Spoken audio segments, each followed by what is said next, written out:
by 48%, and we are within days of securing an historic achievement, that being a record number of police officers nationally. All thanks to this party's commitment to law and order.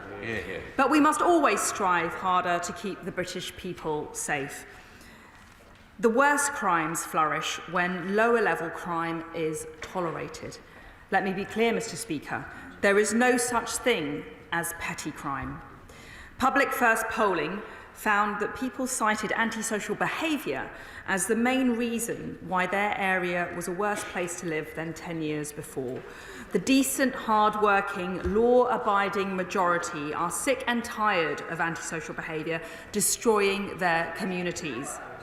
Nobody should have to live in fear of their neighbours, endure disorder and drug-taking in parks, see their streets disfigured by graffiti, fly-tipping and litter, or feel unsafe walking alone at night. Gangs of youths hanging around getting up to no good, intimidating us all and degrading the places that we love. Personal experience of antisocial behaviour is highest in the police force areas of the North East, Midlands and the South East. In Derbyshire, Northumbria and Durham, at least 45% of adults have experienced antisocial behaviour.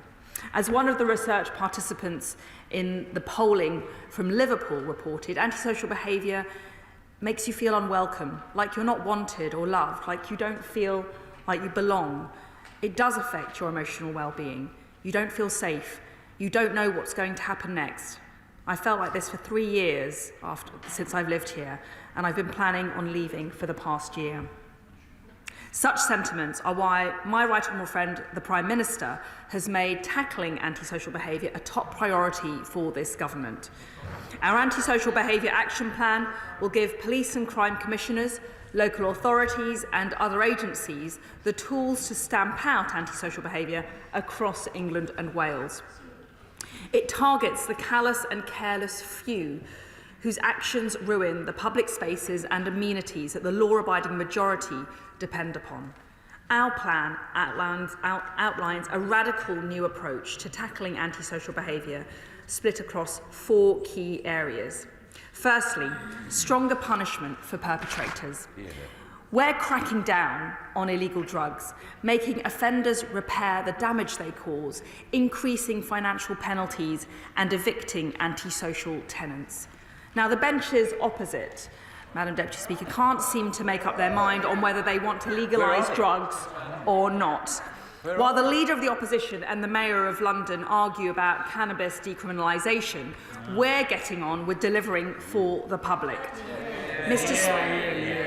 Madam Deputy Speaker, drugs are harmful to health, well-being and security. They devastate lives. That is why I have taken the decision to ban nitrous oxide. Also known as laughing gas, this is currently the 3rd most used drugs for adults and 16 to 24-year-olds. By doing so, this government will put an end to hordes of youths loitering in and littering parks with empty canisters. Furthermore, under our new plan, the police will be able to drug test suspected criminals in police custody for a wider range of drugs, including ecstasy and methamphetamine. They will test offenders linked to crimes like violence against women and girls, serious violence, and antisocial behaviour. And we will ensure that the consequences of those committing ASB are toughened up. Our immediate justice pilots will deliver swift, visible punishment for all those involved. Offenders will undertake manual reparative work that makes good the damage suffered by victims. Communities will be consulted on the type of work undertaken. That work should start swiftly, ideally within 48 hours of a notice from the police. And so whether it's cleaning up graffiti, picking up litter, washing the police cars whilst wearing high-vis jumpsuits or vests, those caught behaving antisocially will feel the full force of the law.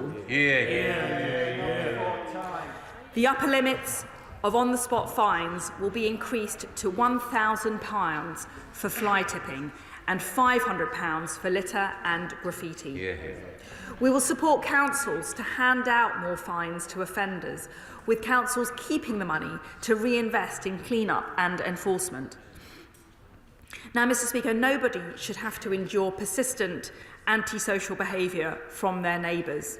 Madam Deputy Speaker, apologies. That's why we plan to halve the delay between a private landlord serving notice for antisocial behaviour and eviction. We'll also broaden the harmful activities that can lead to eviction and make sure that antisocial offenders are deprioritised for social housing. Secondly, we're making communities safer by increasing police presence in antisocial behaviour hotspots and replacing the outdated Vagrancy Act. Now, the evidence is compelling, Madam Deputy Speaker. Hotspot policing, where uniformed police spend regular time in problem areas, reduces crime. That's why we are funding an increased police presence focused on antisocial behaviour in targeted hotspots where it is most prevalent. We will support pilots in 10 trailblazer areas before rolling out hotspot enforcement across all forces in England and Wales in 2024. And we're replacing the 19th century Vagrancy Act, which criminalised the destitute, with tools to direct vulnerable individuals towards appropriate support, such as accommodation, mental health or substance misuse services. We will criminalise organised begging, which is often facilitated by criminal gangs to obtain cash for illicit activity. We will prohibit begging where it causes blight or public nuisance, such as by a cash point or in a shop doorway, or directly approaching someone in the street. Now, rough sleeping can cause distress to other members of the community, for example, by obstructing the entrance of a local business or leaving behind debris and tents. So we will give police and local authorities the tools that they've asked for to deal with such situations, while ensuring that those who are genuinely homeless are directed towards appropriate help. And we'll build local pride in place by giving councils stronger tools to revitalise communities, bring more empty high street shops back into use and restore local parks. Thirdly, prevention and intervention. Around 80% of prolific adult offenders begin committing crimes as children. We're funding 1 million more hours of provision for young people in antisocial behaviour hotspots. We're expanding eligibility for the turnaround programme, which will support 17,000 children on the cusp of the criminal justice system. And our £500 million National Youth Guarantee means that by 2025, every young person will have access to regular clubs, activities and opportunities to volunteer. And fourth, improving accountability to the public. A new digital tool will mean members of the public have a simple and clear way to report antisocial behaviour and receive updates on their case. We're also launching a targeted consultation on community safety partnerships with the aim of making them more accountable and more effective. Madam Deputy Speaker, this government is on the side of the law-abiding majority. We will take the fight to the antisocial minority. This government has set out a clear plan and a clear set of measures to do just this.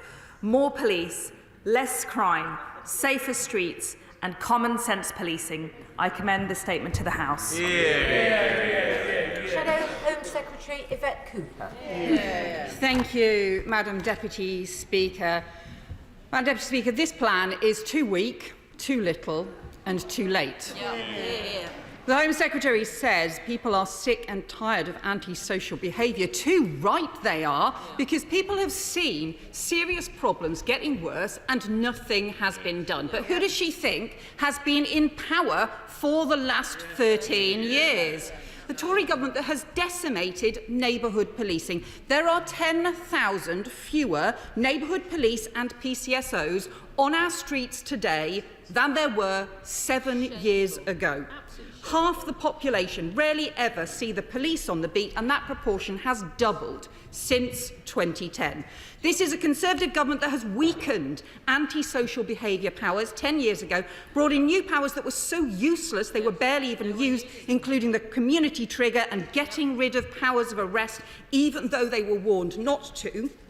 A government that abandoned the major drug intervention programme that the last Labour government had in place, that slashed youth service budgets, the YMCA say, by £1 billion, and who has let charges for criminal damage halve, community penalties have halved, and there is a backlog of millions of hours of community payback schemes not completed because they can't even run the existing system properly. Far from punishing perpetrators of antisocial behaviour, they are letting more and more of them off. The result is criminal damage affecting our town centres is up by 30% in the last year alone, and it is a total disgrace that too many people, especially women, feel they can't even go into their own town centres anymore because this government has failed them. They don't see the police on the beat and they do not feel safe. So what are they proposing now? Some of the measures in here we support, largely because we have long called for them. On hotspot policing, we called for. On faster community payback, we called for. We support stronger powers of arrest and a ban on nitrous oxide. But look at the gaps. Nothing for antisocial behaviour victims, still excluded from the Victims Code and the draft Victims Law. A failing to community trigger, all they're going to do is rename it and relaunch it. Re-announcing plans on youth support that the Levelling Up Secretary announced over a year ago, I noticed one new thing in the document: an additional 500 young people will get some one-to-one support. Well, there were 1.1 million incidents of antisocial behaviour last year, so good luck with that. Not introducing neighbours' respect orders, and on neighbourhood policing. Astonishingly, neighbourhood policing is not even mentioned once in this document. How on earth does the government think it's going to tackle antisocial behaviour unless they bring back neighbourhood policing teams? Their recent recruitment to try and reverse their own 20,000 police cuts is not going into neighbourhood policing. There are 10,000 fewer neighbourhood police officers and PCSOs in our teams today than there were 7 years ago. Now, Labour has set out a plan for 13,000 more neighbourhood police on the streets, paid for by savings identified by the Police Foundation that the ministers are refusing to make. So will she now agree to back Labour's plans to get those neighbourhood police back on the beat to start taking action? And I would say to the Home Secretary, hotspot policing is not the same as neighbourhood policing. We support hotspot policing to target key areas, but it's not the same as the neighbourhood teams who are there all the time, embedded in the community, who know what is going wrong and why. Because there are plenty of things that are already crimes, which are already illegal, where the police already have the powers to act, but they don't. And no one comes because there aren't enough neighbourhood police. So will she apologise now to people across the country for her cuts of 10,000 neighbourhood police and PCSOs, for taking the police off the streets so people don't see them anymore? Because if she doesn't realise that fewer police in those neighbourhood teams is causing huge damage and undermining confidence, then she just doesn't get it. Really, after 13 years, is this the best they can come up with? Home Secretary. Madam Deputy Speaker, the more I listen to the Right Honourable Lady, the more confused I am about what Labour's policy is. She criticises our plan while at the same time claiming that we've stolen theirs, so I'm not really sure which it is. And given the shadow policing minister's embarrassing efforts to explain her own policy on television last week, I'm not sure any of them really know what their policy is on antisocial behaviour. Let me tell you one big difference between the Right Honourable Lady's plan and ours. Unlike her, we can tell the public how much ours will cost and how we'll pay for it. A big question they're yet to answer. Now, the Shadow Home Secretary talks about policing cuts. But never mind that we're recruiting 20,000 extra police officers, the highest number in history. Never mind that we've increased frontline policing, which leads to more visible and effective local policing. Never mind that by the end of this month, we are on course to have more officers nationally than we ever had in 2010 or in any year when Labour was in government.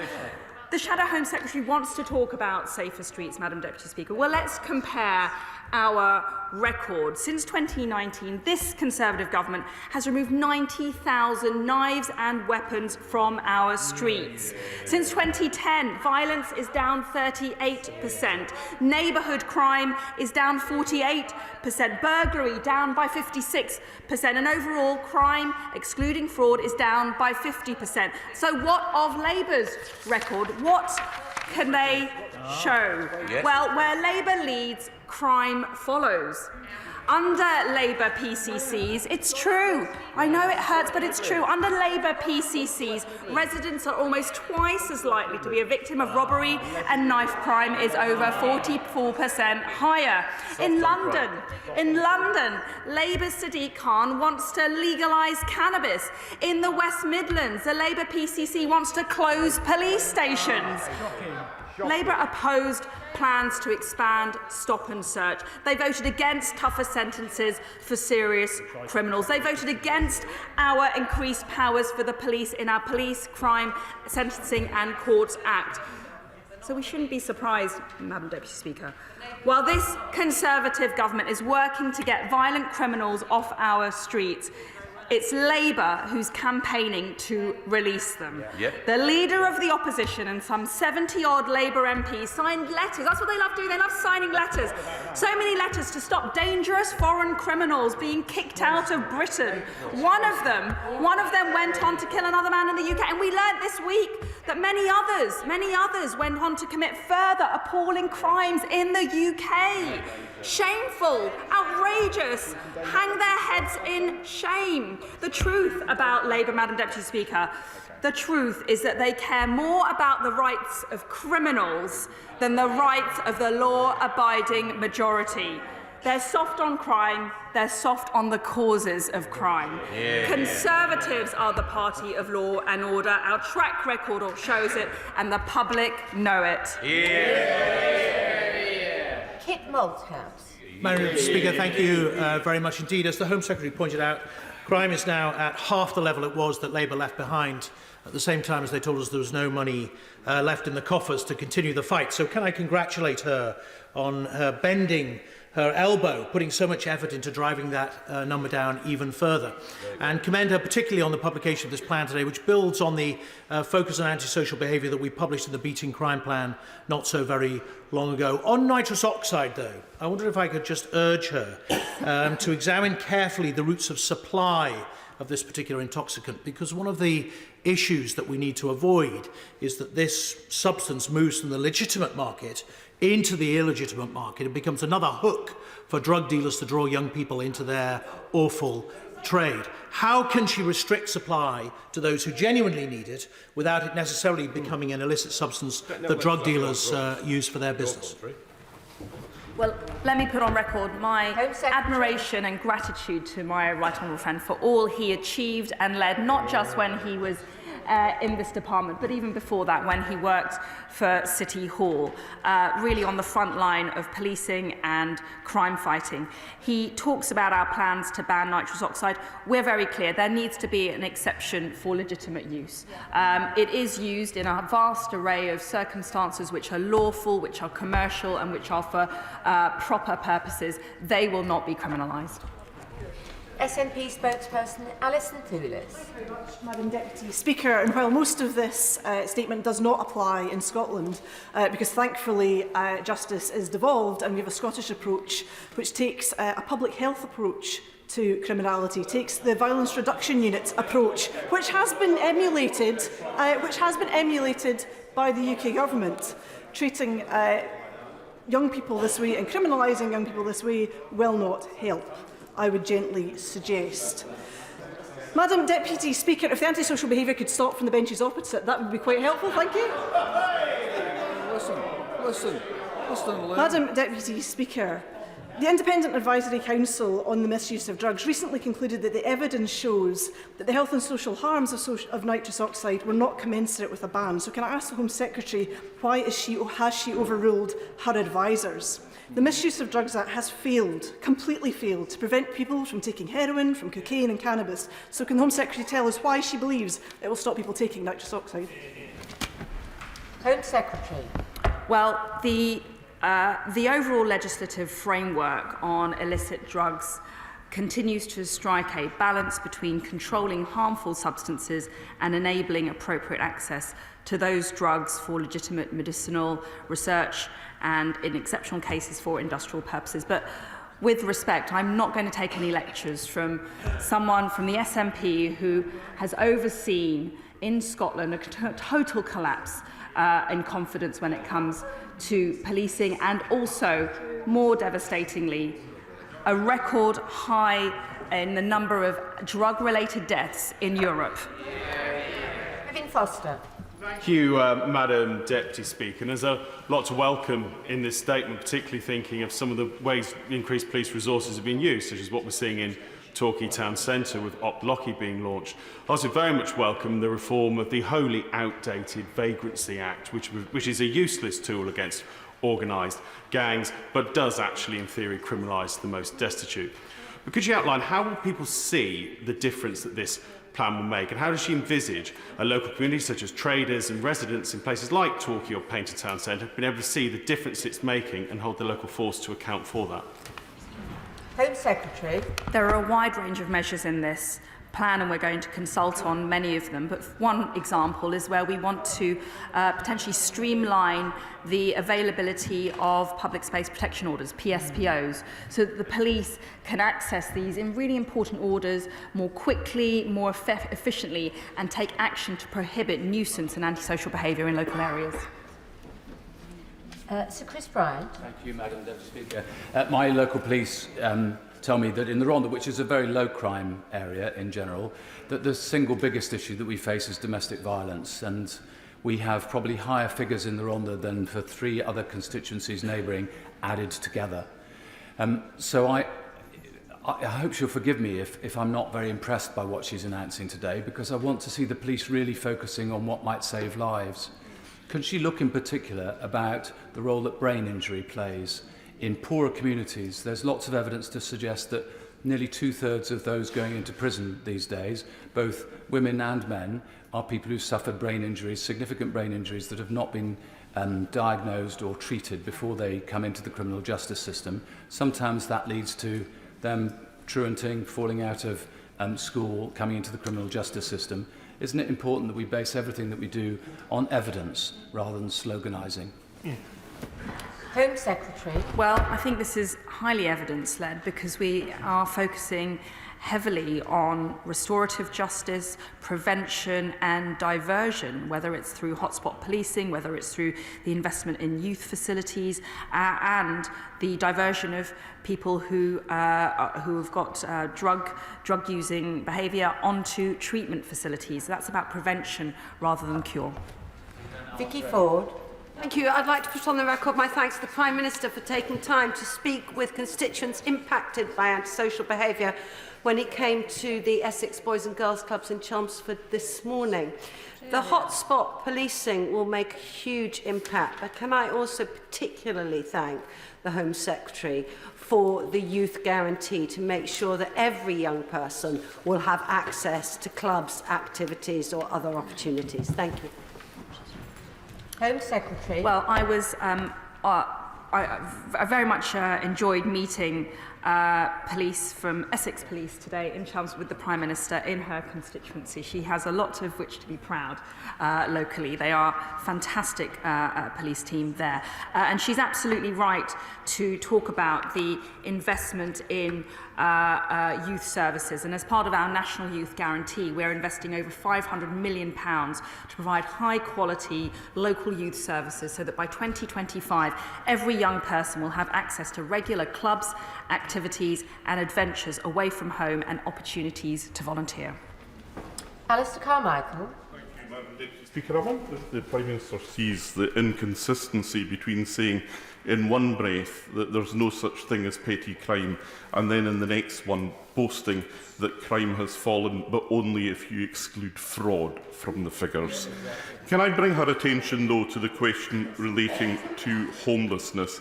It's of course welcome that we're going to be directing vulnerable individuals towards appropriate support, such as accommodation, mental health or substance misuse services.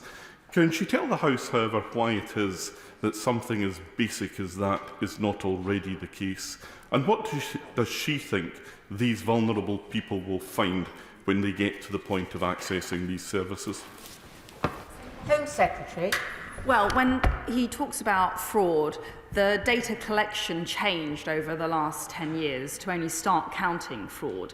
And that's why we refer to the fall in crime in the way that we do. Fraud is obviously a big feature of modern day crime, and that's why the government, led by the Home Office, is setting out, and the Security Minister, a fraud strategy which we'll be announcing very soon.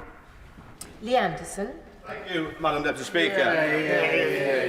Now then, I think it's laughable that the Labour Party comes to this chamber today talking about being the party of law and order. An absolute scandal. But the Home Secretary will be aware of a deportation flight just a couple of years back going to Jamaica, taking some of the most vile criminals on board back to their homeland. Two, after they campaigned to stop it, two went on to commit terrible crimes, a murder and attacking two women. Does the Home Secretary now think it's a good time for the opposition front bench to apologise to this House and apologise to the country?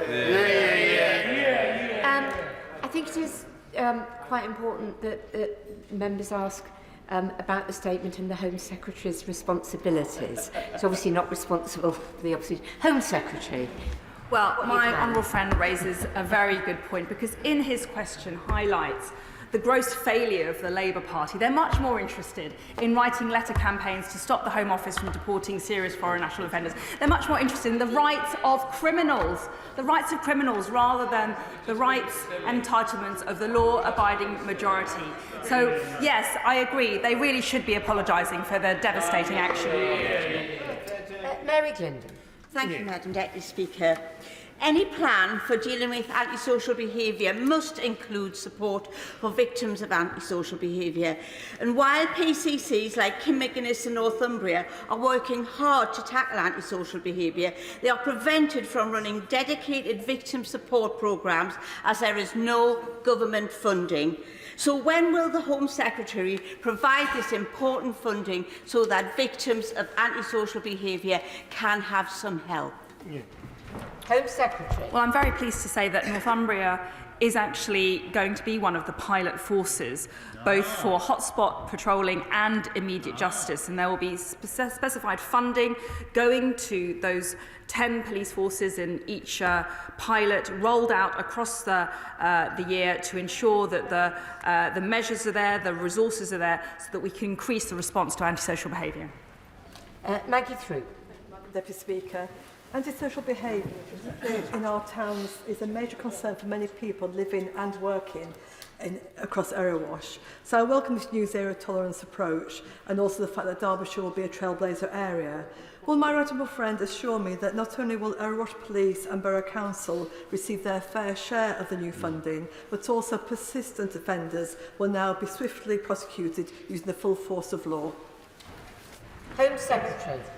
Well, my honourable friend is absolutely right that Derbyshire is also a pilot force for both hotspot patrolling and immediate justice. That will mean, when it comes to hotspot policing, which we know works in many parts of the country, the police will be expected to identify places and times where antisocial behaviour is prevalent, and they will be able to use this extra funding to lay on additional policing, greater visibility and a more robust response.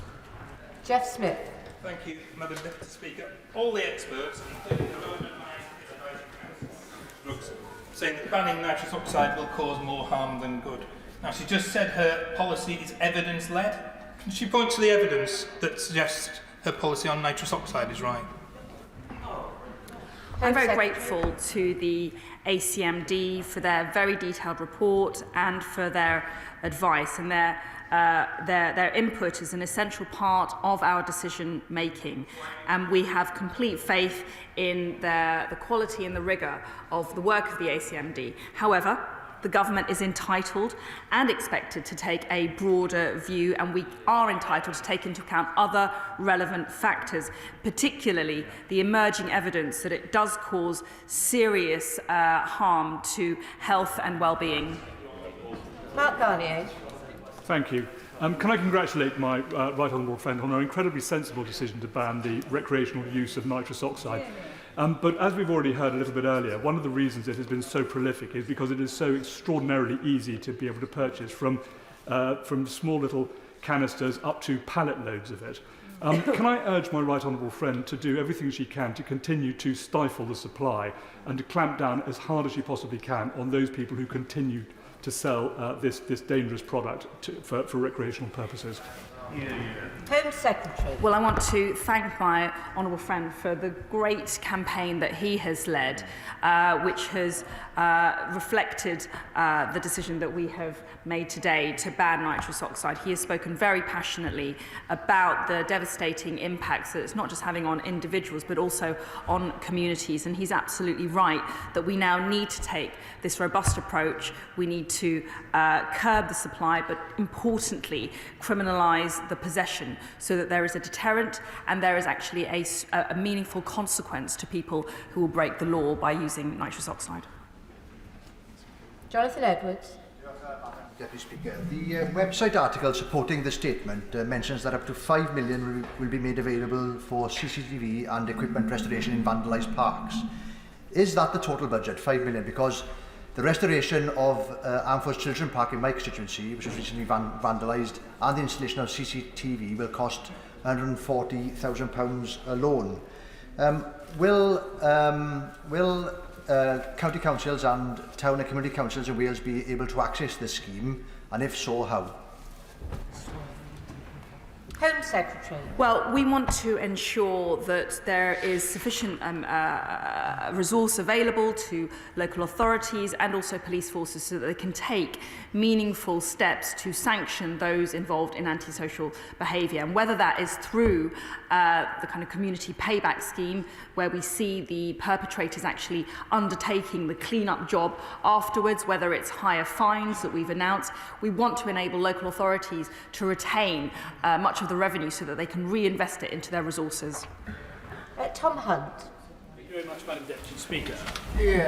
What I've heard consistently throughout the time I've been a Member of Parliament is long-term residents who love their town say they don't go into a town centre anymore because they don't feel comfortable.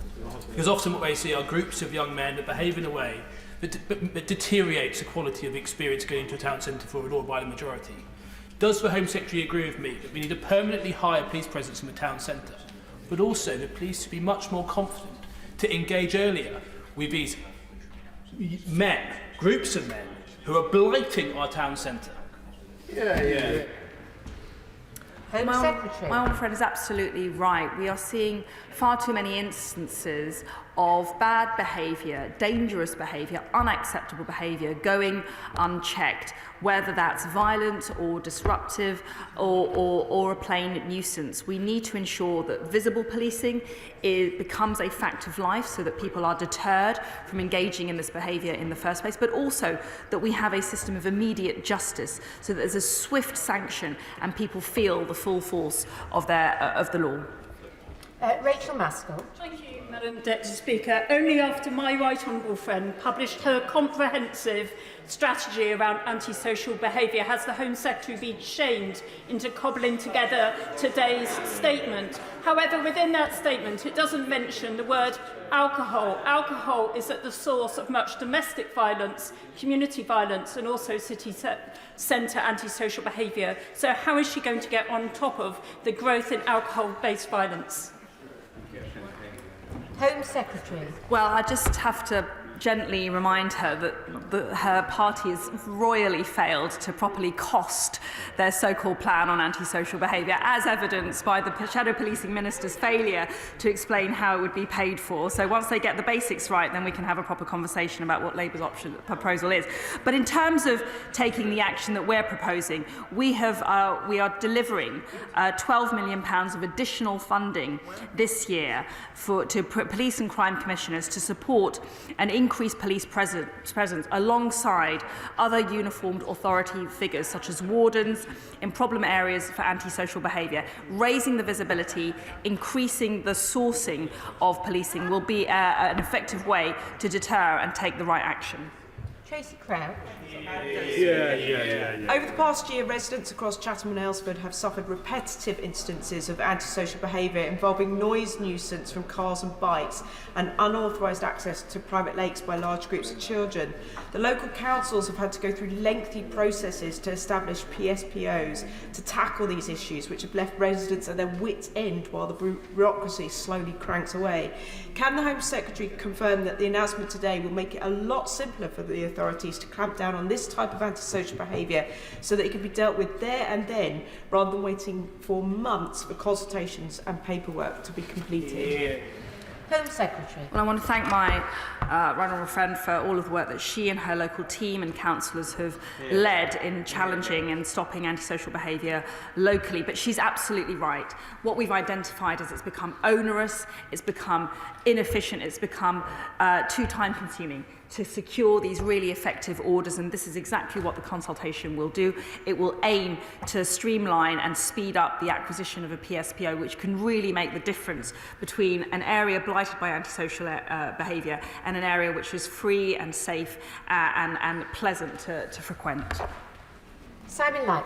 Thank you, Madam Deputy Speaker. The government's own action plan shows that the amount of antisocial behaviour being reported to the police is down, yet people's experience of it has soared.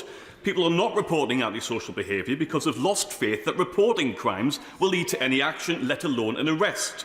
Arrests have halved since the Conservatives took office in 2010, and 10,000 fewer neighbourhood police officers and PCSOs than 7 years ago. Does the Secretary of State agree with me that the best way to make our communities safer is to follow Labour's plans to put an additional 13,000 police officers and PCSOs back on our streets?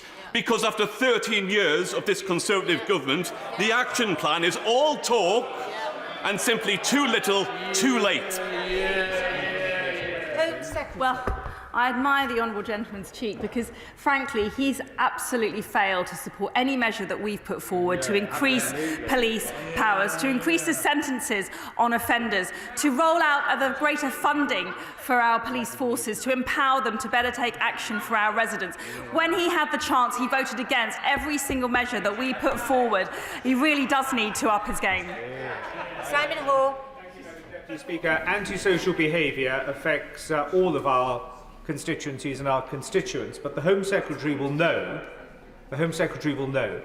that when it comes to funding allocations, very often it's the urban areas that will attract the largest proportion of funds. Very often in rural areas, the antisocial behaviour will be more thinly spread and maybe of a different type, but will still cause huge nuisance to local residents and communities. Can she assure me, working with her right honourable friend, the Secretary of State dealing with local government, that proper ruralification of the rubric of funding is undertaken to make sure that my constituents in North Dorset and their concerns are taken into account as somebody, say, for example, representing a large urban conurbation? Alfred's absolutely right to highlight the disparity between forces and which leads to an adverse impact on those forces which have a particular rurality that they live with. I'm very glad that Dorset is one of our pilot force areas for the immediate justice scheme that we're putting forward. That will mean more resources for Dorset Police. That will mean more resources on the front line. And of course, we have an increased number of police officers throughout England and Wales, which will increase the resource and the response to antisocial behaviour. Christian Wakeford. Thank you, Madam Deputy Speaker. I thank the Home Secretary for her statement, and I think all colleagues across the House will recognise the importance of antisocial behaviour and how it needs to be tackled with stronger and increased community policing. However, I'd like to raise with her the issue of support for junior and trainee police officers. Anu Abraham was a 21-year-old student police officer on a placement in West Yorkshire who took his own life following bullying allegations and a lack of support. I met Anu's family on Friday, and they wanted to make clear that they feel the harm and lack of support Anu experienced at the hands of the police killed him. The family now want Anu's death and the miscommunication that followed to be reviewed by the IOPC. Will the Home Secretary or the Policing Minister meet with myself and Anu's family to hear their concerns and to discuss what can be done to prevent any further tragedies? Well, now I Home Secretary. Place on record my deepest condolences and sympathies to the family of Anu Abraham. I cannot imagine what they must be going through right now, and I thank the Honourable Gentleman for his advocacy for them at this difficult time. Every man and woman who puts themselves forward to serve in our police force deserves support and the credit for their bravery and the high standards that they uphold. I'm very happy to arrange some kind of appropriate meeting between an official or a minister at the Home Office and the Honourable Gentleman, should that be the right thing to do. Brendan Clark-Smith.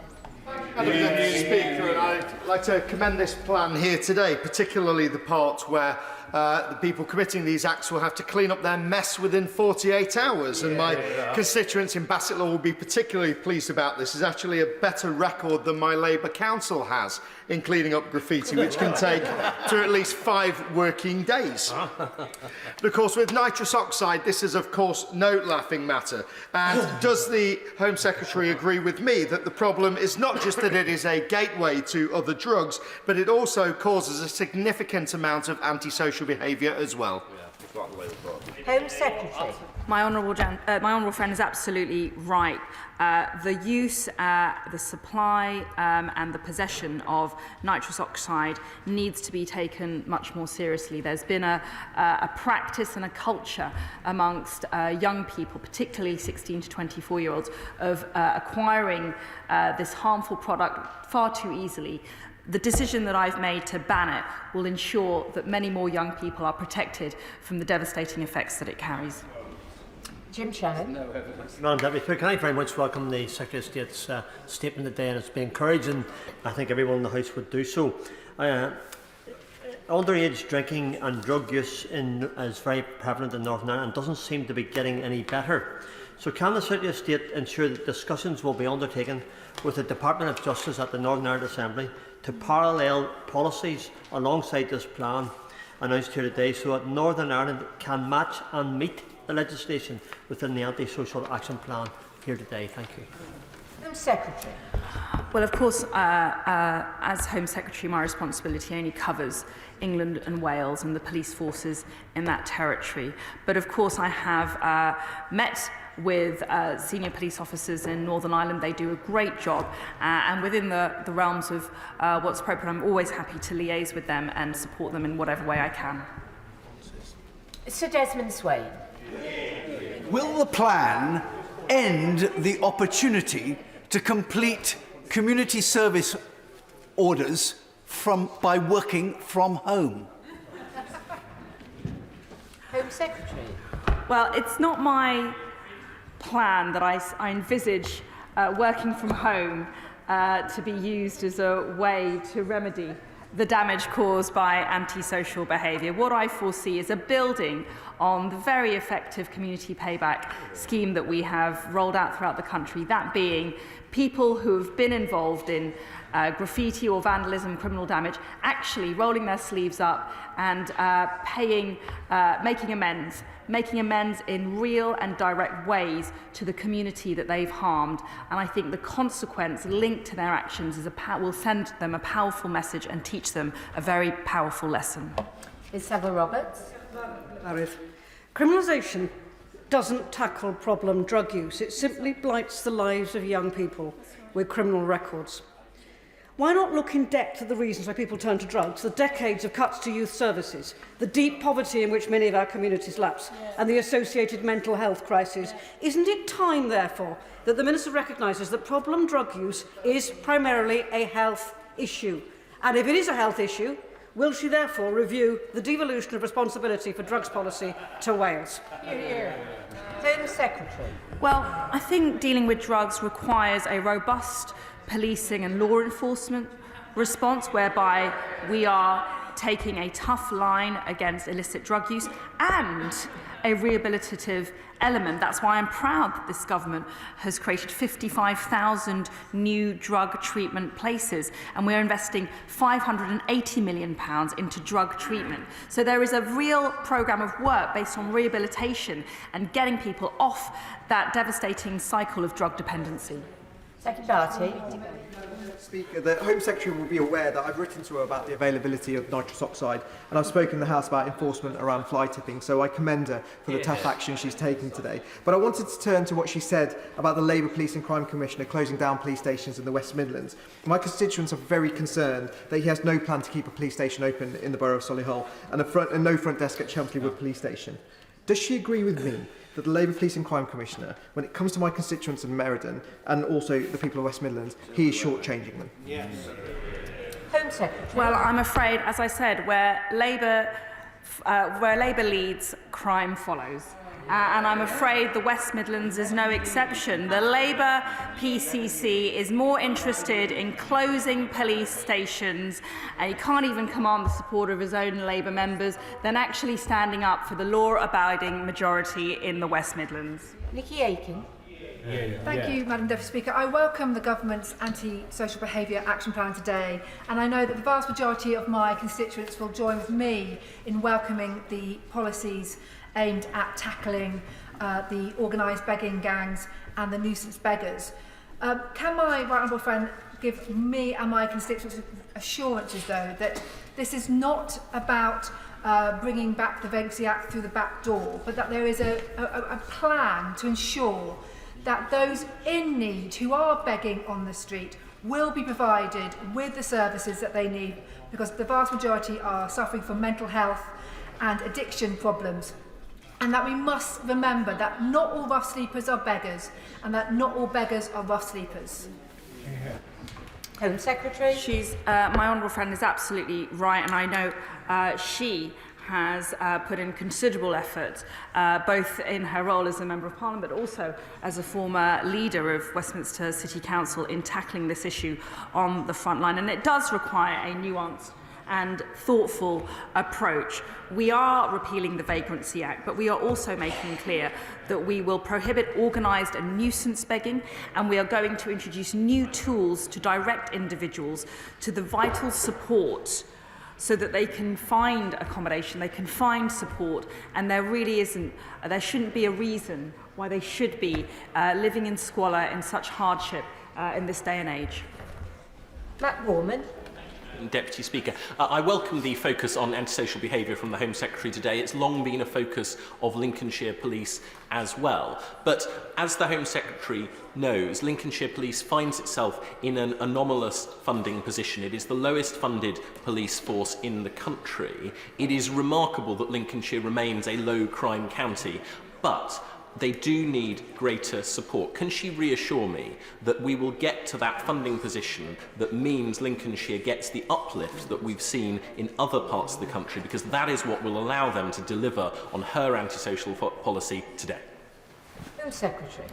My honourable friend's absolutely right to raise the financing of police forces, and I note and I'm aware of the challenges that Lincolnshire Police are facing in this regard. The Policing Minister and I are looking at the measures and the proposals on the funding formula, and there'll be an announcement very soon in this regard.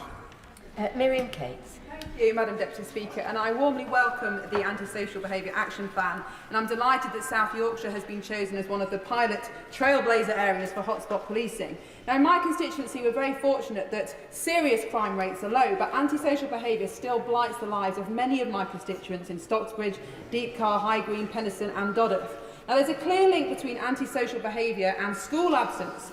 And Sheffield and Barnsley have some of the highest rate of severe school absence of any local authority, with over 2,500 children mostly missing from school across the two local authorities.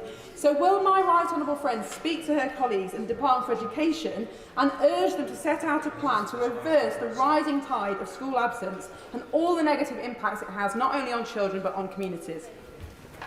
Home Secretary. My honourable friend speaks with a huge amount of experience from her days as a teacher, and she knows more than many of us about how, with vital resource in schooling, effective teaching and the proper support in schools and from parents, we can divert children from a life of crime, antisocial behaviour and devastation to themselves and their communities. So yes, there's a very strong theme in this plan about diversion, investment in youth activities, but also the turnaround scheme. So we are expanding the eligibility criteria, and we're working with professionals to ensure that children will be taken away from a life of crime. James Wilde. Madam Deputy Speaker, when I have assisted constituents whose lives are being made a living hell by neighbours using drugs or blasting out music at all hours, it's taken far too long to solve the problem. So I welcome the proposals my honourable friend has set out to make it easier to evict such people. And when will those changes take effect so that courts can consider any behaviour that creates nuisance? And will local authorities be empowered and indeed required to act where landlords are unwilling or absent? Home Secretary. Well, my honourable friend is right to mention the powers of eviction, and we want to ensure that it's easier for landlords to take action against antisocial tenants, whether that's in the social rented sector or the privately rented sector. And our measures in the plan will empower them to take that swifter action. James Daly. Thank you very much, Madam Deputy Speaker. Under the disastrous reign of Police and Crime Commissioner Andy Burnham, Greater Manchester Police were put into special measures. With the assistance of my honourable friend from North West Hampshire, Stephen Watson was appointed as Chief Constable under the revolutionary concept of charging criminals with offences. And we saw a 42% increase in charge rate for the 12 months up to September 2022. So would my honourable friend agree with me that not only is this plan exactly the correct course to take, but chief constables and other senior police officers must start arresting people as this government wants? Well,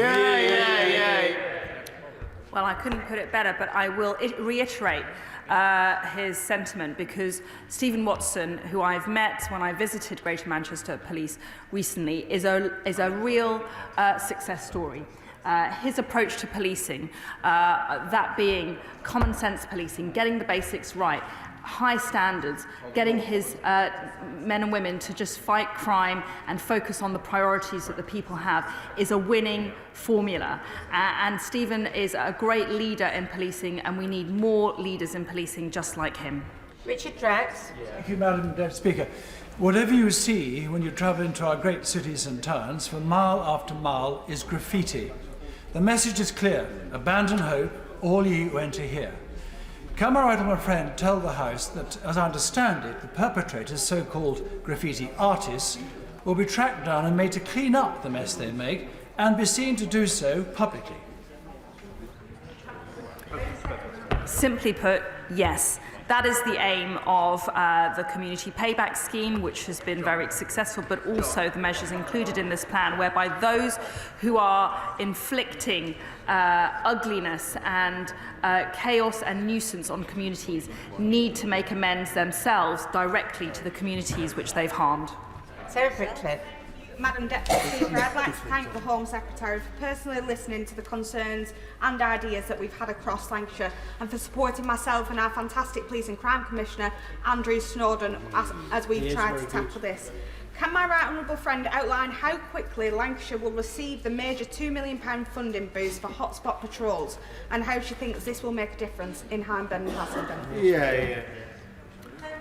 Well, let me put on record my thanks to my honourable friend, but also to Andrew Snowden, the excellent PCC up in Lancashire, who has led some great initiatives, notably in antisocial behaviour. They've had a lot of success in clamping down on boy racers and other nuisance behaviour in some of the town centres in the area. Lancashire Police is going to be receiving funding as one of the pilots for hotspot policing, and that will be money which will be diverted to increasing resources on the front line to improve visible and responsive policing. Smith. Thank you, Madam Deputy Speaker. I warmly welcome my right honourable friend's statement, which comes at a particularly timely point for my constituents, as the first email I opened in my inbox this morning reported vandalism to a brand new £20,000 fence around a community sports facility in Winslow, and also over the weekend the Crew Cafe in Prince's Risborough saw a break-in, and that cafe sits in the epicentre of a hotspot of antisocial behaviour over the last year, seeing intimidation, broken glass and other vandalism. So can my right honourable friend assure me that the powers she's announced tonight give the superb officers of Thames Valley everything they need to combat these incidents, but furthermore, as broken windows theory teaches us, it will shut down higher level crimes too?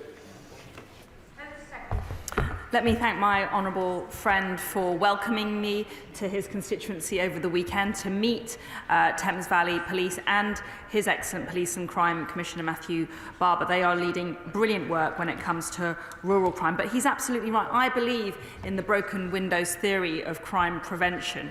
It is absolutely essential to take a zero-tolerance approach to the so-called lower-level crime. And as I said, there's no such thing as petty crime. It leads on to more serious crime. It leads on to more criminal behaviour. That's why this antisocial behaviour plan is vital to stamp it out at the earliest possible opportunity.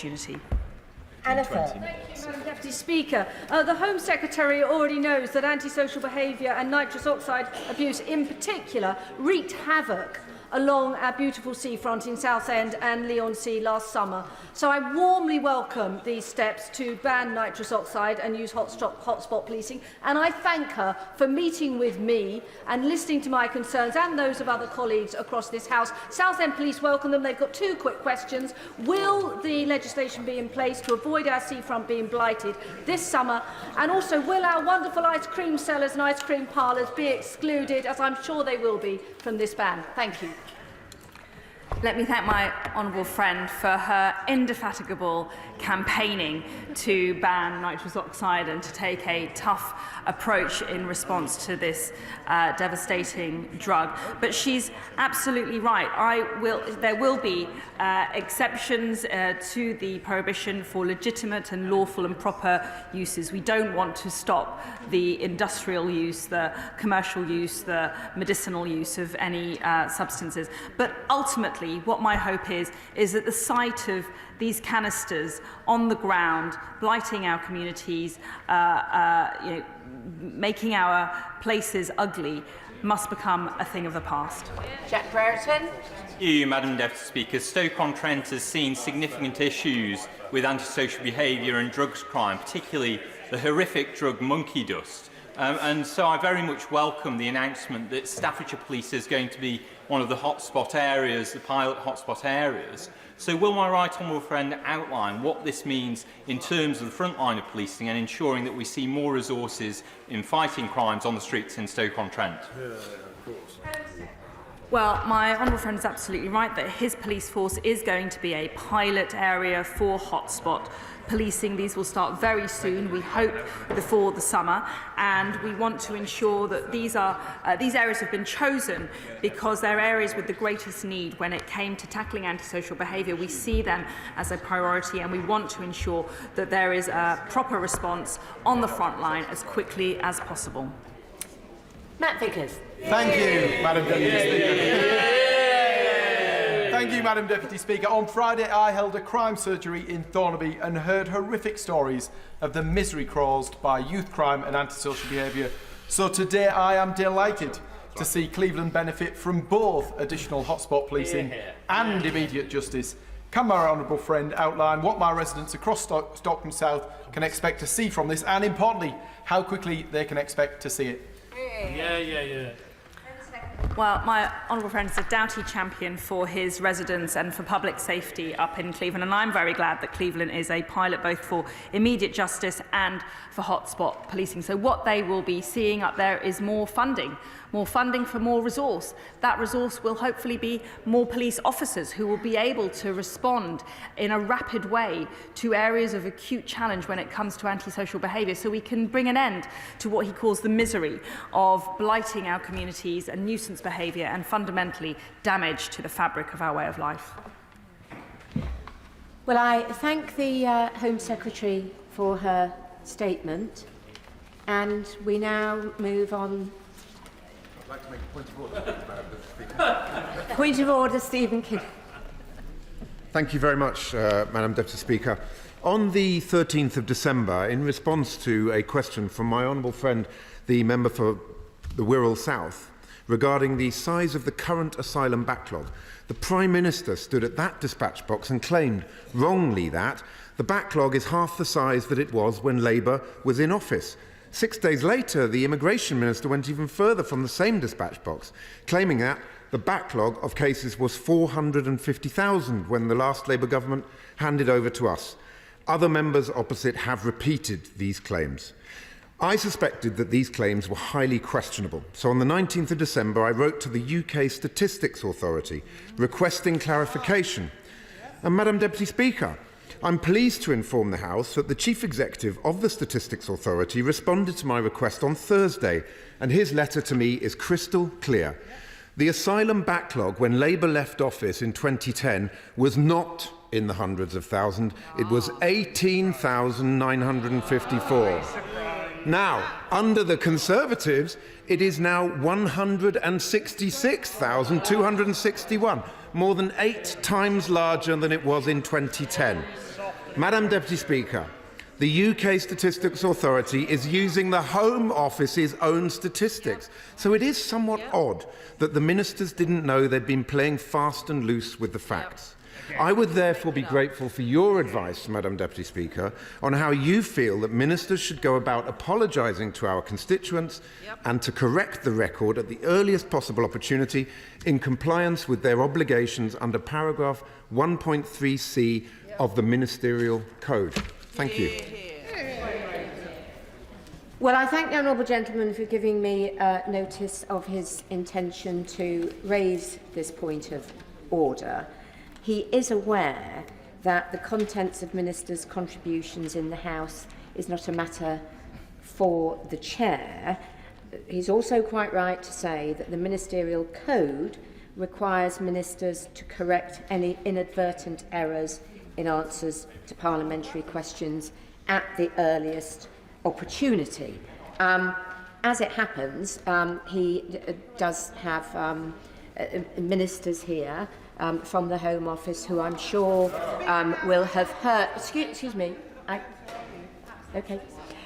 Who will have heard what he has to say, and I'm sure if they feel there was anything that needs correcting, they would do that at the earliest opportunity. In addition, if the honourable gentleman feels that there are any further issues that he wishes to raise, I'm sure the Table Office will advise him on how he can pursue this matter further. And I think we will leave it at that. Thank you. Further to that point of order, Yvette Cooper. Point of order, Madam Deputy Speaker. Given that 2 of the relevant ministers were actually sitting in the chamber at the time, has she ever heard of a situation where it's abundantly clear, with the evidence from the UK Statistics Authority, that the ministers have given incorrect information to Parliament and they've chosen not to correct it straight away? Well, I thank the Right Honourable Lady for that point of order. There is no obligation on ministers who are in the chamber to respond. They may wish to. Could we have a bit of quiet, please? They may wish to look at what has been said and come back, but that is up to them, as I've said. It's clear what's in the Ministerial Code, and I am sure, as I say, that the points have been heard, and I suggest that we now move on. Thank you. Presentation of Bill, Paul Maynard. Inquests Legal Representation Bill. Second reading what day? Friday, 24th of November. Friday, the 24th of November. Thank you. The clerk will now proceed to read the orders of the day. Illegal Migration Bill, Committee. We now move to Committee of the Whole House. Order. Order.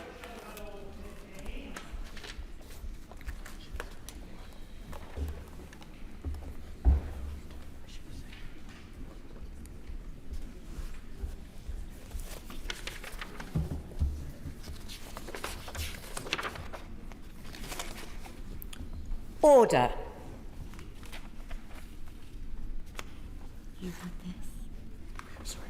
Illegal Migration Bill, Committee, Day 1. We will begin with Amendment 133 to Clause 37, with which it will be convenient to consider the amendments, clauses and new clauses as listed on the selection paper. I call Sir William Cash to move Amendment 133. Thank you very much indeed, Madam Deputy Speaker. I voted for this bill, Madam Deputy Speaker, on second reading because it was most emphatically going in the right direction. It emphasised that we wanted to be sure that it would actually work in the national interest by preventing illegal immigration. The bill is getting better with the amendments proposed by the government today. All credit to the Home Secretary, the Minister of State and the Prime Minister. Yeah. The number of backbenchers who are supporting my own and our constructive amendments is growing.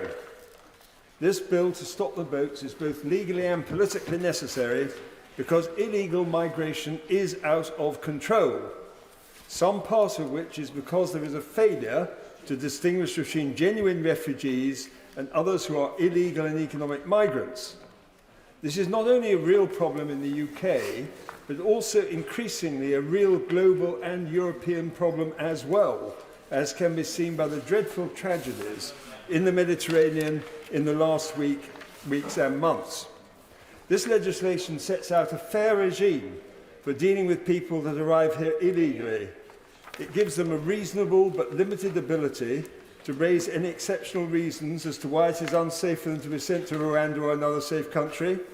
These are known as suspensive claims and are clearly defined in Section 37, Clause 37. Those claims ensure that we are compliant with our international obligations so that we would not send somebody overseas if they're not medically fit to fly or will face persecution in the destination country. The success of this scheme depends on it working predictably and quickly. Those who come over on small boats need to know that they will not be able to stay here. The vast majority of them will be removed to Rwanda or elsewhere. If courts intervene in unexpected ways, this removes the deterrence and the whole scheme breaks down, along with our ability to control our own borders. However, it is also a procedural, legal and judicial issue, because under the Human Rights Act, the UK courts have not been given suitable guidance by Parliament by statute to draw the appropriate boundaries which are needed in the national interest. As I pointed out on second reading, for example, the International Refugee Convention itself does not apply between the UK and France because France is not a country where asylum seekers fear persecution.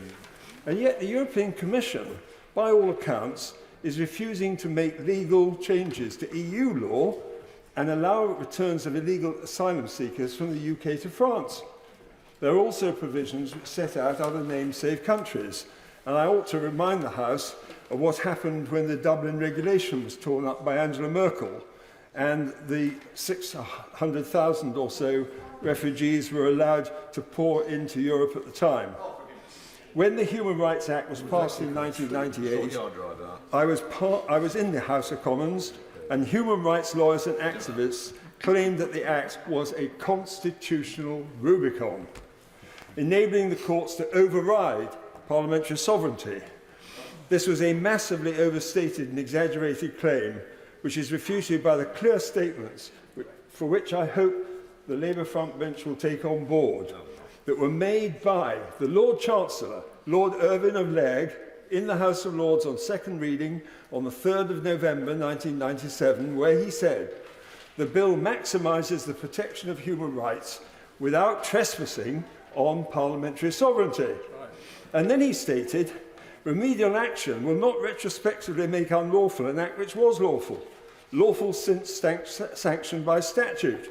The question remained, what does statute provide? I'll give way. I agree with my honourable friend. And in fact, that was demonstrated when we had the case of prisoner votes, when Jack Straw, who took through the Human Rights Act, supported my motion in order to give instruction to the government to get by exactly that issue. Well, I couldn't agree with my honourable friend more. And as a matter of fact, in that context, the words takes into account is what the courts have to do with respect to the convention, but not necessarily to obey the court, and that is precisely what happened there. In the House of Commons, at the same time, the Home Secretary Jack Straw made similar observations. The government rejected giving the courts the power to set aside an Act of Parliament, which was being considered, and this was the Labour government, rejected giving the courts the power to set aside an Act of Parliament, and as he himself stated, quote, "because of the importance the government attaches to parliamentary sovereignty." And the White Paper at the time made that abundantly clear, even in respect of declarations of incompatibility by the courts, and furthermore that declarations of incompatibility would not necessarily lead to legislation. I was glad to note in principle clause 1.5 regarding the application of section 3 of the Human Rights Act itself. In the context of parliamentary sovereignty, it is clear from the preeminent authorities that in respect of section 3 of the Human Rights Act, any suggestion of a limitation of Parliament's sovereign will would only be permissible to the extent that in doing so, the courts give effect to the intention, quote, reasonably to be attributed to Parliament in enacting section 3 of the Act itself. It must surely be clear to all of us, in the case of illegal immigration, that Parliament would not intend, or ever would intend, to condone illegality or criminality. This analysis, which I put forward as to the interpretation of the Human Rights Act, is clearly something which requires further discussion with the government, and furthermore, the preeminent authority also states that, quote, the courts are thus not empowered to construe legislation compatibly with the Convention at all costs, and must not cross the constitutional boundaries which would include not endorsing illegality. Yes, I'm very grateful to him for giving way. He's expounding, of course, a very Anglocentric view of sovereignty, but I'll leave that to one side for the moment. Isn't there a bit of a flaw in his argument? This is the following flaw, the legal flaw. Some of the people, at least, who come in small boats come to this country seeking asylum. They don't come as immigrants. They come seeking asylum. And the United Nations, the UNHCR, has said that this bill would mount to a ban on asylum because it would extinguish the right to seek refugee protection in the United Kingdom for those who arrive irregularly, no matter how compelling their claim may be. Does he not accept that? Certainly, as I've just said, believe that it is very important properly to protect genuine refugees. The problem that we've been presented with over the last couple of years or so is it is blatantly obvious that quite a significant number, I can't put a precise figure on it, but it is very substantial and runs into tens of thousands, actually have a serious case to answer in respect of their status. Yeah. Unfortunately for the honourable gentleman, the facts simply don't support what he's saying, because the majority of people who've arrived in small boats, who've had their asylum claims dealt with, have had them granted. Now, that's the evidence. Do you accept? In cases, that is certainly the case. It's equally the case that we have 160,000 unresolved asylum cases. And it's also true that France itself is a place where there is no persecution on this account. So, as the government have rightly said, the Labour Party voted against the Nationality and Borders Act recently in the last couple of years. They want to scrap the Rwanda deal and oppose the government's bill to detain and remove people swiftly from the UK. This amounts to demonstrating the Labour Party are in favour of open borders, and not on the side of the British people who want us to deal with this problem. The Leader of the Opposition, in an article in what's called Council on the 9th of January 2015, contrary to what was said by the former Lord Chancellor and Home Secretary, says that the sovereignty of Parliament has nothing to do with the Human Rights Act at all. Wow. He clearly doesn't understand what the sovereignty of Parliament is, or the enactments and case law involved. Quite clearly, the statute itself was not intended to lead to circumstances where illegal migration is not merely prevented, but even, one might say gently, almost encouraged, and to the profound detriment of practical control over our borders. I put down an amendment in December 2021 on what was then the Nationality and Borders Bill, with a clearly expressed notwithstanding formula, which was strongly supported by our backbenchers during the passage of that bill, which would have greatly helped to ensure flights to Rwanda. Now, in this new bill, we have a further opportunity to tackle the problem of illegal migration. This bill is necessary because of the smuggling and criminality by unscrupulous gangs exploiting the migrants and causing death. In addition, because of the consequences of failing to control illegal migration, we have been enduring monumental expenditure of up to £6 million a day, disruption to our local services, hotels, health services, social housing, and instances of criminality. It is no good, it does no good, to perpetuate this situation with such adverse consequences for our constituents and our voters. The government understands that. Indeed, I am confident that if enacted and with the bill improved, the courts will apply the legislation and the court procedures will be adapted accordingly, provided the intention of the words used in the bill as enacted are clear, express and unambiguous as I propose. It is not appropriate for the current situation to continue to the point where, as I have indicated in the past, the number of illegal migrants is growing exponentially. My amendments, I believe, and in further discussion with the government, are conducive to resolving these issues properly, fairly and reasonably, with an appeal system and other measures, as I shall mention in a minute, and in line with domestic and international law, and to remove the unintended and unexpected legal consequences of the Human Rights Act and the court's rules, breaching our borders in respect of illegal migration with small boats, which together have led to the breaching of our borders on an unprecedented scale. This is emphatically not in our national interest and was not anticipated when the Human Rights Act was originally passed. The point of my amendment is to make sure that what Parliament intends actually happens. The illegal migration bill is designed to be both fair and efficient. Those who believe that there is some special fundamental reason why they should not be sent to Rwanda or another safe country can put their case before a judge.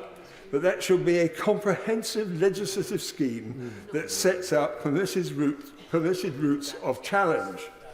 These permitted routes of challenge, the suspensive claims, are carefully calibrated and fair. They include ample provision for late claims, new evidence and compelling circumstances. And other judicial review claims are still allowed in the normal way. It is just that they cannot prevent removal. That is the right balance between fairness on the one hand and deterrence on the other. We do not want or need lawyers and judges to invent new blocks on removal with judicial activism. The statutory block on interim relief would prevent them from doing so. It would prevent the situation we saw last year when courts unexpectedly issued injunctions preventing the flight to Rwanda and when cases were referred back to the Home Secretary for review.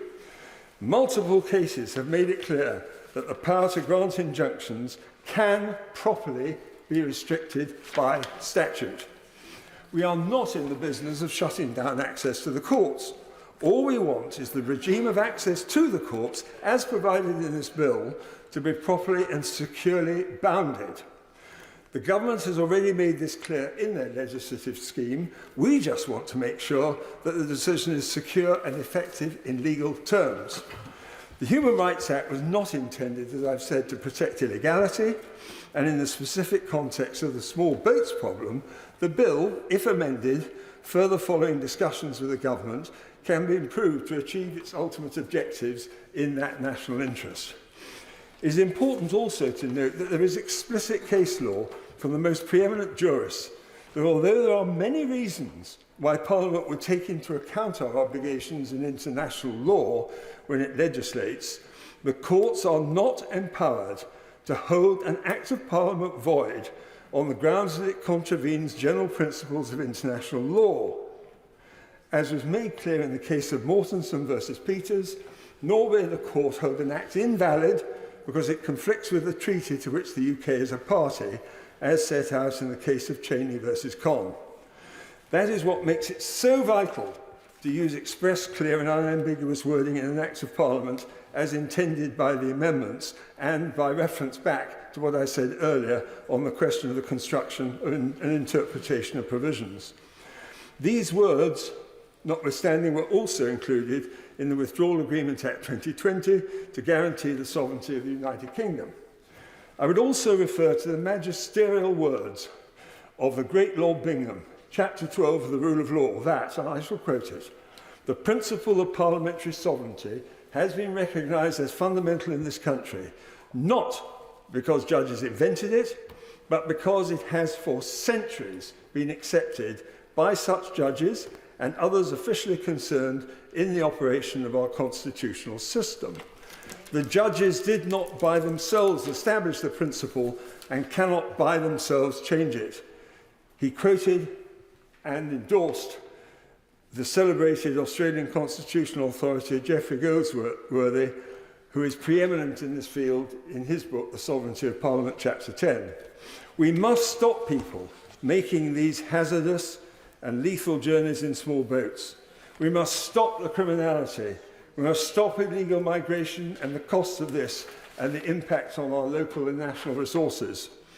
With my own amendments today, along with those of my honourable friend, the member for Devizes, and of Middlesbrough South and East Cleveland, and others tomorrow, such as my honourable friend, the member for Stoke-on-Trent North, and my right honourable member, the member for South Holland and Deepings, I believe the bill can achieve that objective with goodwill. These amendments are also supported more broadly, including by experts such as Professor Richard Eakins and formerly First Parliamentary Counsel Sir Stephen Laws in their Policy Exchange report. We have asked the government to engage with us constructively on these amendments and give us firm assurances today on the floor of the House to improve the bill in the light of our amendments. And on the basis that they do give such assurances, which I understand they will, I will not press my amendment to a vote. The question is that Amendment 133 be made. Colleagues will know that I can't put time limits on during committee stage, so I hope that honourable and right honourable members will bear that in mind, and I will prioritise those members who have got amendments on the order paper. Shadow Minister Stephen Kinnock. Very, very much, Madam Deputy Speaker. And I'd like to start by reiterating the point that I made in closing the second reading debate, which is that we on these benches are absolutely clear that we must bring the dangerous channel crossings to an end and that we must destroy the criminal activity of the people smugglers. Indeed, Labour has a 5-point plan to do just that, a plan that is based on common sense, hard graft and quiet diplomacy, as opposed to the headline-chasing gimmicks that are the stock in trade of the benches opposite. So our opposition to the legislation that's before the House today and the introduction of some of the amendments I'm about to speak on is all based on the fact that it will serve only to make it harder for the government to achieve its own stated aims. because the central premise of this bill is that it will act as a deterrent by banning the right to asylum and replacing it with blanket detention and removals policies. But in order for a deterrent to be effective, it has to be credible. And this bill fails the credibility test because there is nowhere near enough capacity to detain asylum seekers in the UK. There is no returns agreement with the EU, and the Rwandan government, is only agreeing to commit to take thousands at some unspecified future date. So the boats will keep on coming, the backlog will keep on growing, and the hotels will keep on filling. All of which leaves the House in the somewhat surreal position of debating a bill that everyone knows is not really worth the paper it's written on. And yet we must all go through the motions and pretend we're participating in a meaningful process. Nevertheless, I can assure you and the entire House, Madam Deputy Speaker, that we on these benches will do all that we can to amend and improve this bill in a concerted effort to limit the damage that it will inflict on the international reputation of our country, on the cohesion of our communities, and on the health and well-being of those who have come to our country in the hope of sanctuary from the violence and persecution that they are fleeing. I will. Grateful. I say to the honourable gentleman, is what he's just said implied that they are not going to oppose this bill any further on these matters because they want to improve and enact it, but no more? It's not working. It's going to I think I was crystal clear. I thank him for his intervention. I think I was crystal clear that we oppose this bill because it is a bill that will be entirely counterproductive. It's only going to make all of the challenges that we face worse. We on these benches believe in supporting legislation that is actually addressing the substance of an issue rather than chasing tabloid headlines. Madam Deputy Speaker, the competition for the most absurd aspect of this entire process is pretty stiff, but I have to say that the programme motion is a strong contender, because ministers, in their infinite wisdom, decided that we should debate the second half of the bill on the first day and the first half on the second day. Whatever the rationale for that, I suppose there is actually something strangely appropriate about the idea that we should consider this bill back to front, given that so many of its provisions put the cart before the horse.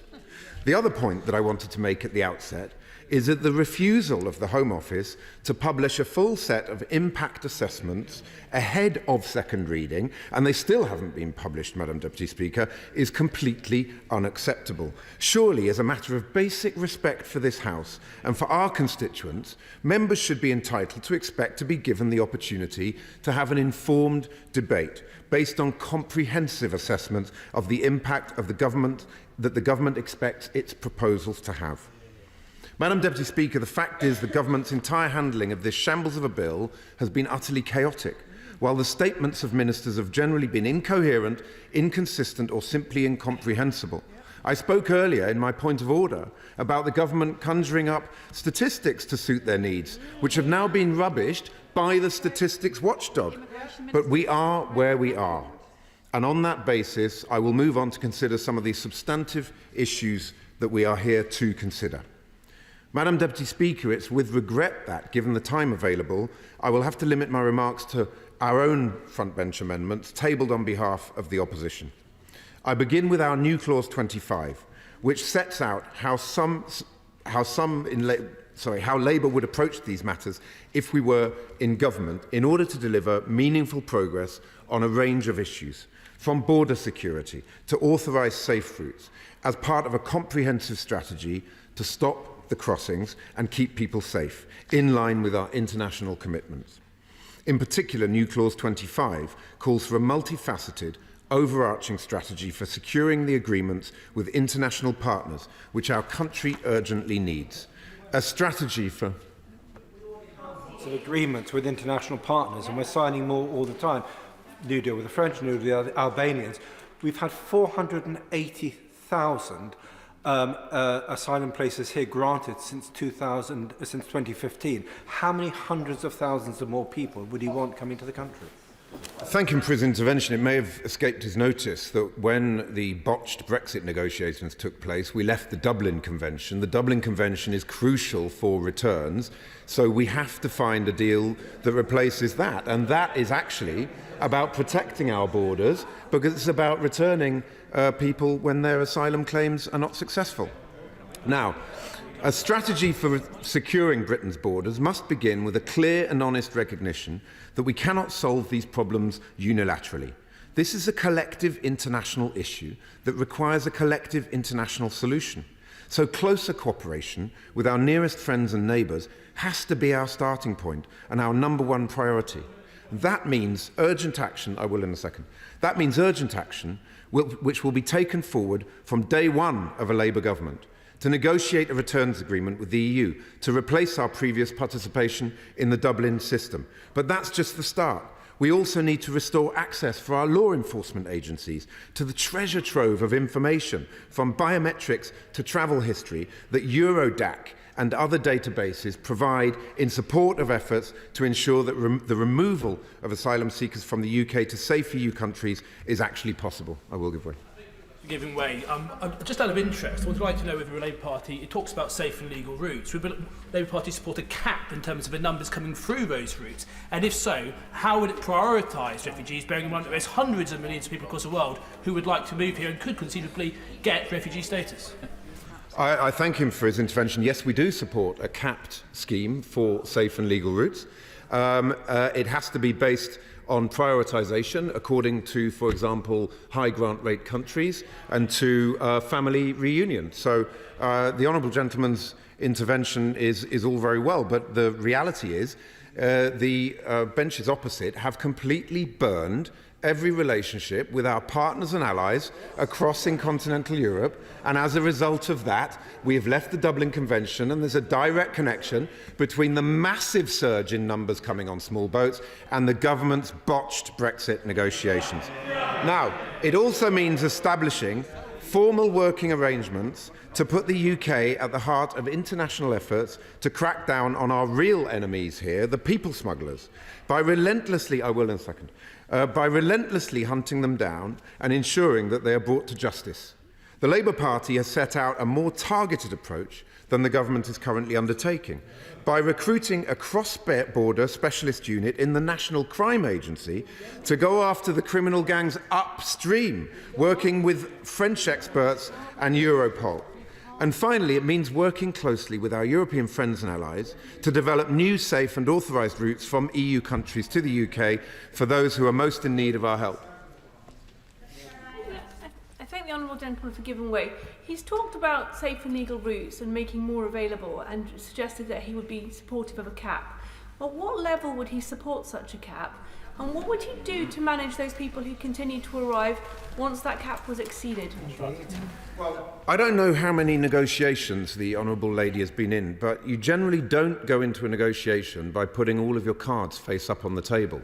So it is absolutely clear that a deal has to be done with the European Union. You don't do that deal from this dispatch box. You do that deal with hard graft, common sense and quiet diplomacy, none of which I'm afraid the benches opposite are capable of, and that's why they need to get out of the way so that a Labour government can actually fix this problem. As drafted, clause 51 itself stands as evidence that vague promises from ministers are not to be taken seriously on clause 51.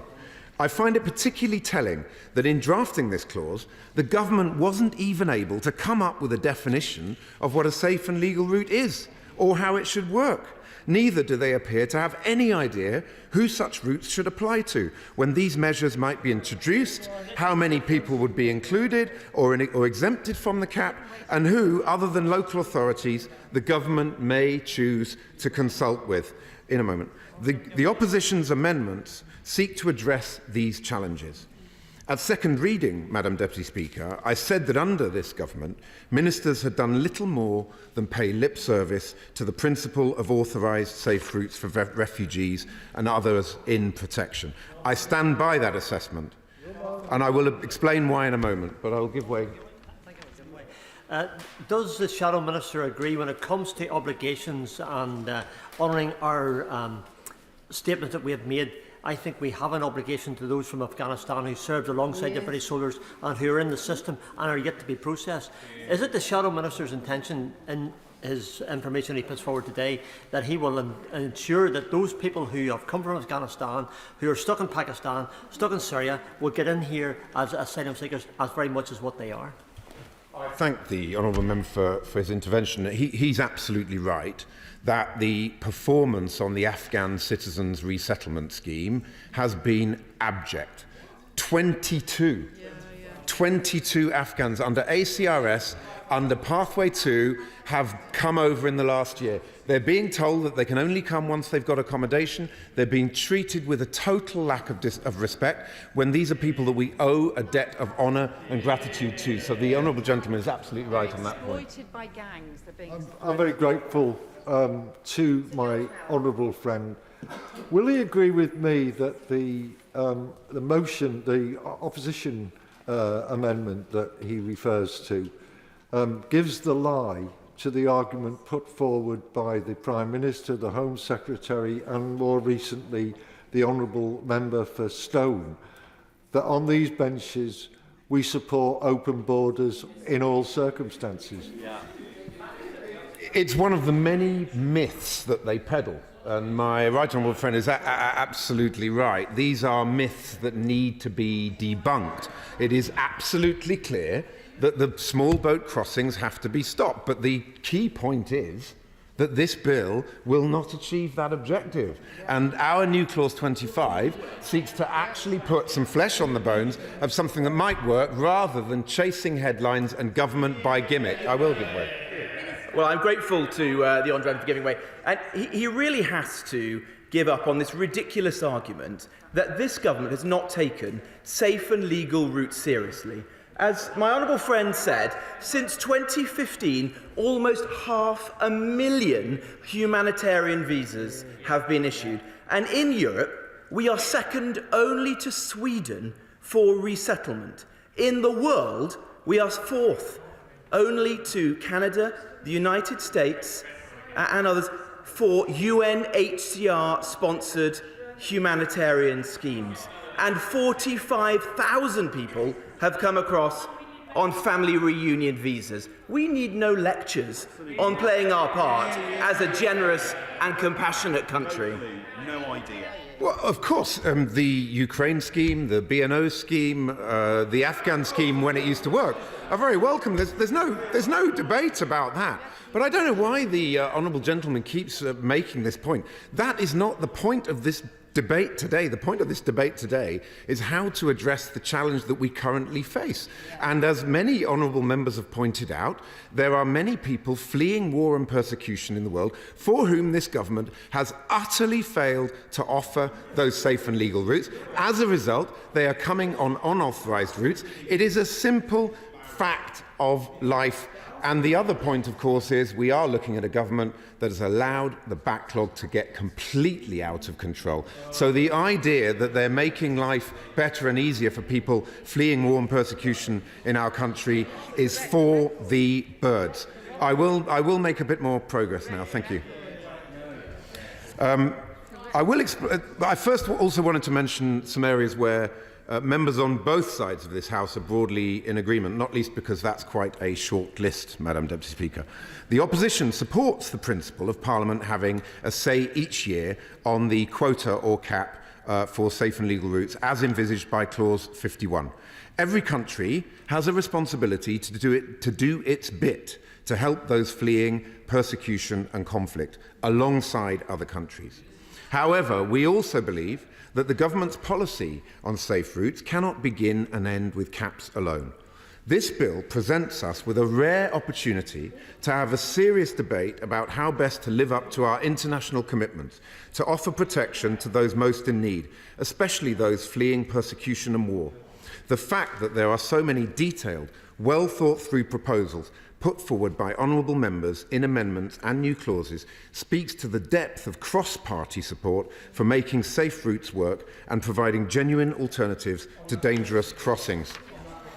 I'll give way to the... Thank you. I thank the honourable gentleman for giving way. He is absolutely scathing about the context of this bill, but he will be aware, as I am, that as recently as last summer, the Tony Blair Institute was writing about a solution for the small boat crisis that involved annual quotas, new safe and legal routes, an absolute prohibition on any arrival via small boat, and only out-of-country rights of appeal. That's exactly identical to what appears effectively in this bill. And it was written by somebody called Harvey Redgrave, who I think I can quote because he cites himself as the Labour Party's Home Affairs Policy Advisor from 2011 to 2015. Well, as I've just said, I don't know if the Honourable Lady was listening, but we support Clause 51. We support the idea of safe and legal routes that are capped.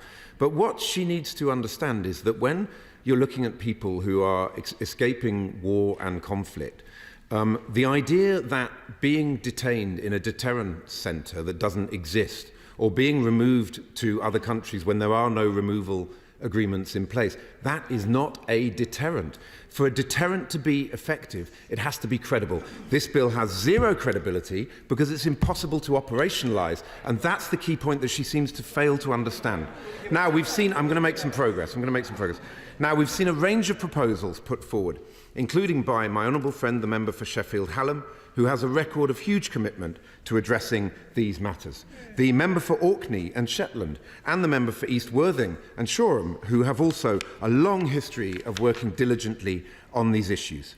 The number of new clauses, including one of my own, which seek to build upon and expand access to family reunion visas for refugees, clearly reflects the high level of support for such schemes among members on all sides of the House. In moving new Clause 24 on behalf of the opposition, I want to make it clear that providing better safe routes for unaccompanied children with family in the UK isn't just the right thing to do from the moral point of view. It will also demonstrate to our European neighbours whose support on issues from returns to tackling people smuggling is so fundamentally important to this country that we are serious about making progress with negotiations on the range of issues that I outlined in New Clause 25. Does he share my concern? But so far, the legislation contains no children's rights impact assessment, and we are desperately concerned about the plight of children. My honourable friend makes an absolutely valid point about the lack of an impact assessment for children, but there's a broader point here about the lack of an impact assessment full stop.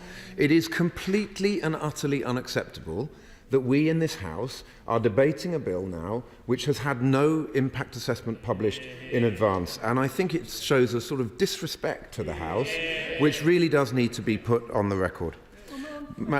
I'll just make a little bit more progress, thank you. Madam Deputy Speaker, because I'm having to limit my time to discuss our front bench's own amendments, I'll therefore not be able to raise the many questions and concerns that I have in relation to some of the provisions on legal proceedings in clauses 37 to 49, some of which do clearly appear to pose a real threat to due process and to our respect for a country that upholds the rule of law. The entire bill is shot through with inconsistencies, unresolved questions, and bizarre contortions of logic, which can only have the effect of worsening the very problems the government says it is trying to solve. Just one example of this is raised by Amendment 41, which I tabled as a means of probing the government's thinking on a measure which simply does not appear to have been properly thought through. Clause 45 states that, where an appeal against a removal notice is upheld, the duty to remove that person no longer applies. So far, so sensible. The problem is that nothing in the bill says that any asylum claim made by a person in such a situation would then be considered. Those claims would continue to be inadmissible. What this means is we'll end up with situations where there are people who cannot be removed because a court has ruled that to do so would pose unacceptable risks to their safety, but who cannot also lawfully remain in the UK because of the government's refusal to accept their claim for asylum. The law would effectively be saying that a person can neither leave nor remain in this country. If the Minister has an answer to the question of what then happens to a person in this situation, I would love to hear it. I will give way to the Honourable Lady. I'm grateful to my honourable friend and for the points that he's making today. I wanted to return to the point around detaining children, however, because under this government we know that hundreds of children have gone missing, and some of them, in fact hundreds, we still don't know where they are. And isn't it right that children that come to this country are placed immediately under the care of local authorities who can then put proper safeguarding in place to protect those most vulnerable people? My honourable friend is absolutely right, and she points to a broader failing and a clear indication of the shambles and chaos that we have within the broader asylum system. The backlog is out of control, massive safeguarding issues, and really it's just more grist to the mill for the people smugglers and the traffickers, and that's why this has to be addressed. So to sum up, Madam Deputy Speaker, this is a dog's breakfast of a bill, and this debate feels like something of a charade because everyone knows that it's not only unworkable, it's not even intended to work. Nevertheless, we do hope that colleagues across the House will support our amendments and new clauses in the division lobby this evening, because let's be clear, Madam Deputy Speaker, ministers know full well that this bill is an entirely counterproductive piece of legislation, but they don't really care. In fact, they'll be more than happy to see it failing, because then they can blame our civil servants, or the EU, or the lawyers, or the judges, or the Labour Party, or the football pundits, or whoever they can think of. And why are they doing this? Well, the answer is staring us in the face. It's because they know that come the general election, they can't stand on their record of 13 years of failure, so instead they'll whip up division, stoke anxiety and fire up the culture wars. Our constituents know where the buck stops, though. They want solutions, not sound bites. They want the Labour Party's common sense and hard graft and quiet diplomacy, not government by gimmick. And when this bill fails, they'll know that only a Labour government's 5-point plan for asylum will stop the dangerous crossings, fix our broken asylum system and get our country back on track after 13 years of Tory failure. Forgive me, I should have reminded members at the beginning of the debate that when we're in committee, it's customary to either call me by name or Madam Chair, rather than Deputy Speaker. It's a very common mistake. Don't worry. I should have reminded members at the beginning of the debate. Tim Lawton. Thank you very much, Dame Rosie. And I'm. Good start. Good start. I stand to propose 6 amendments in my name and those of Honourable and Right Honourable colleagues. Those are new clause 13 and new clause 19, and amendments 72, 73, 74 and 75. And I'm glad to hear the Minister refer to his support for safe and legal routes, because that is the basis of these amendments. And I look forward to some more words from him later on. But this is a very heated subject. This is a very controversial bill. So can I start perhaps with what I hope we can all agree on? Coming across the Channel in small boats is the worst possible way to gain entry to the United Kingdom. We need to be ruthless against the people smugglers who benefit from this miserable trade. We want to continue to offer safe haven for those genuinely escaping danger and persecution, and in a sustainable way. And that's why safe and legal routes is the obvious antidote to that problem. And that the migration system as it stands is broken, and that whatever we think about this bill, it is only one part of the solution that we need to bring forward. And the Home Office needs to beef up the processing times, the removals of those who don't have a legitimate claim, and we need more return agreements. And that an overnight solution, as we know, would be for the French to stop the boats leaving the shores of France in the first place, or intercepting them at sea and returning the passengers back to France. So the passengers would have spent £3,000 or £4,000 on an expensive return trip, paying people, smugglers, to do that. The problem is the French won't agree to do that, despite the latest encouraging and helpful settlement with them involving a considerable amount of money. So anybody who just says, what we need is to have a more constructive dialogue with the French and European partners. That is what is happening and has been going on, and we still do not have a resolution to this problem. So we have got to come up with practical solutions. I will give way. I thank you for giving way. And just talking about the French, does he know whether the French authorities actually know who all of the people are in their country who are coming over here to seek asylum, or are they just wandering around France unknown as well as when they come here? Thank you. The reality is, as the Home Affairs Select Committee found when we were last in Calais in January, is that the French authorities do not arrest a lot of the people trying to cross the Channel and turn a blind eye. So therefore they're not registered. They don't have a record who many of these people are, and they only show an interest in arresting and recording somebody who has come from a country with whom they have a returns agreement, with whom there may be a reasonable chance to return them. Otherwise, surprise, surprise, their problem becomes our problem if they then get into boats. Those are the things I hope we all agree with across this House, whatever our stance on this bill. But also we need to challenge some assumptions. Not all asylum seekers coming across the Channel have a credible claim to claim asylum. Other countries do more, we are told. But actually, when you look at the totality of the issue, the amount of people that we offer safe haven and support to outside of the United Kingdom, in refugee camps, for those people who just want to go back to their own countries, is more generous than virtually any other country in the world as well. And we need to look at the totality of that. Coming to the UK is not always the appropriate solution for many people.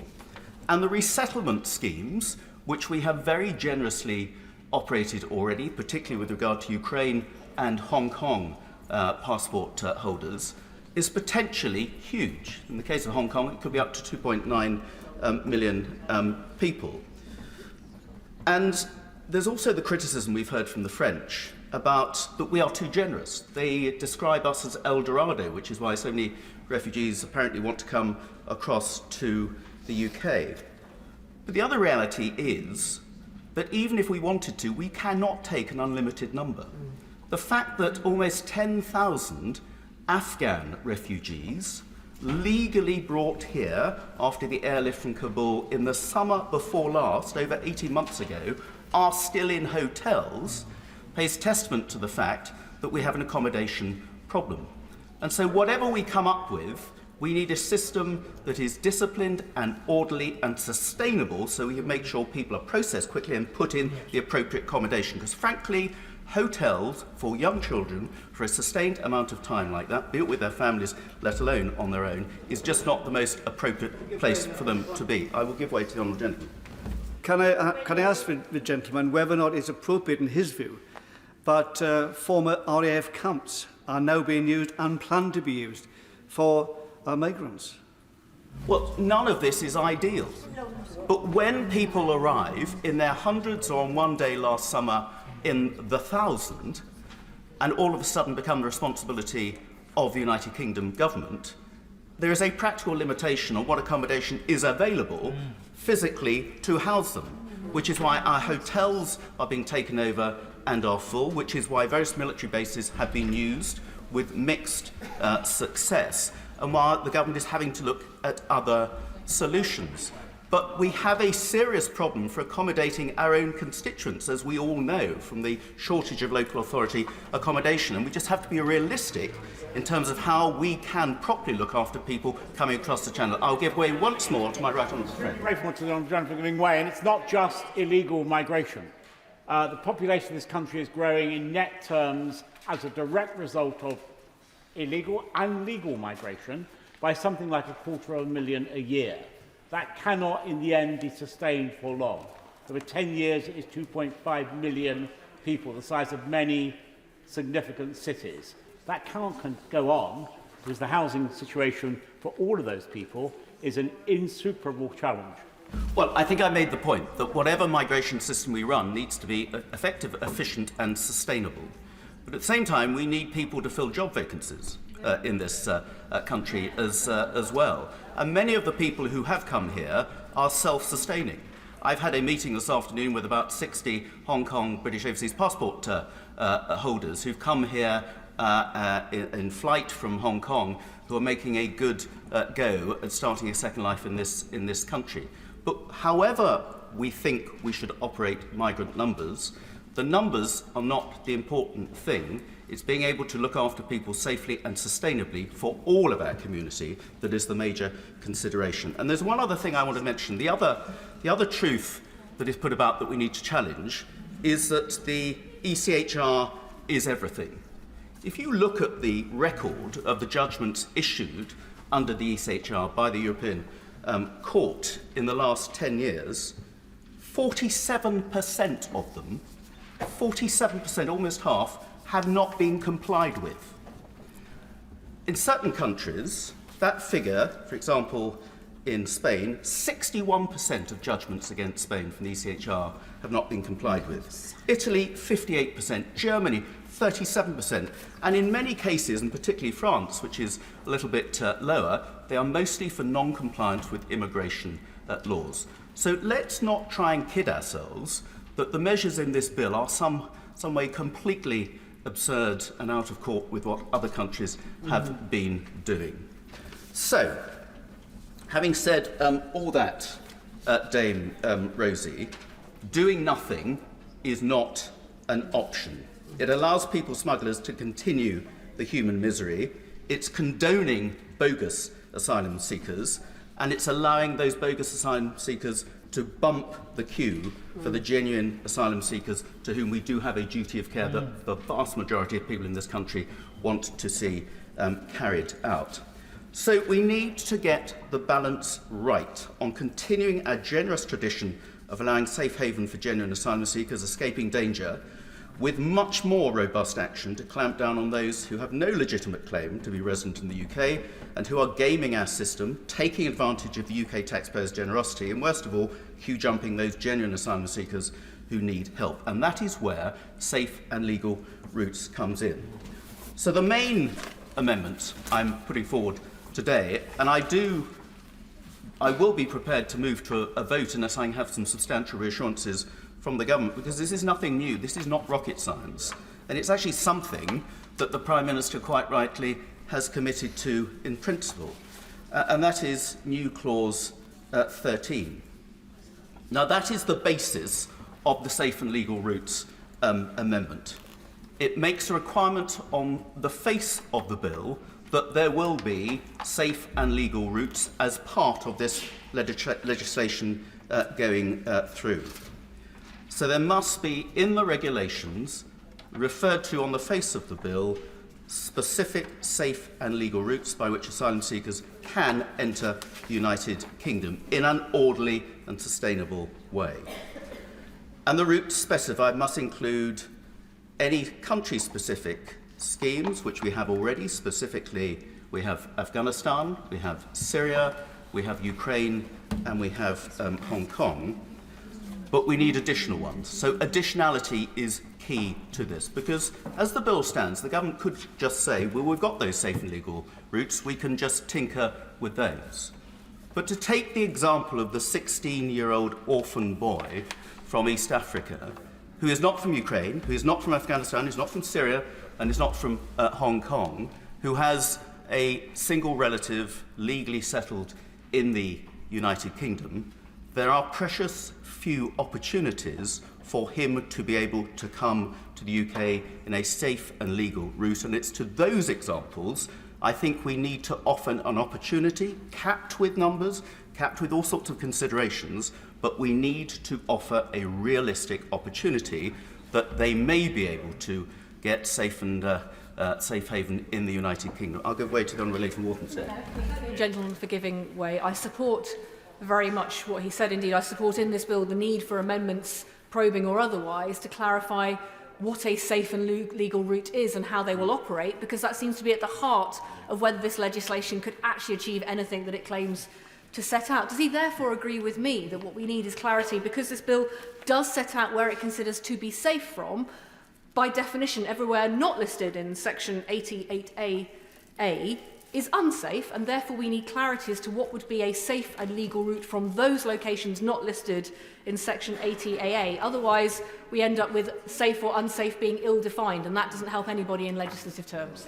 I'm grateful to the Honourable Lady. So I have drawn up this clause and the accompanying amendments in a way which is not overly prescriptive, which puts the onus back on the government to come up with schemes, some of them schemes that we've run before. The Safe and Legal Routes scheme is the family reunion scheme is something that we've run for a long time. It needs to be adapted outside of the Dublin conventions. Now, I've also suggested a Dubs 2 scheme, where again that Dubs scheme was very successful in bringing, I think, 483 children, unaccompanied single children from genuine danger zones, bringing them safely to the United Kingdom. Those are the sorts of examples. They don't need to create something completely new. We need to adapt what we have already got.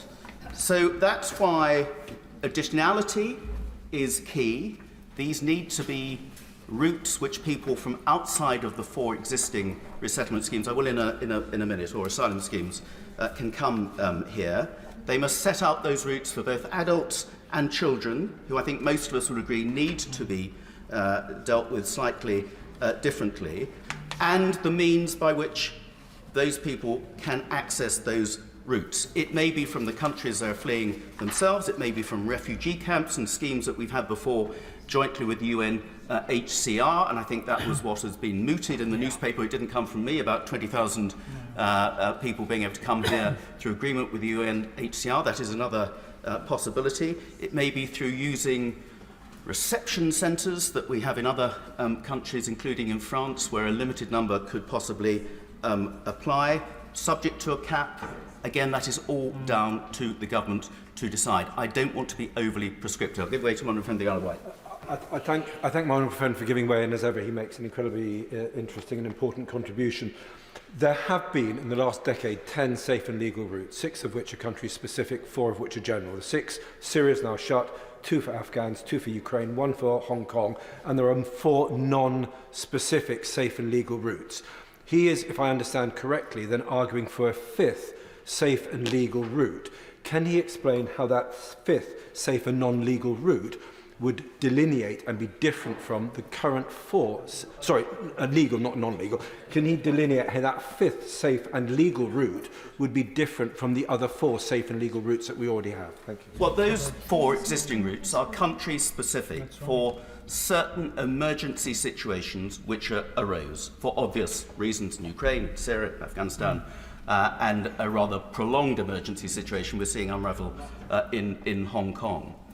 There will be other cases like that which will come up. And the bill as it stands, I believe, gives the Home Secretary the power to determine there is a new emergency in a certain country where there's a sudden wave of refugees genuinely fleeing danger, to which the United Kingdom government may want to give a commitment for us to take some of this. I think everybody would agree with that.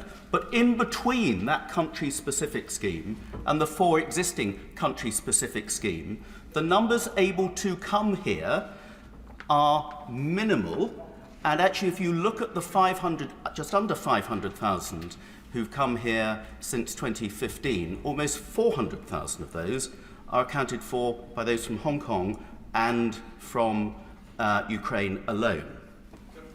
Sorry, apologies if I thank him for giving way again. Apologies if I wasn't making myself clear. Out of those 10 schemes in the last decade, 4 are non-country specific safe and legal routes. He is arguing for a 5th, an additional safe and legal route.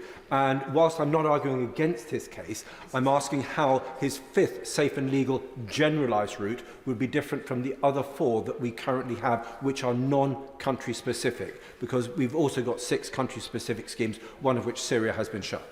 I think I've given him 2 examples. The family reunion scheme, certainly in the terms in which I put down in my new clause 19, is non-country specific. A Dubs 2 type scheme is non-country specific. At the moment, if you're not country specific, you've had it largely, particularly for young children. The numbers, I'm afraid, don't add up. There's another consideration I should have mentioned earlier. Again, we are told that everything used to be great and fine in terms of us being able to return failed asylum seekers to the EU in particular, and that it's all gone pear-shaped since Brexit. Well, in the last year that we were covered by the Dublin regulations, when we are still within the terms of the EU, the UK tried to return 8,500 failed asylum seekers to the EU.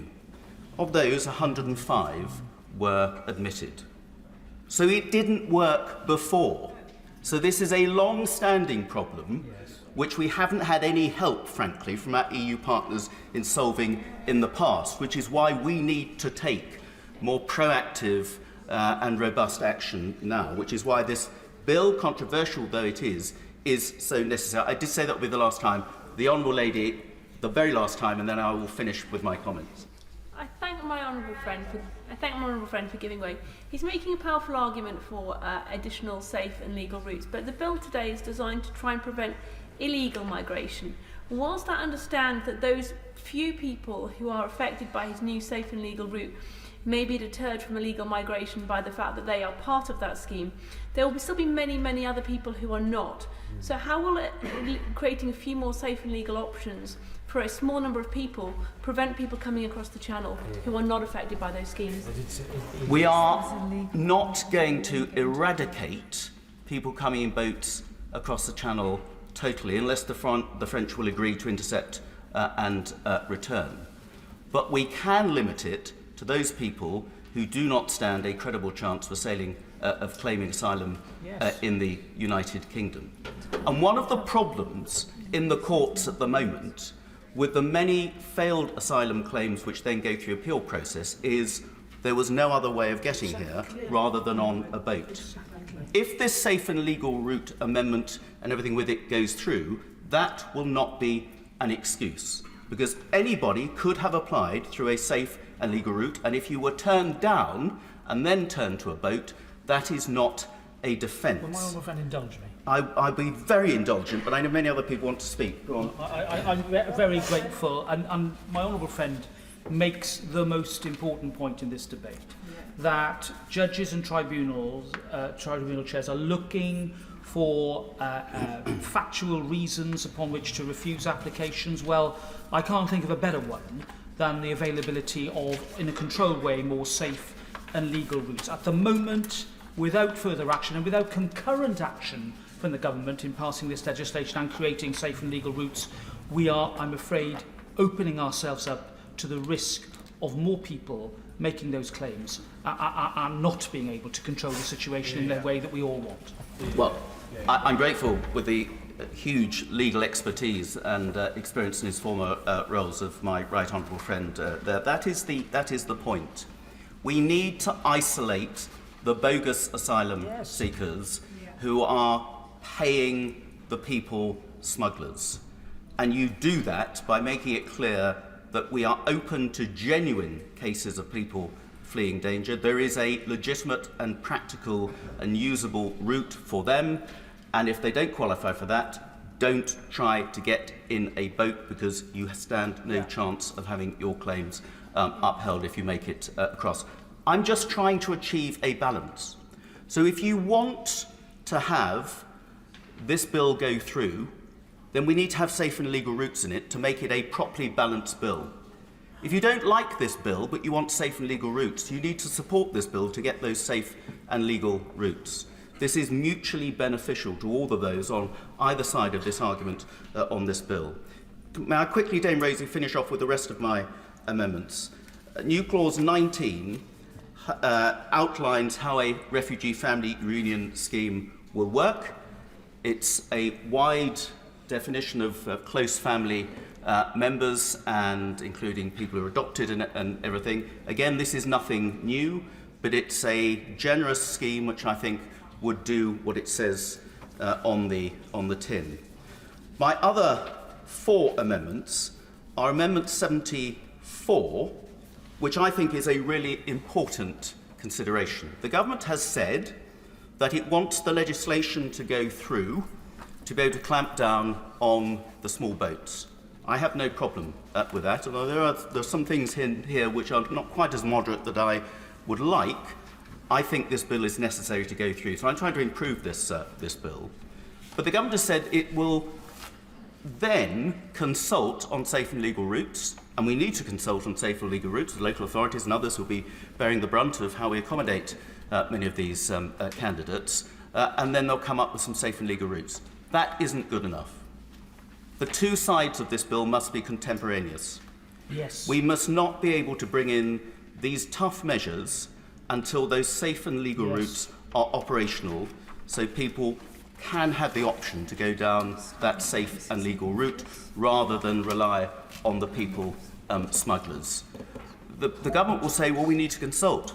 Well, start it now, because we need to be consulting with the local authorities, surely, on how we get more people out of the hotels now in sustainable accommodation for the long term. So really the government should be getting on with the consulting now, so that when this bill eventually goes through, and I suspect it may take some while to get through the other place, those safe and legal routes are up and running and ready to go. So Amendment 74 is an important amendment. Amendment 75 just adds safe and legal routes as one of the purposes to the bill in Clause 1. Clause 1 is all about clamping down on illegal migration, quite right, but it should also be the balancing of providing those safe and legal routes as well. So I want to put it in Clause 1 right at the start of the bill. And then Amendments 72 and 73 are contingent on all of the above. So that's all I'm trying to do, Dame Rosie. Lots of people are trying to misrepresent and cause mischief about this bill, and in some cases on safe and legal routes. And I just end on my own experience when I appeared on BBC South East Politics 2 weeks ago and was talking about safe and legal routes, and I was challenged, why are you supporting this bill when you were so keen on safe and legal routes, and challenged the Home Secretary? I said, because this bill contains provisions for safe and legal routes. It does, because it talks about safe and legal routes and capping numbers and everything else. The following week on the same programme, with no recourse to me, the presenter read out an email from the Home Office, having got in contact with the Home Office, unbeknownst to me, to ask about my claim on safe and legal routes. And the Home Office apparently replied, nothing in the bill commits the government to opening new safe and legal routes or increasing the numbers, which was news to me, news to the ministers at the Home Office. Hold on, he may not be laughing in a minute. News to the ministers, and so I was accused of being misleading. So when I challenged this, it turns out that what the Home Office communique actually said is that the routes to be included as part of the approach set out for the new bill will be set out in the regulations, which will depend on a number of factors, including the safe and legal routes the government offers at the time the regulations are prepared. And as the Prime Minister has said, we will get a grip on illegal migration and then bring in more safe and legal routes. So actually, it is provided for in the bill, and actually the BBC completely misrepresented my comments, and I'm glad to say yesterday issued an apology and gave me a right of reply. So let's stick to the facts. Let's not get hung up on all the prejudice about this. We have a problem in this country, and the problem is that last year just under 46,000 people came across in the most inappropriate and dangerous manner, and we have not got the capacity to deal with people in those numbers, with many of them with unsustainable claims, and we've got to get to grips with it. I think this bill is a genuine attempt to get to grips with it. It would be much more palatable and much more workable if it contained a balance that has safe and legal routes written into the bill that come in at the same stage. And I would challenge then the opposition to say that they've got a better scheme for how we deal with this dreadful problem. And simply voting against all the measures in this bill is not going to help anyone. SNP spokesperson Stuart C. MacDonald. Thank you very much, Dame Rosie. Do we support international human rights protections or do we not?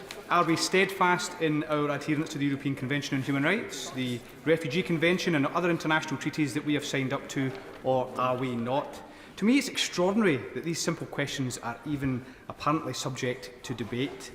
But those simple questions are precisely what this appalling bill is asking of us, including in the clauses that we are debating today. The United Nations High Commission for Refugees has been clear that this bill breaches the Refugee Convention. The Council of Europe Commissioner for Human Rights has written to us all today to warn that it's essential that members of Parliament prevent legislation that is incompatible with the UK's international obligations being passed. So our view is that it's because this bill rides roughshod over international human rights law that it should be scrapped entirely. But short of that, the amendments in the name of my honourable friend for Glasgow Central and colleagues try at least to restore some level of respect for international law. And this is not only an abstract issue of international law. This is about the Afghan lieutenant that we read about in yesterday's Independent. He flew 30 combat missions against the Taliban and was praised by his coalition supervisor as being a patriot to his nation. And now he is in a hotel and threatened with removal to Rwanda. And it's about LGBT people fleeing the outrageous criminal laws in Uganda, whose parliament last week voted for further draconian legislation, imposing endless imprisonment and even death sentences on LGBT people, as well as those who do not report them to the police or even rent a room to them. This is all about trafficking victims, about victims of torture and many, many more vulnerable people. The question is, are we committed to meeting our international obligations to these people? For my SNP colleagues and I, the answer must clearly be yes. But this bill says no. And so we start by absolutely opposing Clause 49 and the government's attempts to undermine the role of the Court of Human Rights. Hear, hear. Clause 49 empowers the Home Secretary to ignore and even to compel our courts to ignore interim measures from the court. It's said to be a placeholder clause, but here we are debating it in this House with only a select bunch of Conservative backbenchers apparently any the wiser as to what the government's intentions are with respect to it. So the clause as it is drafted is completely unacceptable, but so too is the way that government is treating Parliament. As the Council of Europe Commissioner for Human Rights states in his letter to us, interim measures issued by the European Court of Human Rights and their binding nature are integral to ensuring that Member States fully and effectively fulfil their human rights obligations. So we believe that clause should be taken out, or either our Amendment 119 or my honourable friend for Edinburgh South West's Amendment 122 should be supported to ensure that that power is used consistently with the Convention. The Prime Minister should stop dancing to the tune of the anti-ECHR minority. He should have the guts to put international human rights before internal party management. Dame Rosie, I turn next to safe legal routes, which many amendments and new clauses understandably address. The lack of them, and in the case of the Afghan Citizens Resettlement Scheme, their poor and slow implementation is clearly a contributor to the irregular arrivals. Expanding them would help tackle this issue, as the Honourable Member for East Worthing has just eloquently set out. But Clause 51 as it stands is completely inadequate. It provides for a limit not to be exceeded, rather than providing a target to aim for. And it allows the Home Secretary, instead of Parliament, to set the definition of safe legal route. So our Amendment 179 and related amendments replace the cap with a target, and a longer-term target too, and seek to improve Parliament's role in setting that goal and holding the Home Secretary account for her efforts to meet it. And we support other new clauses and amendments seeking to achieve similar aims. We support the various new clauses that have been put down highlighting particular safe legal routes, such as the humanitarian travel permit, safe passage visa schemes, refugee family reunion and Dublin-style safe legal routes for children in the European Union. The key point is, as has been said, these routes should be a priority and an urgent part of the overall response, and not an afterthought to be looked at a little way down the line. Turning then to the remaining clauses relating to legal proceedings. Frankly, most of the provisions in this bill essentially dehumanise people who seek protection here, so that no matter what horrors they have endured, their individual circumstances are to be ignored, and their ability to access rights and protections set out in international treaties is to be absolutely decimated. Instead, they are to be detained, locked up, and either removed or left in a permanent limbo. These clauses on legal proceedings buttress that regime by seeking to snuff out the ability of anyone to get to a courtroom to challenge what is going on before the removal takes place. What is most fundamental about this regime is what you cannot use as a grounds for a suspensive challenge prior to removal. The Afghan who fought alongside our pilots against the Taliban cannot challenge his removal to Rwanda on the grounds that he is a refugee. And the trafficking victim cannot prevent his or her lengthy detention and removal on the basis of being such a victim of trafficking. So our Amendment 76 makes the fundamental point that if a person makes a claim to be a refugee or makes a human rights claim, or there are grounds to think that it may be a victim of modern slavery or trafficking, That should be considered before any action is taken to remove. Hear, hear. That is basically how things used to be. That is basically how things are up until now. That is how it should be. And that is generally what is required to live up to our obligations under international law. And we also believe it is a requirement of simple common humanity. But as the bill stands, not only is none of that possible, but the limited ability to challenge on grounds that serious and irreversible harm is risked is also made incredibly difficult by the way these clauses are drafted. That's made more difficult because of ludicrously restricted grounds for challenge and appeals and high evidential burdens. It happens because of red tape and deadlines that will simply be impossible to comply with.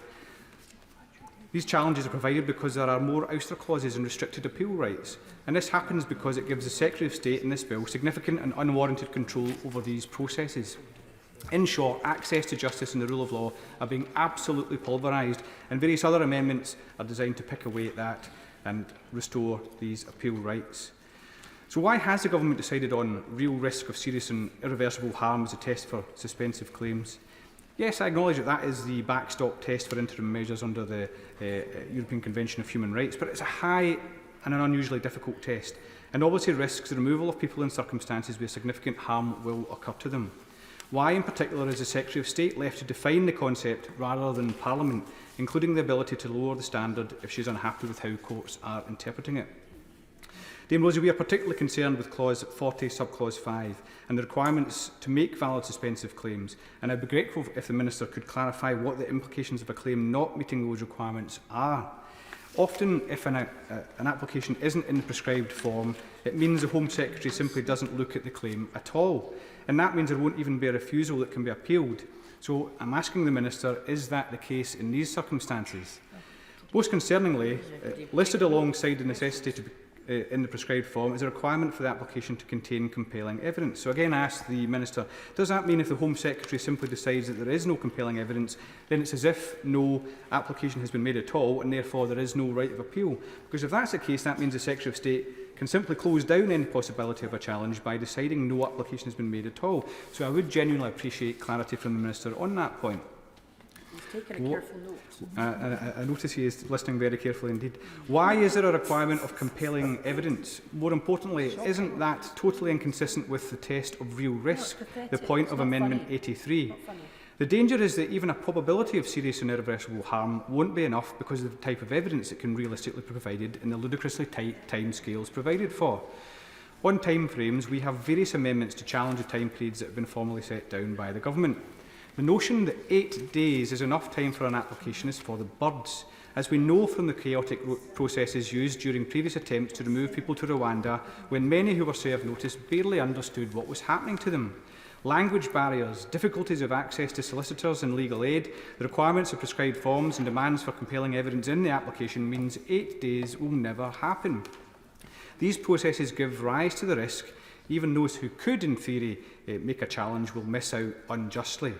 So on that point, and a very important point, can the Minister give clarity as to how he is going to ensure legal advice is accessible and, importantly, what his government's position is on the availability of legal aid? These are hugely important issues which are not really touched upon in the bill at all. Given these ludicrously restricted timeframes, the restriction of out-of-time claims in Clause 44 is also frightening, and our amendments from 101 onwards seek to challenge this.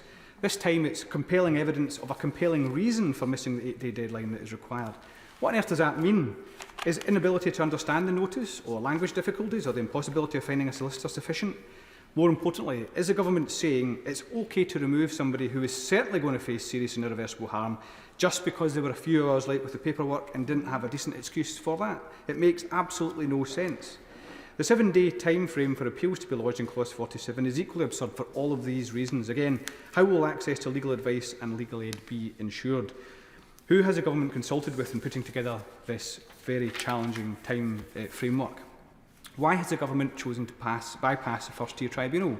Why is the government now apparently suggesting using first-tier employment law judges to assess difficult issues of removal and serious harm? Some will have an even more difficult route to challenge a refusal if the Home Secretary decides a claim is clearly unfounded. And the clauses don't seem to make any sense, because if it seems to be the case that to make a valid application you need to provide compelling evidence of harm, it's difficult then to see how any valid application containing such compelling evidence can then be deemed to be clearly unfounded. But going beyond that, the grounds for appeal to the upper tribunal are again objectionably difficult. Just to get permission to appeal, compelling evidence and serious and irreversible harm, and assessed on the papers with no further rights of appeal. So our amendments to clause 43 seek to rectify that. We object to the bill instructing the tribunal to how to do its work, and in particular, how to make assessments of fact. Judges, not the Secretary of State, should determine what new matters can be considered and what evidence and facts are relevant to their decisions. So our amendments to clause 46 and clause 47 and various other clauses seek to protect the independence of the tribunal. And we object very strongly to the ouster clause in clause 48, including in particular restrictions on the supervisory jurisdiction of the Court of Session, while amendments 100 and 108 also seek to challenge restrictions on onward rights of appeal. These are serious and significant issues of profound importance. Removing the oversight of the courts is unacceptable and frankly unconstitutional. We had a well-developed and functioning system of appeals and judicial oversight of it. The government should stop dismantling it. Instead, this bill leaves most people seeking to assert their rights only able to do so after they have been removed. The notion that such challenges can be successfully undertaken from thousands of miles away is absolutely absurd. And then that brings us to the fundamental question: what happens if someone is actually successful in making a suspensive case? All that clause 45 states is that they cannot be removed. It does not then allow them to access the asylum process or for any other assessment to be made of their case. They, like tens of thousands of others who cannot be removed simply because there is nowhere to remove them to, are going to be left in limbo. A limbo that will be disastrous for the taxpayer, but absolutely life-destroying for the individuals involved. A desperate outcome from a desperate bill. Finally, Dame Rosie, while we support almost all the other amendments and new clauses tabled by opposition members, we do have concerns about new clauses 23 and 25. New clause 23 requires the Secretary of State to use her broad discretion to put in place a fast-track asylum procedure for so-called low grant rate countries. It also contains an amazingly wide definition of low grant rate country, because that would include nationalities where 49% of applicants have successfully sought asylum. New clause 25 has aspects which we think are fine, but crucial to what seems to be trying to do are cooperation agreements for removal of people who have had claims declared inadmissible. But there is no separate definition of inadmissible, separate from the definition in clauses 2 and 4 of the bill, and these are at the heart of all the problems with this bill. So we will continue to listen carefully to what is said about these new clauses, but we are concerned that they need further work. Dame Rosie, in short, we oppose every aspect of this bill. We object to the outrageous time frame for consideration of it, and we object to the lack of impact assessment before we get to debate it. Our amendments try to mitigate some of its worst aspects, but ultimately it remains an unlawful bill, completely and utterly beyond repair. Simon Clark. Thank you, Dame Rosie. And I rise to speak to amendment number 132, which stands in my name. And together with numbers 131, 133 and 134 has been drawn up with the express purpose of ensuring that our legislation does what my right honourable friend the Prime Minister has rightly said should be our priority, namely stopping the small boats and the evil trade that sustains them. We are fortunate to live in one of the greatest countries on earth, but unless you believe in a literally unlimited right of immigration, in any sane legal order, the United Kingdom must have the ability to effectively control our borders. It is only by having such control that we can maintain democratic consent, both for legal migration, but also for our system for allowing asylum to those in need, as we've done rightly and generously with those fleeing the repression of the Chinese state in Hong Kong, the bestiality of the Taliban in Afghanistan, or the cruelty of Putin's war in Ukraine. And as my right honourable friend, the Minister, said from the dispatch box, almost 500,000 humanitarian visas have been granted by this country since 2015, specifically 50,000 of which have come from existing global, safe and legal routes. At the moment, we do not exercise the control to which I alluded a moment ago, and contrary to what the benches opposite may pretend, the reality is there is no amount of cooperation with the French or investment in our infrastructure at the border, welcome though those are, which can deter people attempting this crossing in the tens of thousands each year. I will give way.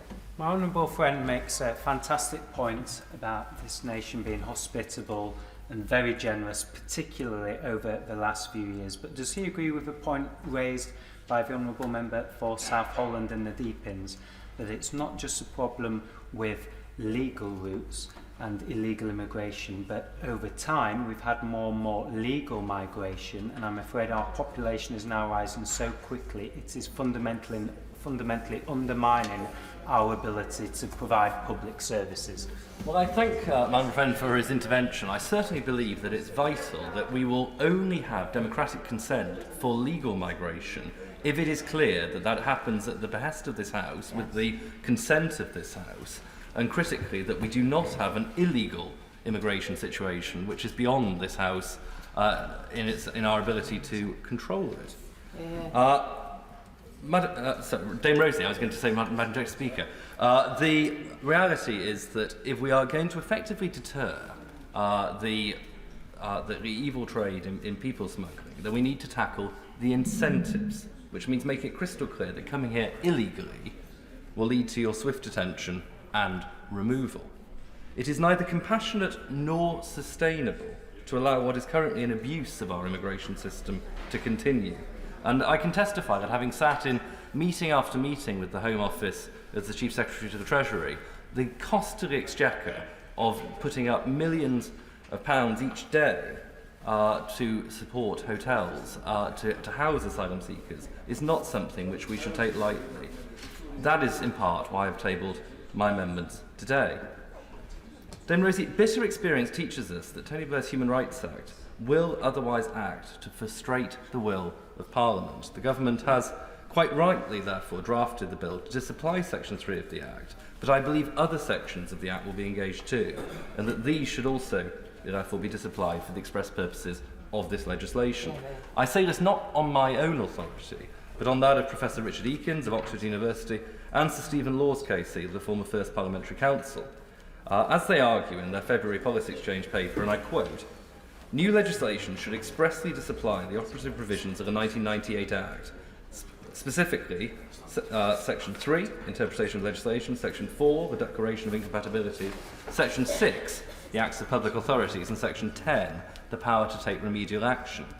They go on to say, without legislative provision to this effect, it is inevitable that claimants will challenge the Home Secretary's understanding of the legislation, inviting the courts either to interpret the legislation to read down her duty to remove persons from the UK, or reading in new procedural requirements, or to declare the legislation incompatible with convention rights, and thus authorising ministers to change it by executive order, and ensuring that political pressure would be brought to bear to this end. Dame Rosie, having disapplied Section 3 on the basis that it leaves open the possibility of systemic legal challenge, I can see no legal, philosophical or practical argument against doing the same where a similar risk exists. Ultimately, we know that our best and probably only chance to avoid this legislation from being entangled in human rights law is for this place to be absolutely clear and unambiguous about our intentions. And it feels to me that my amendment flows in that spirit, and that we should show the determination now, not after the fact, if and when the fears of many of us in this House have been realised, to make our intentions clear on the face of the bill. Dame Rosie, I also wish to speak briefly in favour of amendment number 131, presented by my honourable friend, the member for Devizes, and this has a comparable aim to my own amendment in respect of the ECHR. I do so for the reasons set out by the Lord Chancellor at the time the Convention was entered into by the United Kingdom. He said, "The real vice of the document, therefore, consists in its lack of precision. I should be unable to advise with any certainty as to what result will be arrived at in any given case, even if the judges were applying the principles of English law. It completely passes the wit of man to guess what results will be arrived at by a tribunal composed of elected persons who need not even be lawyers, drawn from various European states possessing completely different systems of law, and whose deliberation takes place behind closed doors. This, in a nutshell, is the risk to which we expose this legislation if we proceed without that protection. And I very much hope that my right honourable friends on the front bench will take these amendments seriously and work with us over the course of the crucial weeks ahead to make sure that the legislation respects the will of this House and, I believe, the will of the British people. Dame Diana Johnson. Thank you, Dame Rosie. First of all, I would like to add my voice to the concerns that a number of members have already raised about the lack of an impact assessment, an equality impact assessment and a children's rights impact assessment as we commence this very important committee stage of the bill. Now, in the Home Affairs Select Committee report on small boats and migration, we made clear, and I want to read this to the House, there is no magical single solution to dealing with irregular migration. Detailed, evidence-driven, fully costed and fully tested policy initiatives are by far the most likely to achieve sustainable, incremental change that deters journeys such as dangerous channel crossings. So I think it is very regrettable that we don't have all that information, we don't have the costings, we don't have the impact assessments when we're debating these clauses in the House today, particularly when this bill is being rushed through the Commons. I'm happy to give way. I'm very grateful, Honourable Lady, for giving way. She's called for a number of assessments, and rightly so, but isn't the real test of this bill actually the headlines, the newspaper headlines, impacts assessment, and that's all it's about. Well, I thank the honourable gentleman for that intervention. I think, unfortunately, there seems to be a great deal of confusion in the House, actually, about the small boats issue. And I think it is just worth reflecting on the fact that currently the largest number of people coming across in small boats actually come from Afghanistan. And I think we need to reflect on that. We also need to reflect on the fact that the backlog in the Home Office, now over 166,000, has been growing for some time and has a knock-on effect then about how quickly the system can deal with people arriving in this country and process them and remove those who should not be here. And I think it's also just worth reflecting on the Home Affairs Select Committee report from last summer, where we said there were 4 things that the government needed to do to address the small boats crisis. First of all, and number 1, was clear the backlog and speed up the processing of people arriving in small boats. Secondly was the issue of safe and legal routes, and I'm going to say a little bit more about that in a moment. We also stressed the need for international cooperation and the need to deal with the criminal gangs and have in place return agreements with countries. I do remain worried about the argument that this legislation will deter people from getting into small boats. And that goes back to my concern about the lack of evidence. So I am concerned about that. And the Honourable Member for West Worthing and Shoreham referred to the Home Affairs Select Committee trip to northern France in January. And one of the key things I remember from that trip was if someone is in Calais or northern France and they are standing on the beach and they can see the British coastline just 30 miles away, that really is too late. The fact that they're there is too late. They are going to take their chance and get into a boat. I also just wanted to say, before I refer to my amendment, that I worry about the capacity of the Home Office to deal with momentous change which this legislation will bring in. They haven't been very good at dealing with the applications for asylum that have been building for many years, and I do worry about their capacity to deal with the large-scale detention of people, families and children, which this bill will bring in. Now, I want to speak to Amendment 137, which is in my name, on establishing a cap on the number of migrants using safe and legal routes. Now, it will, of course, be a difficult job for this House to identify what crises are going to unfold in the year ahead and then make provision for it.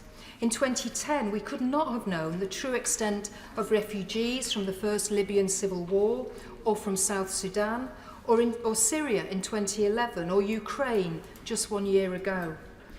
And we cannot know what global challenges we will face in the next year. So setting an arbitrary target could be seen to restrain governments being able to respond dynamically and appropriately.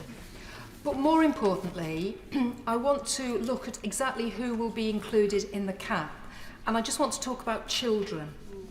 I'm sure all of us can agree that every child has the right to protection from persecution, discrimination and violence. It's a cornerstone of international and domestic law.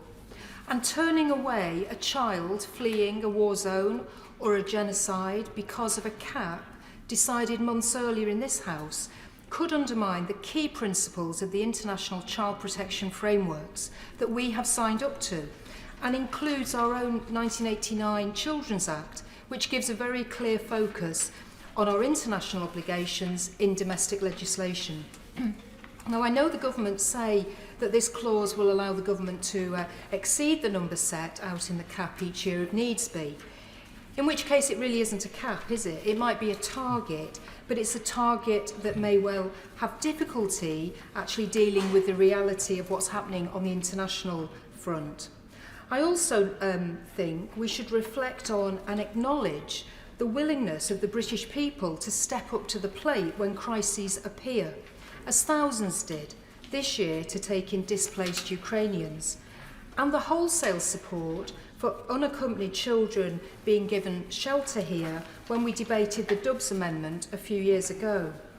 So if the government is determined to introduce this cap, then I would argue that it is right that children are not included in the cap number, and that people, as set out in the clause, are defined as those over 18 years of age. Setting a cap on the number of children who can claim asylum could well mean turning away one child whilst choosing another, and it's a Sophie's Choice regulation. And I would ask the Minister to think again and recognise the special position of children and our obligation to them. Now, of course, the most obvious and appropriate way to support refugee children is to ensure that they have access to safe and legal routes, which are clearly set out and defined, which is why I've added my name to new clause 13 and amendments 72 to 75, tabled by the Honourable Member, and I will get his constituency right this time, East Worthing and Shoreham. And I also support my Honourable Friend's amendments, my Honourable Friend for Walthamstow's amendments, new clause 17. Now, in our Home Affairs Committee report last summer, we made it explicitly clear that ensuring that there are accessible, safe and legal routes to the United Kingdom is a key plank of an asylum system that is both fair and effective, and also provides a clear disincentive and deterrent for illegal routes. I just wanted to say that I agreed with the comments from the Honourable Gentleman about the need for additionality, and that we cannot just say that the current schemes that are in place, welcome as they are sufficient. There has to be a package of measures to deal with the current situation, along with clearing the backlog, as I said earlier on. And it cannot be right that this is left to some future date when we will discuss and know about what these safe and legal routes will mean. We need to have this as part of the bill up front, so we've got both sides of what's needed here, the deterrent and the option around safe and legal routes. And I also just wanted to say something about new clause 8 and new clause 10. And these are around safe passage visa schemes. Now, the Home Affairs Select Committee had an idea in the report that we produced about using the reception centres in France to allow people to make asylum claims from France. Now, I know the government rejected that, but I think some imaginative thinking about how you can assist people to make claims would be very helpful. And I think that's why new clause 8 and new clause 10 are certainly worth the government considering what that would actually mean. We know that we have juxtaposed checks on passports and customs with the French, and I think there may well be more room to negotiate with the French, something about making claims in France directly. And I know new clause 8 is a little more prescriptive than new clause 10, and that might be helpful as well. I've also added my name to Amendment 122, tabled by the Honourable and Learned Member for Edinburgh South West, which clarifies our legal responsibilities and fulfilling the recommendations by the Joint Committee on Human Rights. The Home Affairs Select Committee report last year underlined the importance of strong international cooperation and relationships in order to deal with migration issues. And these, I believe, would be weakened by walking away from our international legal obligations.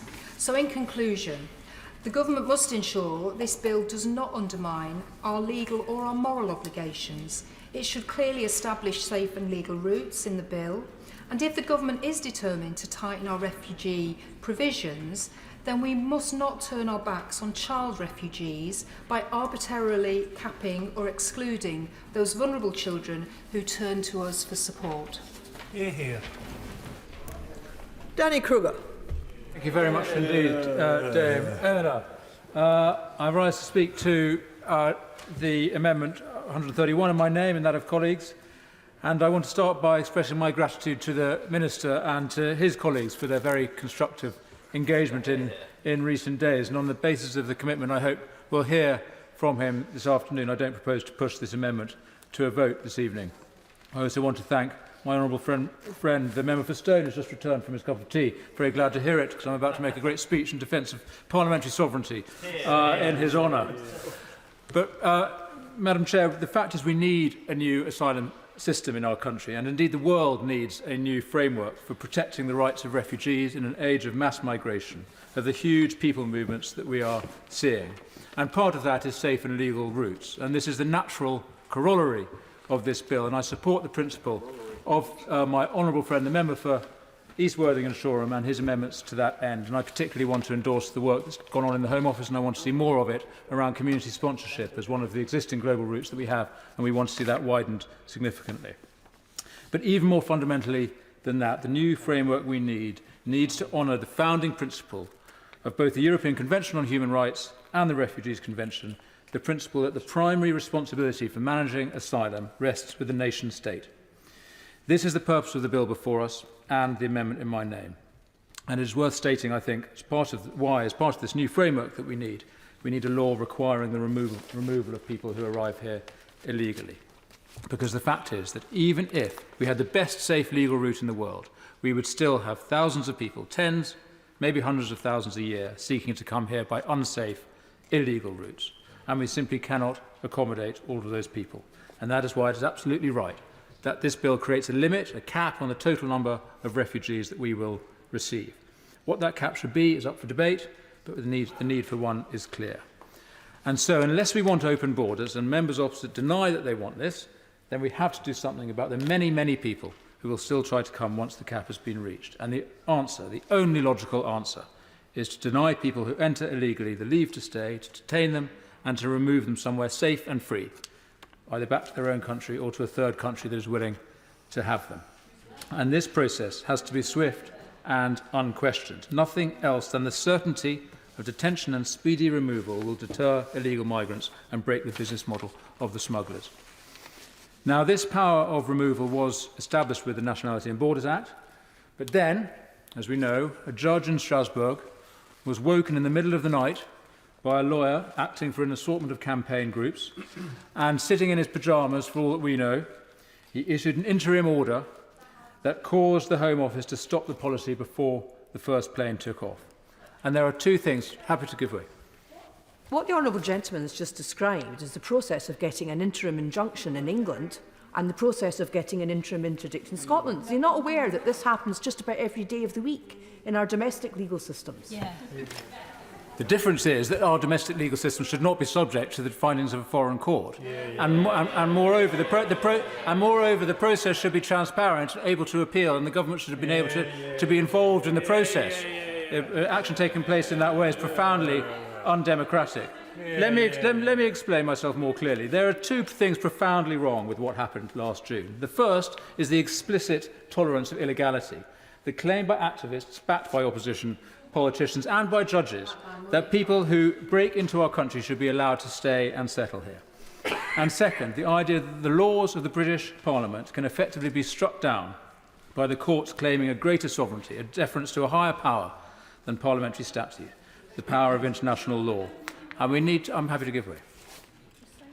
I thank the Honourable Judge for giving way, but we as United Kingdom have signed up to many international treaties. Why do we sign up to treaties if we're not going to allow them to be implemented or follow them? Hear, hear. You're right. The honourable lady is absolutely right. This is a treaty that we are signed up to, and under a treaty we have certain obligations. One of those obligations does not include obeying these interim orders. There's no legal basis for us to obey the legal order. That's a recent convention, and it's not in statute that we should obey it. Moreover, even if it was a substantive judgment, it doesn't give direct effect to the British government. So we need to change these things. This is why this bill is necessary. It will mandate, not merely permit, the government to remove illegal migrants, so that there can be no doubt in the minds of ministers or officials or contractors what the law requires them to do. But what about the courts? Now, I know that the government hopes and expects that the new mandate to remove will be enough, that plain primary legislation passed in this place will persuade judges, whether in Strasbourg or the UK, not to stand in the way of Parliament. I hope they're right, but I don't think we can rely on hope. I don't think we can rely on assurances that the government may have received from Strasbourg that judges there will respect this law in a way that they didn't respect the last one. We need to go further. Not just permit removals as per the Nationality and Borders Act, not just mandate removals as per this bill, but we must also actively block the frustration of the removals policy. And the primary means by which this policy will be frustrated is the European Court of Human Rights. Now, my amendment ensures that the policy of removal can go ahead, notwithstanding any decision of the European Court. No more pyjama injunctions in the middle of the night, so-called Rule 39 orders. I thank the honourable gentleman for giving way. One of the reasons why Winston Churchill helped set up the European Court of Human Rights was to protect citizens across Europe, including here in the UK, from overbearing governments who didn't have respect for the role of courts in keeping them honest. With his amendment, let us see some honesty. Is he saying that he wants, in contrast to the Prime Minister, for us to leave the European Court of Human Rights? Because this amendment, if it were passed, would mean that we would have to be in the same court as Belarus. So will he be honest? Does he want us to be Belarus? I'm very grateful to the honourable lady. She mentions Winston Churchill, who of course had no intention of the UK signing up to the European Convention. It's true he sent some lawyers over there, but actually the original intention was for the UK not to, there was no need for the UK to sign up to it. We did so, and at that time there was no Rule 39 orders. There was no opportunity for judges in the middle of the night to issue these interim orders and stop UK policy, and that should not have been the case, and it should not be the case now. And even substantive judgments, which I also accept we need to comply with, honourable members opposite are quite right about that, even they should not have the direct effect of halting removals. A substantive judgment against the UK would simply start a process of negotiation, as we had after the court ruled against us on prisoner voting. My amendment would put Strasbourg and the ECHR in its proper place as a treaty partner, not a higher power, not a superior lawmaker to the Parliament of the United Kingdom. Members opposite seem to think that the ECHR has superior power to the sovereignty of this House, which I invite them to stand on that platform at the next election. By all means, go ahead and suggest that this House is not sovereign. Now, Madam Chair, I come not to bury the ECHR, but to praise it. It is a noble document. As we know, it was written with the help of British Conservative lawyers, but really it just codifies the liberties enjoyed under English common law and statute. We should not have, and we sadly have, put ourselves under the supervisory jurisdiction of the European Court, and we should not be dictated to when it comes to control of our borders. And I challenge any member who thinks that the judges in Strasbourg have a superior jurisdiction to this Parliament. So this amendment will restore the proper balance of power. Now, Madam Chair, in conclusion, I want to go to what I think is the heart of the matter and why passions run so high about this bill. The heart of the matter is what kind of country the UK is, or what we think it is. Members opposite think that this country is cruel, petty, a small-minded, small island that ignores its responsibility to the most vulnerable people in the world. That's what they think that this country is. But our side doesn't think that. We know that we have obligations to the world's refugees, and we are determined to fulfil them. But we think that the first and foundational principle that defines the UK, the source and the basis of all our generosity and our engagement with the problems of the world, is that we are a law-governed nation. and that the laws which govern us are made here, in this building, by the representatives of the people. That is the principle that holds everything together. That is why Britain is respected abroad. That is the basis of our peace and prosperity and our extraordinary history. It is why, directly or indirectly, so many people from other countries want to come and live here, whether they come legally or illegally, because we are a safe, prosperous, law-governed and sovereign nation. No human rights framework, no international convention can dictate to us that we should tolerate illegality, let alone illegal entry to our country and to all the privileges of residence here. We need, with this bill, to remember the people who sent us to this place and what they expect of us, to defend the interests and the values of the law-abiding citizens of this country, to put the laws we make here ahead of the interpretation of a foreign court. Statute is sovereign. Parliament is sovereign. The public expects us to have the courage to discharge our duty and take back control of our borders, as we promised we would do when we left the EU.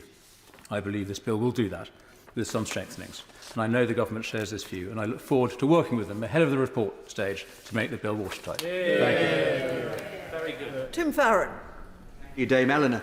It's a pleasure to follow my friend's speech, with whom I agree on the issue of the source of human rights.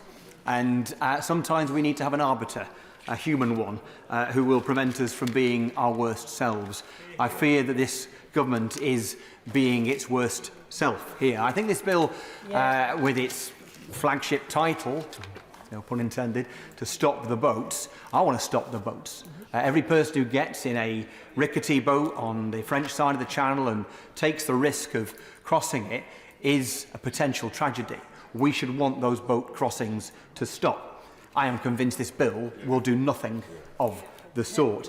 This bill is dozy and it is dangerous. It is dozy because it won't work and it will be counterproductive. It is dangerous for genuine refugees, and we won't know who they are unless we seek to assess them in the first place, and dangerous for Britain's reputation, and therefore our power soft and otherwise overseas, therefore undermining our sovereignty.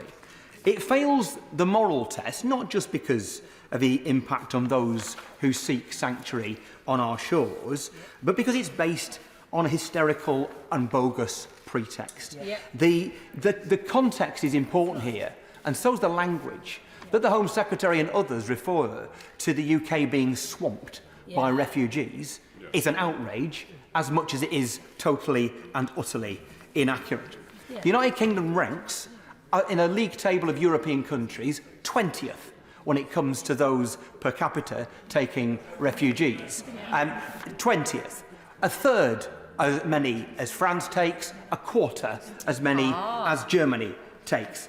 Now, the fact that the bogus premise on which this bill is based is set out and obvious, something that, intelligent members opposite, of which they all are, I'm sure, understand and yet still keep promulgating this nonsense. Nevertheless, the language has consequences.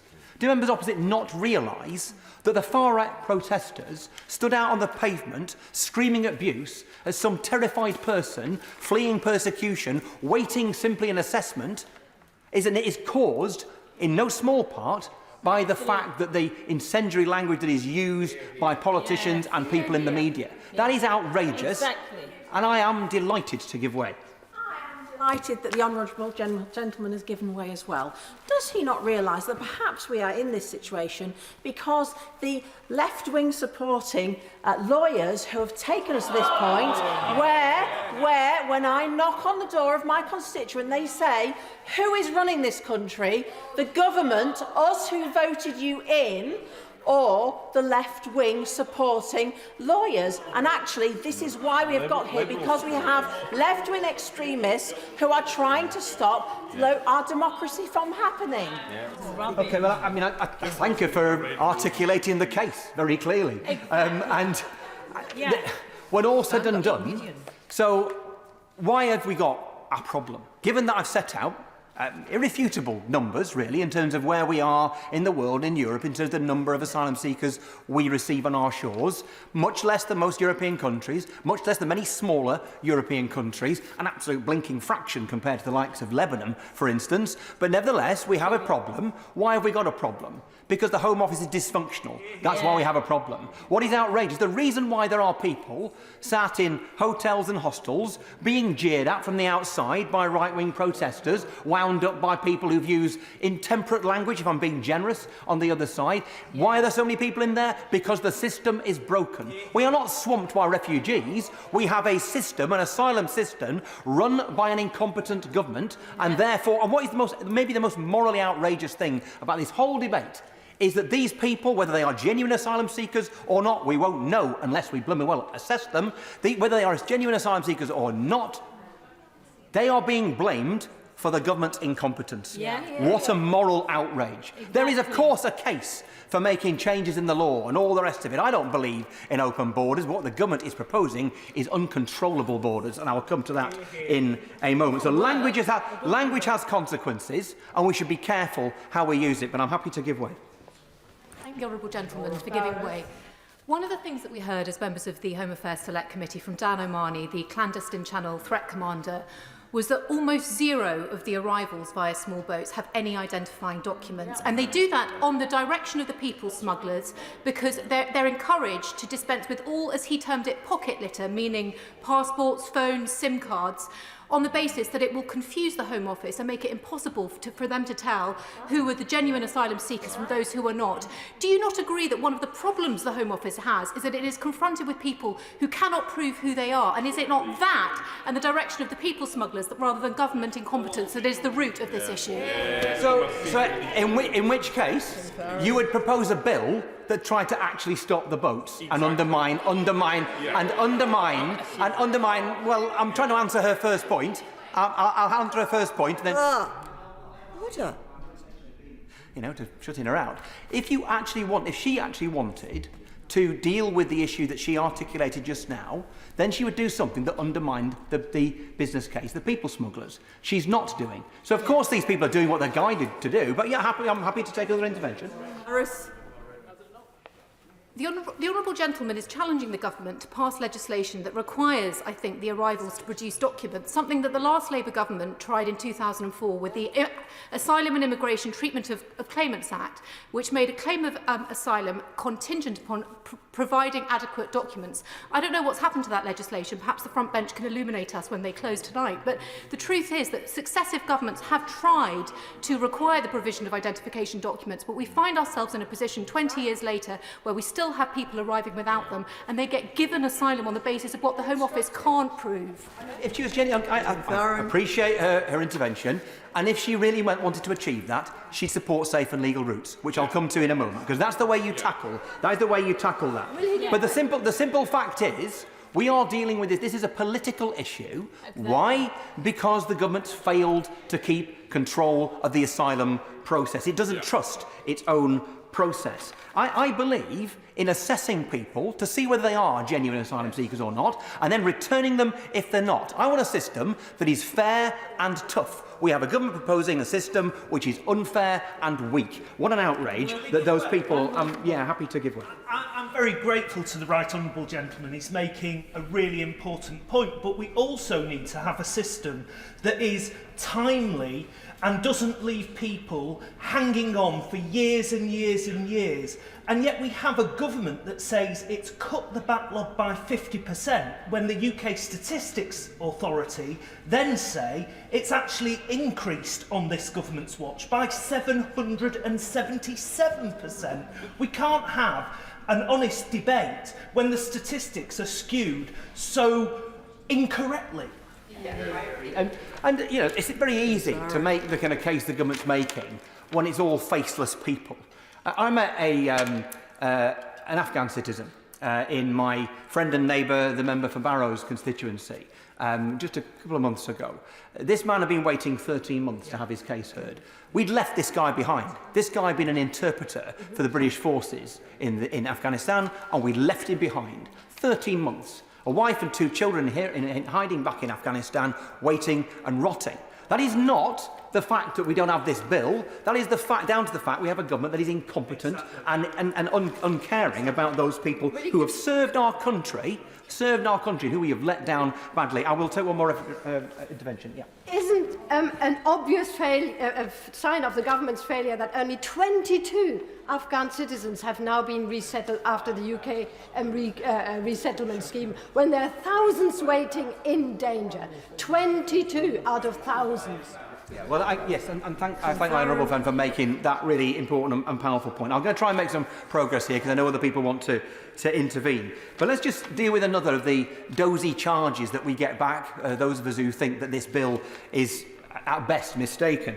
And it's the idea that, well, why would people want to come here escaping from war-torn France? Why don't they stay in safe France? France isn't a dangerous country. I can make some quips about the current state of play over there at the moment, but I won't. But let's just remember this. 86% of people fleeing their homes go to the neighbouring country and they stay there. They stay there. So we're talking about 14% of the world's refugees go beyond the neighbouring country. A fraction come to Europe. And in case honourable members and right honourable members opposite need a geography lesson, we are the end of the line, right? We're on the other side of the channel. We're far west of Europe. So we are the people they get to the last. We've already established that France takes 3 times more refugees than we do. This is the last one, please. Go on, yes. I thank the Honourable gentleman for giving way, and he's been making an excellent case. On the question about figures, this is part of the bogus nonsense being sprouted by the government when the Secretary of State goes on television saying that 100 million people are making their way to the United Kingdom, and then somebody else went on the television saying it's about 1 billion people making their way to the United Kingdom. Yes, I mean, and so there are arguments for, stricter or less strict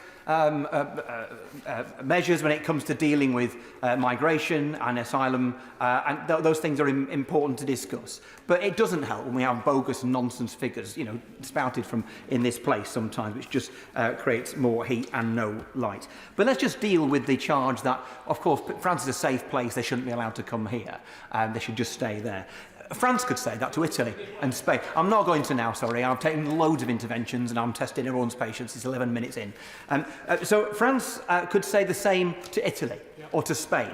And then Italy and Spain could say, stay in the sea. What we're seeing now is an attempt to undermine Britain's part in the globe. We were told by some people opposite that we were leaving the European Union. Not Europe. We will be part of we will be a global Britain now. But ignoring for a moment the moral obligations that we have to people seeking sanctuary, let's remember what message this gives to our neighbours, our friends, our allies around Europe and elsewhere if we unilaterally decide that we're no longer going to play that game. It undermines our soft power, it undermines our sovereignty significantly, which is why News Clause 3 is important, and I would wish to support that, because that is about setting a target and giving a clear sense of Britain stepping up to the plate and being part of the global operation. I think the whole bill fails to understand the horrors that people have been through when we talk about deterrence. If people have left Sudan or Eritrea, they have gone through Libya. I would ask members opposite just to spend a moment or two researching what it is like for a refugee passing from the Horn of Africa, for example, through Libya. What are their experiences? And then crossing the Mediterranean. And then you tell them that it's scary and unpleasant and we're not going to treat you very nice if you cross the channel. It is nothing compared to their experiences crossing through Libya. So I would ask members to inform themselves of that in particular. This is clearly not a bill aimed at tackling the criminal gangs, Dame Eleanor, because the simple fact is this: the criminal gangs' business model will still be alive and well. Why? Because you can arrive on these shores and then not claim asylum.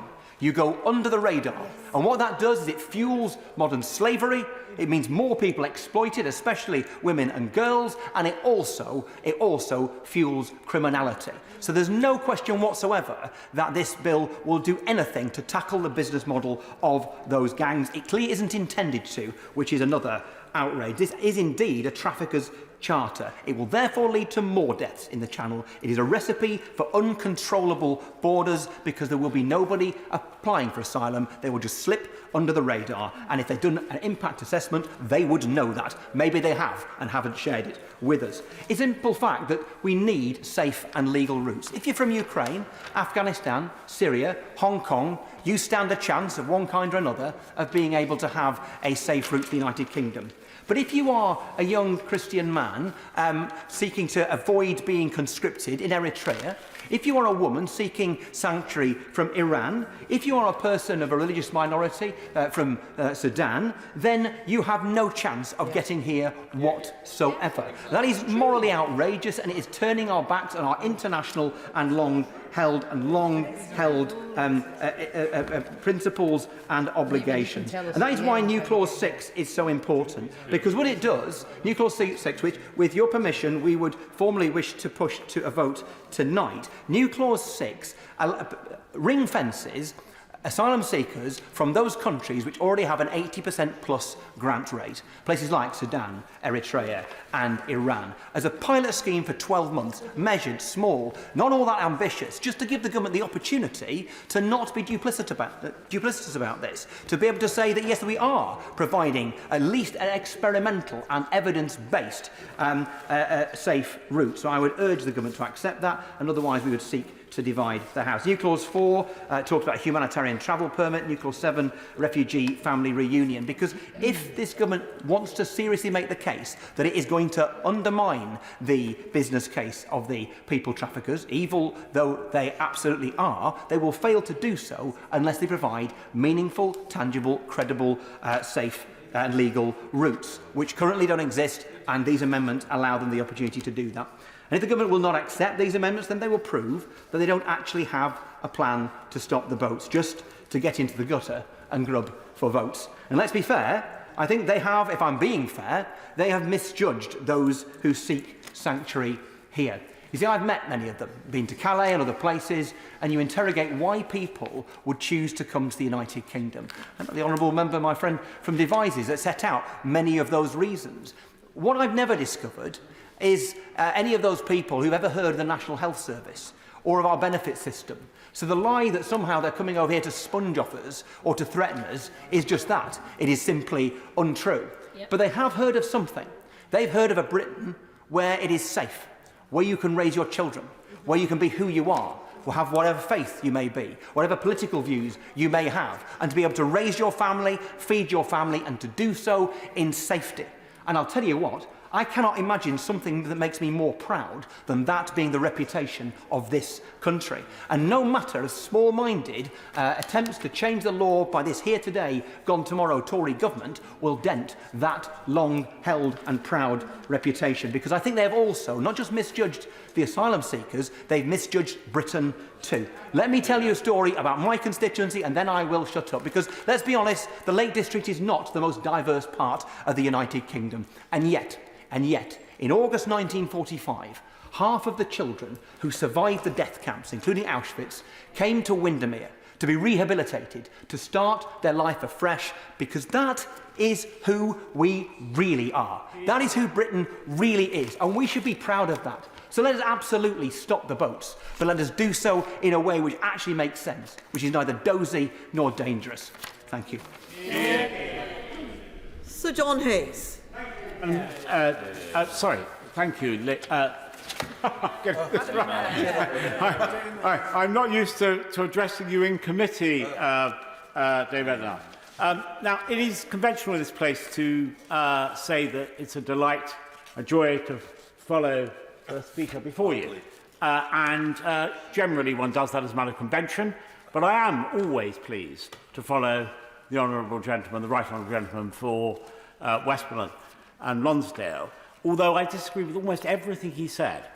I know that he speaks with integrity, and I know that he believes in his heart what he said today.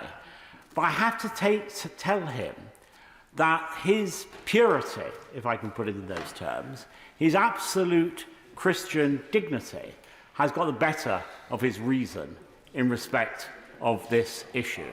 For his constituents, like mine, expect this House to be where power lies, because it is this House which is answerable to them. We owe our political legitimacy to our relationship with the very people he described in his constituency, as I do to those in mine. And when other powers in other places supersede the authority of this House in the way that the European judges did when the planes were held up that held those who are going to be sent to Rwanda, our constituents feel not only frustrated, but they feel let down. Yep.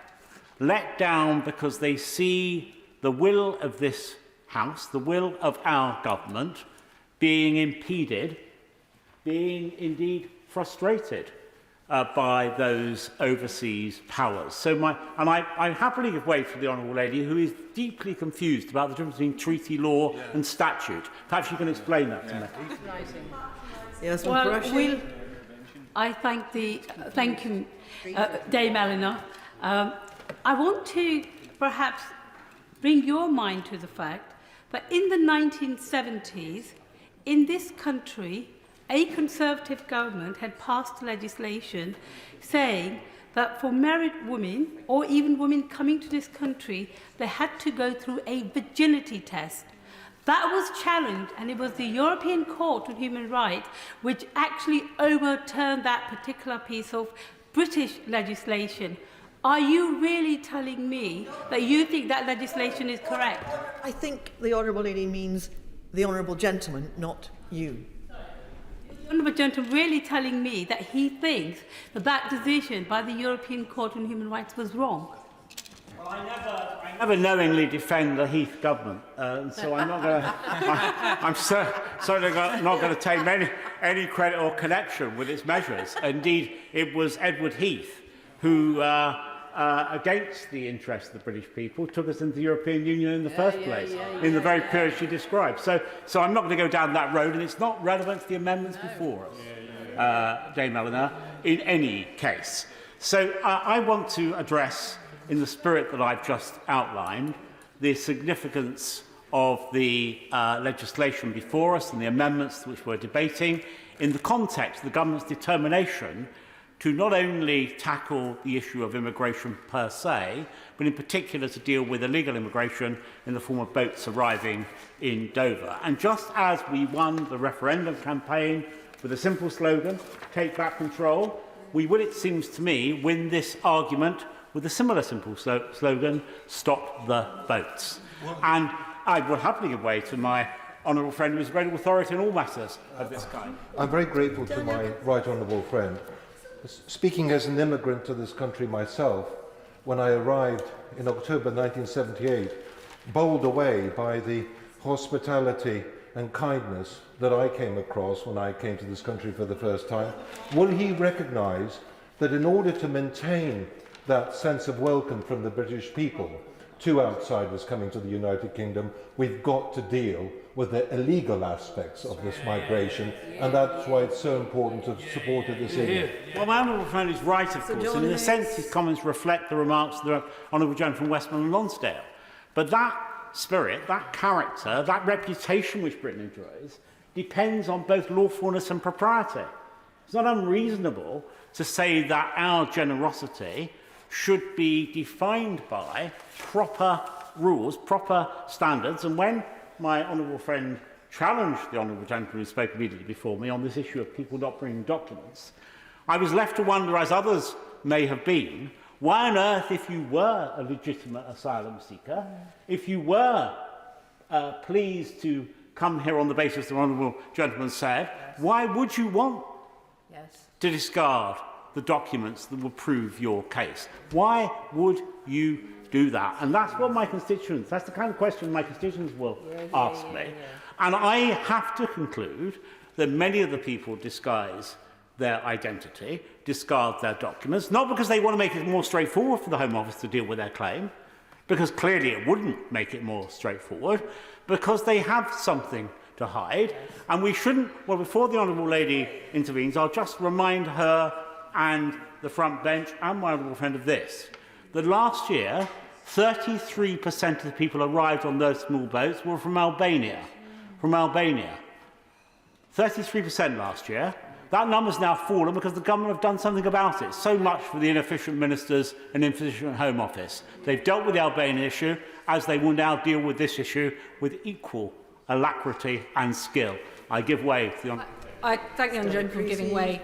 I fear he may have misread the statistics because it was the Afghans who are the 33% of arrivals, and in October to December 2022, only 9% of small boat arrivals were Albanian. But I wanted to follow up small matter that perhaps just as a general principle, we shouldn't try and do processing ourselves in this parliamentary chamber. What we should look at is the evidence. And so I just wonder if the member could tell us, because many of us who deal with those people seeking asylum have had this very conversation about why papers may be missing, and been told very clearly that it is the traffickers who tell people to tear up their papers and remove them because it makes it easier for the traffickers. So can he tell us when was the last time he spoke to somebody who came by an irregular route to the UK and who didn't have their paperwork, and what he was told by them? Tell us about the evidence he has of actually working with these people and understanding the pressures they're under.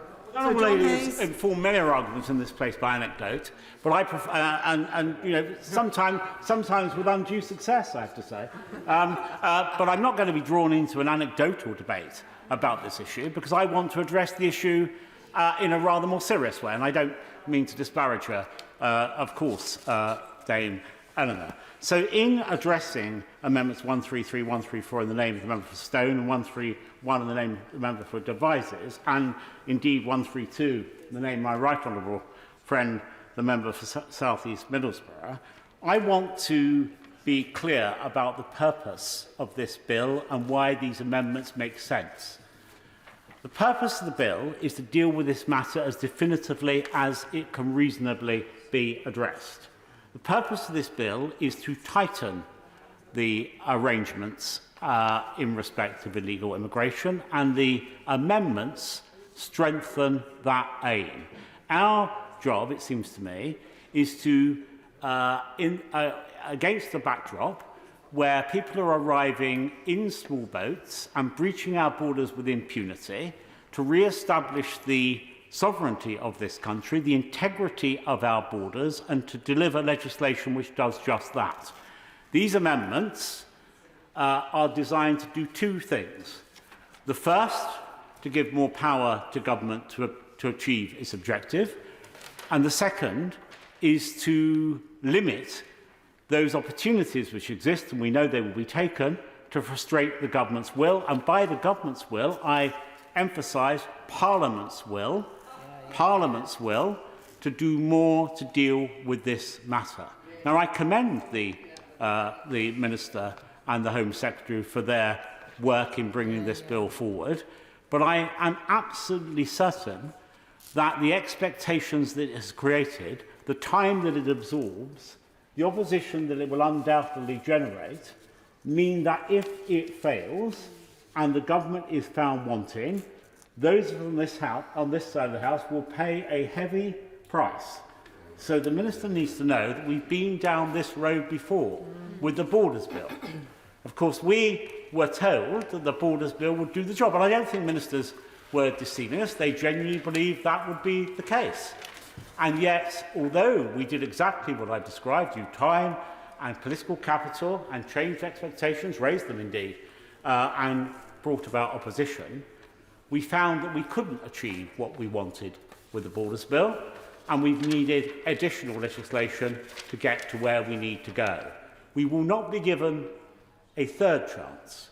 This is our second chance to deal once and for all with the matter of the boats arriving in Dover and and I do use the word tide, wave, I think the Home Secretary described it as swarm, of people coming here who know that they're arriving illegally, who know they're breaking the law, for they know they have no papers and no right to be here, and therefore make a nonsense of an immigration system which must have integrity if it's to garner and maintain popular support. Of course, people enter and leave countries, but they need to do so legally. It isn't too much to make that simple statement, is it? It isn't too much to expect that a government maintains lawful control of our borders, and yet I hear constantly from the other side of the chamber that somehow that's militant, that's unreasonable, that's extreme. It's anything but those things. It is modest, it is moderate, it is just, it is virtuous to have a system to have a system which means that people who come here lawfully, and the people who arrive here seeking asylum are dealt with properly. That's a modest aim, but it will be made more achievable by the amendments that I've described that stand in the name of my honourable and right honourable friends. And I say this to the Minister, and I say it given that he is an old and trusted and good friend. I hope when he sums up this debate, he will agree to enter into a dialogue with those of us who are speaking for the people. We claim no more than that we are the spokesman of the hard-working, patriotic, lawful majority of the people of this country. We claim no greater plaudit than that. That in speaking for those people, that he will enter into a dialogue with those of us who have tabled these amendments and supported them, with the aim of improving the bill, of doing his work with him and for him, and so honouring the pledge that the Prime Minister and the Home Secretary have made to the people of this country. Honouring that pledge because it's the right thing to do, it's the just thing to do, it's indeed the virtuous thing to do. Joanna Cherry. It's a pleasure to see you in the chair today. It is convention to say that it's a pleasure to follow the previous speaker. I find it hard to say that because I cannot really agree with anything that he said. And I find it an extraordinary proposition that it is, and I use his words, virtuous and just for the United Kingdom to pass legislation that is in breach of our international obligations. These are not obligations that have been imposed upon us from above. They are obligations to which we freely signed up. And if the government and the members opposite don't like these obligations to which they freely signed up, they should have the courage of their convictions and they should join their chums in Russia and Belarus as non-signatories to the European Convention on Human Rights. Dame Eleanor, they don't like it, but it's true. These are the other two countries in Europe who cannot live with the obligations in the European Convention on Human Rights. Now, another point, a preliminary point I want to make before I go any further. The Right Honourable Gentleman who spoke before me does not speak for my constituents. He does not speak for the people of Edinburgh South West. I can tell him from my mailbox and my conversations with constituents, he does not speak for them. And he does not speak for voters in Scotland either. We're proud of our international obligations, and we would like to remain a signatory to the European Convention on Human Rights. And indeed, Dame Eleanor Lang, there's very widespread concern about this bill, and it's not just lefty lawyers. As the Honourable Lady said earlier, I've been a lawyer for many years, and no, I won't at this stage. I want to develop my point. I've been a lawyer for many years, and it pains me to say, because I am a lefty lawyer, but if the Honourable Lady knew much about the legal profession, she would know that most lawyers are actually not lefties. However, what most lawyers have in contrast to the members opposite who've spoken so far today is that they have a respect for the rule of law. That's right. And they have a respect for legal obligations freely entered into. Nobody took the hand of the United Kingdom and forced it to sign the convention.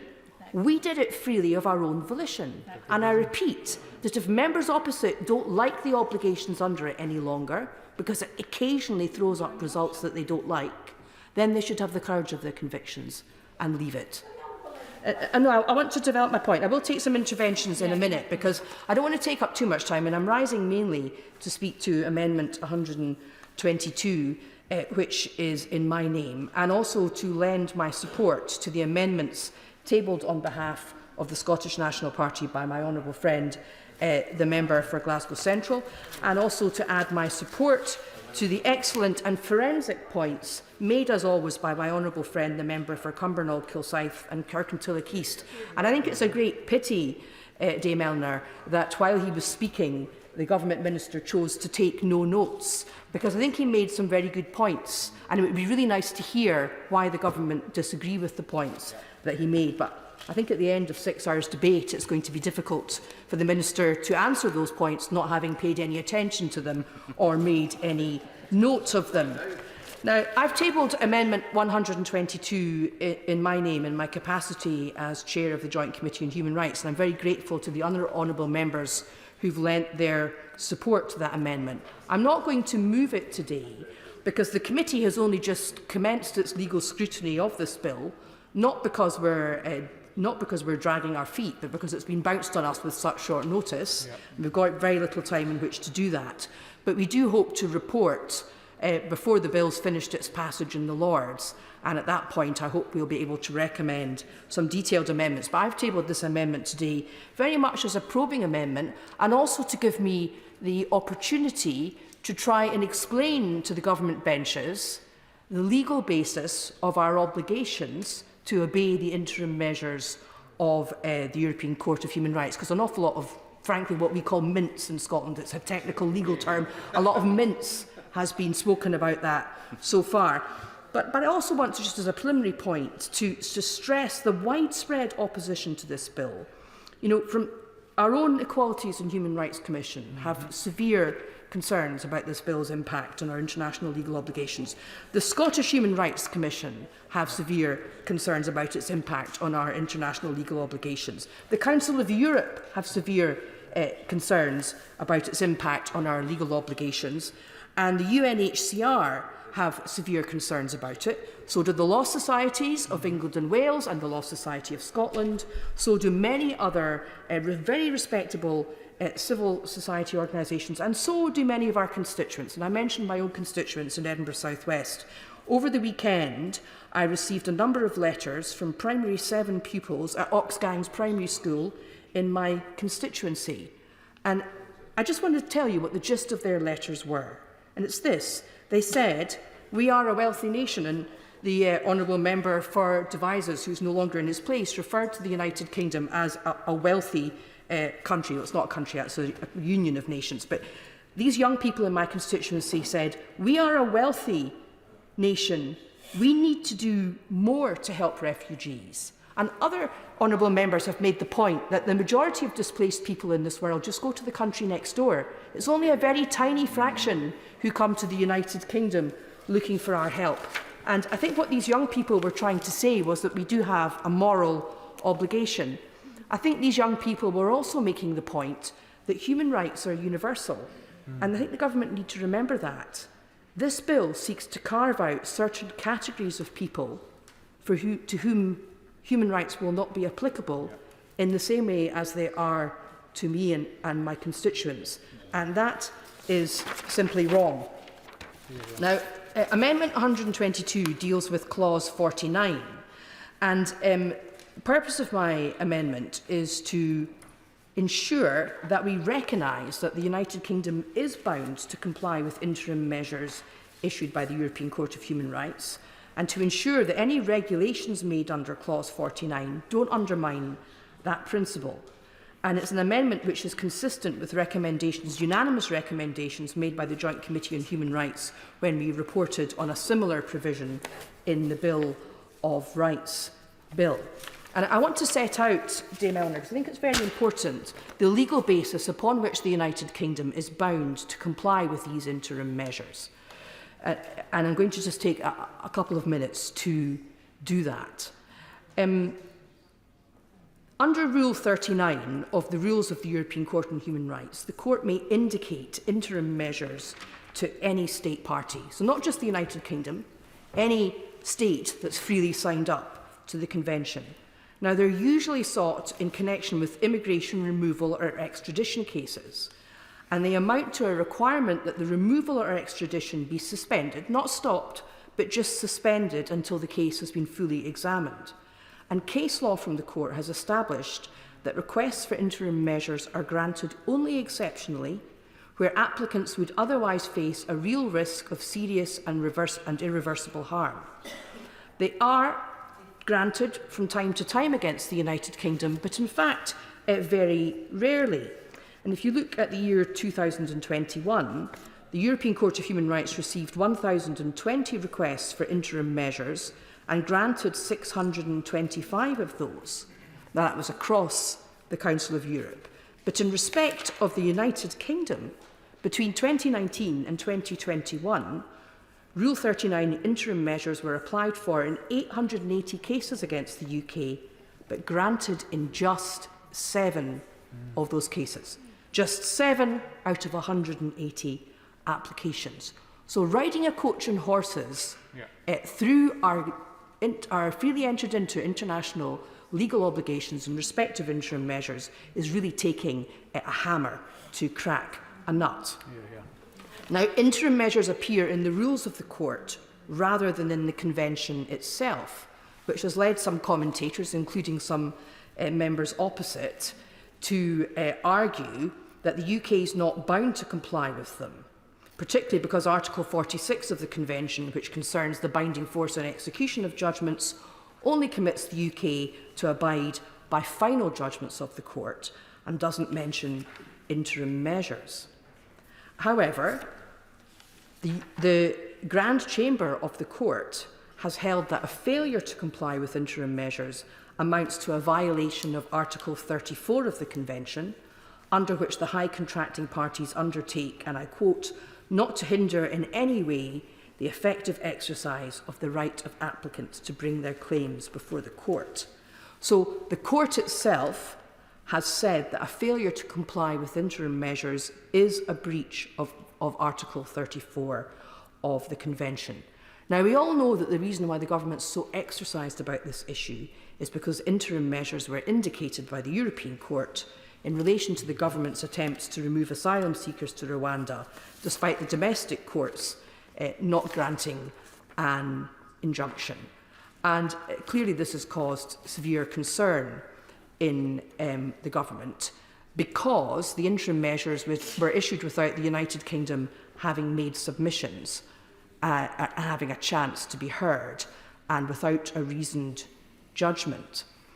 And I do think if there are good faith and meaningful negotiations going on between the United Kingdom and the Council at the moment, I hope it would be discussed that in future there might be an opportunity for the UK to be heard before an interim measure is granted. Those who are lawyers in the Chamber will know that frequently governments and other big bodies who are often sued lodge with the courts in the English and Welsh system or the Scottish system what we call a caveat, so that if anyone applies for an interim order against them, they get the right to be heard. And I think that would be a reasonable reform of the Strasbourg system. But the mere absence of that provision at the moment would not justify us ignoring the obligations that we've signed up to and the convention we've signed up to as interpreted by the court. And anyone who in the Chamber who's used to dealing with litigation will know that interim measures, both interim injunctions in England and interim interdicts in Scotland, are frequently granted without the other party being heard, because they are interim measures to preserve the status quo while a lasting decision is made. And if you are looking at being removed from this country, having come here seeking sanctuary, being removed to Rwanda, then an interim measure, pending the full determination of the impact it might have upon you, is actually rather important. For example, LGBT people were mentioned earlier by my honourable friend.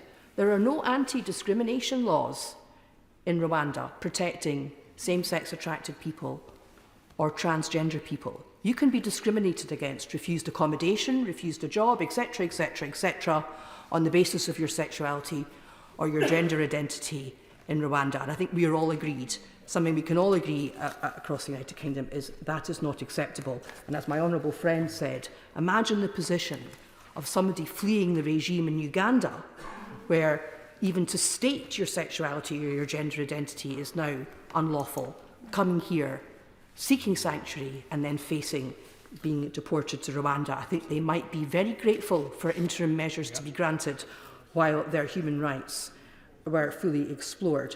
So I'm not actually going to move this amendment today, but I think it's really important that we conduct ourselves in this Parliament on the basis of a proper understanding of the legal position, rather than populist slogans. And I want to just say something about sovereignty, because I'm tempted to call him my honourable friend, who is an expert on the sovereignty of this Parliament, is, of course, when he talks about sovereignty, he talks about what is a very distinctively English concept. The notion that Parliament has unlimited sovereignty is a distinctively English principle that really has no counterpart in Scottish constitutional law. I will give way in a moment. I just want to develop my point, and then I'll give way to him, because I know we've been arguing about this for years. But I think it's an important point to make, because it's sometimes assumed that this Parliament just took on the character of the English constitution when it unified with the Scottish Parliament. And perhaps it's worth just considering that there are other notions of sovereignty. In my country, the people are sovereign, not the Parliament, and they can choose to share their sovereignty with, for example, the Edinburgh Parliament, with, for example, this Parliament, and, for example, with other international institutions. So this endless obsessing about the sovereignty of Parliament, I don't think is particularly helpful. And where I really disagree with the Right Honourable Gentleman is in this. I think the Human Rights Act was, in fact, a very elegant solution to fulfilling our rights under the Convention, while also respecting the sovereignty of this Parliament. And I'll give way to him on that point.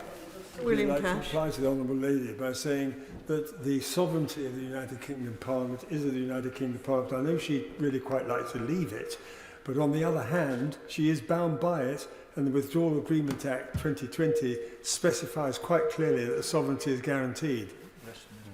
Joanna Cherry. Well, it was the union between Scotland and England was freely entered into. I know that some people are under the misapprehension that now it's some sort of Hotel California situation where you can check out but you can't leave. But I think, really, that is really a fundamental misunderstanding of the nature of the union. And the views I'm expounding about sovereignty are not just my eccentric views, they're views that have been expounded by many very well-respected Scottish jurists, as the Right Honourable Gentleman knows. So I just think it's worth sometimes taking a step back. I think sometimes, with all due respect to some of my English friends, they get a bit hysterical about parliamentary sovereignty. Sovereignty can be shared, and ultimately, I believe that sovereignty lies with the people. And I think I'll just leave it at that point. Thank you, Dame Eleanor. Laura Farris. Thank you very much, Dame Eleanor. It is actually genuinely a pleasure to follow the member for Edinburgh South West, and I'm going to try and avoid too much mince in my own speech, but continue in the respectful tone that she just struck. I'd like to take the heat a little bit out of this debate and say I think that the British people would recognise in the United Kingdom a country that has honoured its commitments since the launch of the 1951 Refugee Convention to offer sanctuary to those with a well-founded fear of persecution. And the record of the last 7 years, where close to 500,000 people have been granted asylum on humanitarian grounds, bears testimony to that. Now, I think they would also recognise that there are peculiar and unique problems that have arisen with the small boats crossings. 5 years ago, in 2018, 300 people made that journey. Last year, it was 45,000. Of those, 80% were men aged between 18 and 40. All of them had paid a people smuggler. All of them had the physical strength and the wherewithal to make a journey across continental Europe and through the small boat. And we know that a third of them arriving last year were Albanian. And I just want to read what Dan O'Mahony told the Home Affairs Select Committee, I see the chair is in her place, when he appeared before you last October. And I'm quoting verbatim. He said about the Albanian arrivals, "The rise has been exponential, and we think that that is in the main due to the fact that Albanian criminal gangs have gained a foothold in the north of France and have been facilitating very large numbers of migrants. Whatever sort of criminality you can think of, there are Albanian gangs dominating in this country, be it drug smuggling, human trafficking, guns, prostitution. So a lot of the Albanian migrants are not actually interested in seeing their claim through. We will typically put them up in a hotel for a couple of days and then they disappear into the underworld." Now that unique and specific problem requires a unique and specific answer. I think we all agree on safe and legal routes. I won't improve on the remarks made by the member for East Worthing and Shoreham, but it was a powerful speech. And I think I heard from the front bench for the first time tonight, actually, that the Labour Party is also endorsing quotas, which is part of this bill, and we agree with that. If my intervention earlier wasn't clear enough, what I was simply saying is that Harvey Redgrave, writing for the Tony Blair Institute, in a really thoughtful piece actually last July, was talking about safe and legal routes, out of country rights of appeal, quotas, but he was also talking about an absolute prohibition on small boat arrivals. And that really is the issue in this legislation where we're having a dispute. Now, actually, Dame Eleanor, I rise to speak in response to new clauses 131 and 132, two conservative clauses, and it's very unusual. Well, actually, they both then, no, one is in his place. It's very unusual for me to speak in response to... Yes, I will give way, sorry. Just before the Honourable Lady moves on, and I'm grateful for her giving way, of course, what many countries do is have a cap per se on immigration. In Australia, Parliament debates an annual cap. When David Cameron and George Osborne were running the Conservative Party, and the Honourable Member, the Right Honourable from Maidenhead was Home Secretary, we said that should be tens of thousands. Perhaps that's what we should go back to.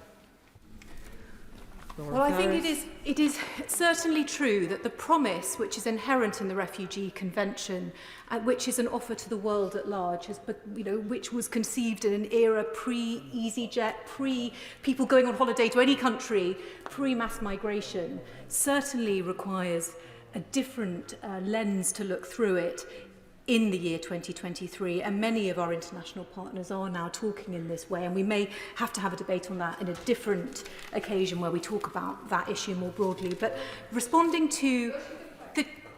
I'm just going to make a tiny bit of progress. I haven't really started and there's not that much time. I'm going to respond to new clauses 131 and 132, and together they do something slightly different, but they have the same effect. Dame Eleanor, I'll look at you, and I hope that my honourable friend for devisers won't be offended if he has to look at my back.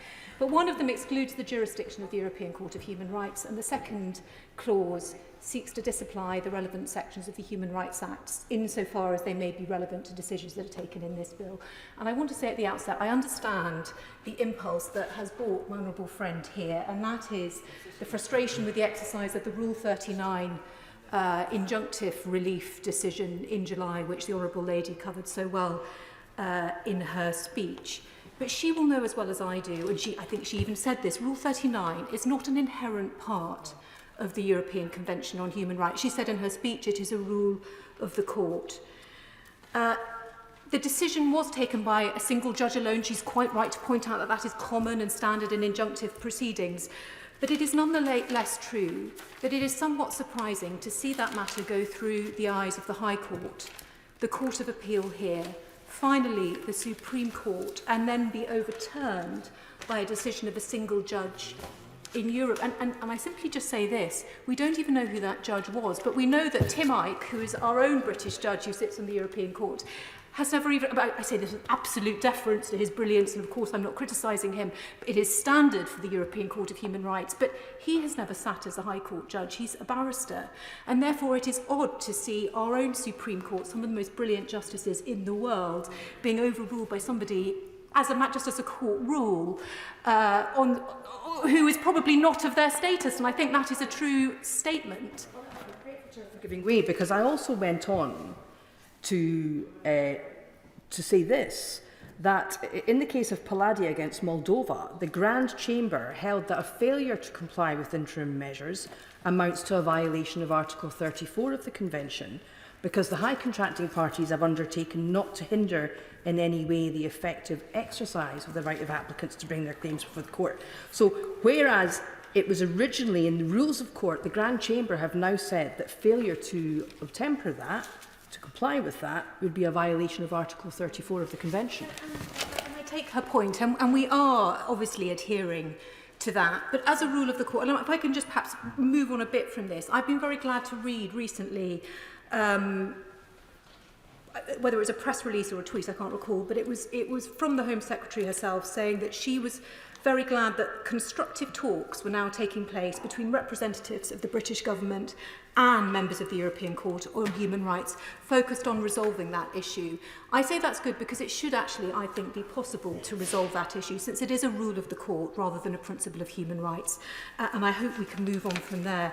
But if I may say with great respect, I do not accept that that decision in itself justifies these amendments, and I think both of the two amendments are weak for both legal and constitutional reasons, and I'll set out why. First of all, my honourable friend, the member from Middlesbrough, Middlesbrough South and East Cleveland, said that he relied on a paper that had been written for Policy Exchange by Richard Eakins and Sir Stephen Law. I do challenge the expertise of both of those people. I question it. And they've both, or one of them certainly has contacted me in the past. Neither of them are actually practitioners. And I do think it shows in their writing that they're not regularly in court. And they seem to get... I will in a moment. I'm just going to make my points. So the first element of the amendment, which seeks to exclude the operation of the Human Rights Act, the only realistic basis which somebody arriving via small boat could challenge their removal to a safe third country under the Human Rights Act would either be relying on Article 2 or Article 3 of the European Convention. That is the right to life, or not to have one's life endangered, and the right to freedom from torture. However, it is important to note that that would not be the starting point for this kind of claim. The starting point in our domestic courts would be Article 33 of the Refugee Convention, the non-refoulement principle. It's not just there in the Refugee Convention, it's a principle at common law, it's a principle that is part of our customary international law. So even if you abolish the Human Rights Act insofar as it applied to these cases, you would still have the same argument being advanced that the person could not be sent to a country because of a fear of persecution.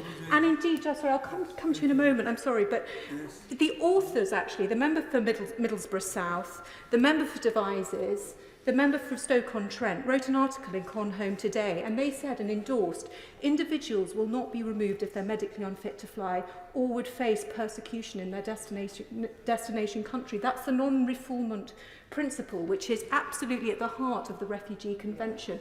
And one of the things which shows, I think, that there isn't expertise in this is that the same principle ripples through the common law, the Refugee Convention, the European Convention on Human Rights, and it applies across the board. It's even set out in terms in this legislation. So, as I say, it would be pointless to derogate from the Human Rights Act on this, because the principle that protects people from persecution is so embedded in any event. Is the Honourable Lady going to give way? I will give way, sorry. I just wanted to just point out to the Honourable Lady that Professor Eakins and Sir Stephen Laws, respectively, just in case other members of the House don't know this, one is a professor of law at Oxford University, and the other one is former First Parliamentary Counsel. And I rather think that that's rather a good credential compared to some of the views of what I would describe as ordinary barristers. Well, my point, no disrespect is intended, but it's just clear that they're not frequently in court arguing these cases, because if they were, they would know the way that the law ran. And I'm just going to go a little bit further in my speech. The second point is that... Yes. I know myself and the Honourable Lady don't agree about a lot of things, but I believe she does have an expertise in this area. That's correct, isn't it? As a barrister, the Honourable Lady has an expertise in this area and has practised in this area. So I think, perhaps I would suggest to her friends that her views deserve a degree of respect. On this side of the House, the MP who's most recently been in the immigration tribunals, and so I have an idea. But it isn't my principal practice area. But I will just take one other point. The other thing that I think is relevant is that Parliament has in the past successfully recalibrated the interpretation of the Convention, changed the way it's interpreted, and have no difficulty with that. Now, we know that this bill already takes a number of novel steps which I think are necessary in relation to established law. First of all, it creates an absolute duty of removal on the Home Secretary, and that applies irrespective of any human rights claim, with the exception of the non-refoulement principle. It also expands powers of immigration detention, granting the Secretary of State a power to determine the period that is reasonably necessary, in some ways overriding established Hardiel Singh principles. And thirdly, it limits the rights of appeal. The individual has a right of appeal, but that's capped at 1. Now, in my very respectful submission, the government must have the opportunity to see these clauses enacted, because I believe that they will be upheld by the European Court of Human Rights. I think back to 2012 when the coalition government changed the immigration rules in relation to the issue of the deportation of foreign national offenders and the application of Article 8, which is the right to respect for private and family life. Parliament took the view that that was being interpreted too often in favour of the former criminal, ex-convict. And as a result, it set new rules in the established immigration rules at section 398 onwards, which made it clear that there were very limited circumstances in which Article 8 should be engaged. It made clear, Parliament said in terms, that the balance should be struck in favour of the overwhelming public interest in deportation above any Article 8 claim, unless there were very compelling circumstances to the contrary. That was upheld in successive decisions by our appeal courts, beginning with MF Nigeria in the Court of Appeal. Now, that decision by Parliament to basically circumscribe the ambit of Article 8 when it applied to criminals was taken to the European Court of Human Rights, and for years actually they wouldn't even hear the issue at all. But then in 2017 they did in the case of Ndidi, and I reminded myself about how they approached that case today. And in fact, the argument was being made, quite a compelling Article 8 argument. The person had arrived as a baby in the United Kingdom, they'd never been anywhere else.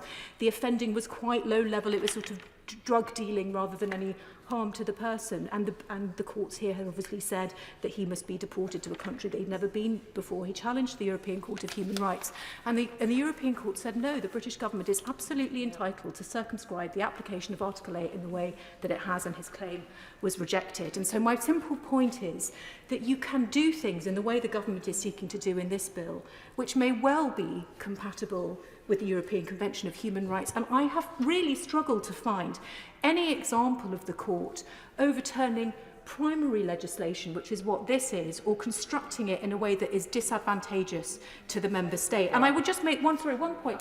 The fact that so many MPs go back to the prisoner voting case doesn't actually enhance their case. That case is 20 years old and has been reversed. I accept without reservation that that was wrongly decided. I think it was overreach. But I've heard nothing from these benches within the last 20 years that suggests that the court is still making the same mistakes. And I think the absence of any, again, we've talked about the Nationality and Borders Bill not being a success, but that wasn't because the European Court of Human Rights said it was, unlawful or overreached. We've simply concluded that it didn't work yet. So for those reasons, I think the bill already goes very far, and I think it should be given the chance to work through, and I will give way. Well, this is a fascinating description of the three ways you can deal with this. One way is to leave the convention altogether, which is what I would favour, but that's not what we're proposing or debating tonight. The second way is to have some kind of notwithstanding clause of the kind that's been proposed. And the third way is to assume that through the interpretation of the court of the will of Parliament and government, we will have our way. Now, the Honourable Lady is making a good case for the third, but the problem with that is placing a great deal of faith, although she says she does so on the basis of precedent, on the court to honour the will of this House. And I'm not sure that I would have the same degree of faith, and I recommend to her, if she doesn't like Professor Eakins and so on, to look at the Home Secretary, when she was Attorney General's speech on the interpretive matters she describes, which she gave to Cambridge University. The Honourable Lady sits down when someone else is standing up. Laura Farris. Sorry. Just to come back on that, I think it is dangerous to conflate what I think has been understood on these benches to have been called overreach in the application of Rule 39, with which I agree, with an over-enthusiasm of the court to involve itself in primary legislation, which is what this is going to be. And I see no precedent for that concern, so I hope I can allay your fear to some extent. And then the final point that I wanted to make is... Yes, I will, yes. Very grateful to my friend for giving way. Is there not a fourth option, to add to the list of our right honourable friend from South Holland and the Deepins. Call me old-fashioned if you will, but it's just to make sure that His Majesty's government ensures that we meet our international obligations wherever they are. That is option 4, and is one which I think commands quite strong support across this House. Well, I thank my honourable friend for his intervention, and it brings me on to my final argument that I think it is a dangerous path to go down, wrenching change from either the applicability of the Human Rights Act or from the jurisdiction of the court. The European Convention on Human Rights is fundamental to the devolution settlements in Wales and Northern Ireland, and it also plays a distinct role in the Belfast Agreement, the Good Friday Agreement. And I just wanted to read out, since we're so near to the 25th anniversary of that agreement, how the European Convention on Human Rights was framed as an integral safeguard, and I quote, "There will be safeguards to ensure that all sections of the community can participate and work together successfully in the operation of these institutions that all sections of the community are protected from, including the European Convention on Human Rights, which neither the Assembly nor any public body can infringe." So in a climate where at the time of the conclusion of that agreement there was a deep scepticism about British courts following, for example, the establishment of diplomat courts and other things which were controversial at the time, it isn't just something that is paid lip service to, but it's integral to the proper functioning of that agreement. I would add, and I must add, the proud history we have in the formation and construction of the European Convention of Human Rights. It's well known that David Maxwell Fyfe was a Conservative MP, and it is also for that reason, actually, it's unsurprising that we are one of the states with the lowest numbers of adverse findings. I think we should be very wary of quick fixes. We said throughout the Brexit debate we'd be taking back control of our borders, but it's more complex than that. And the point I'm making actually in this speech tonight is leaving the convention or derogating from the convention is not the answer. It won't do the job anyway, and I think it will undermine the effect of this bill, which I think will be upheld as lawful by the European Court of Human Rights in the event that it's referred there. Stella Creasy. Thank you, Madam Chair. Madam Chair, I wish to reassure you that I will be speaking only to the amendments that have been selected this evening. I know we have other debates scheduled for tomorrow on other amendments, and I have amendments in both sections. But if I can beg her leave just to reflect and respect that whilst this important debate is taking place, a member of my staff has just won Parliamentary Staffer of the Year, Jess England.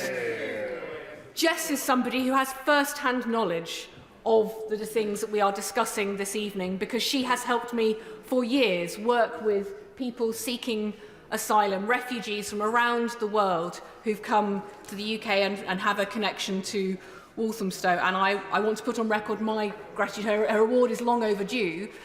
And if she were here now, she could bring much light to this debate as somebody who knows the reality of when people flee persecution.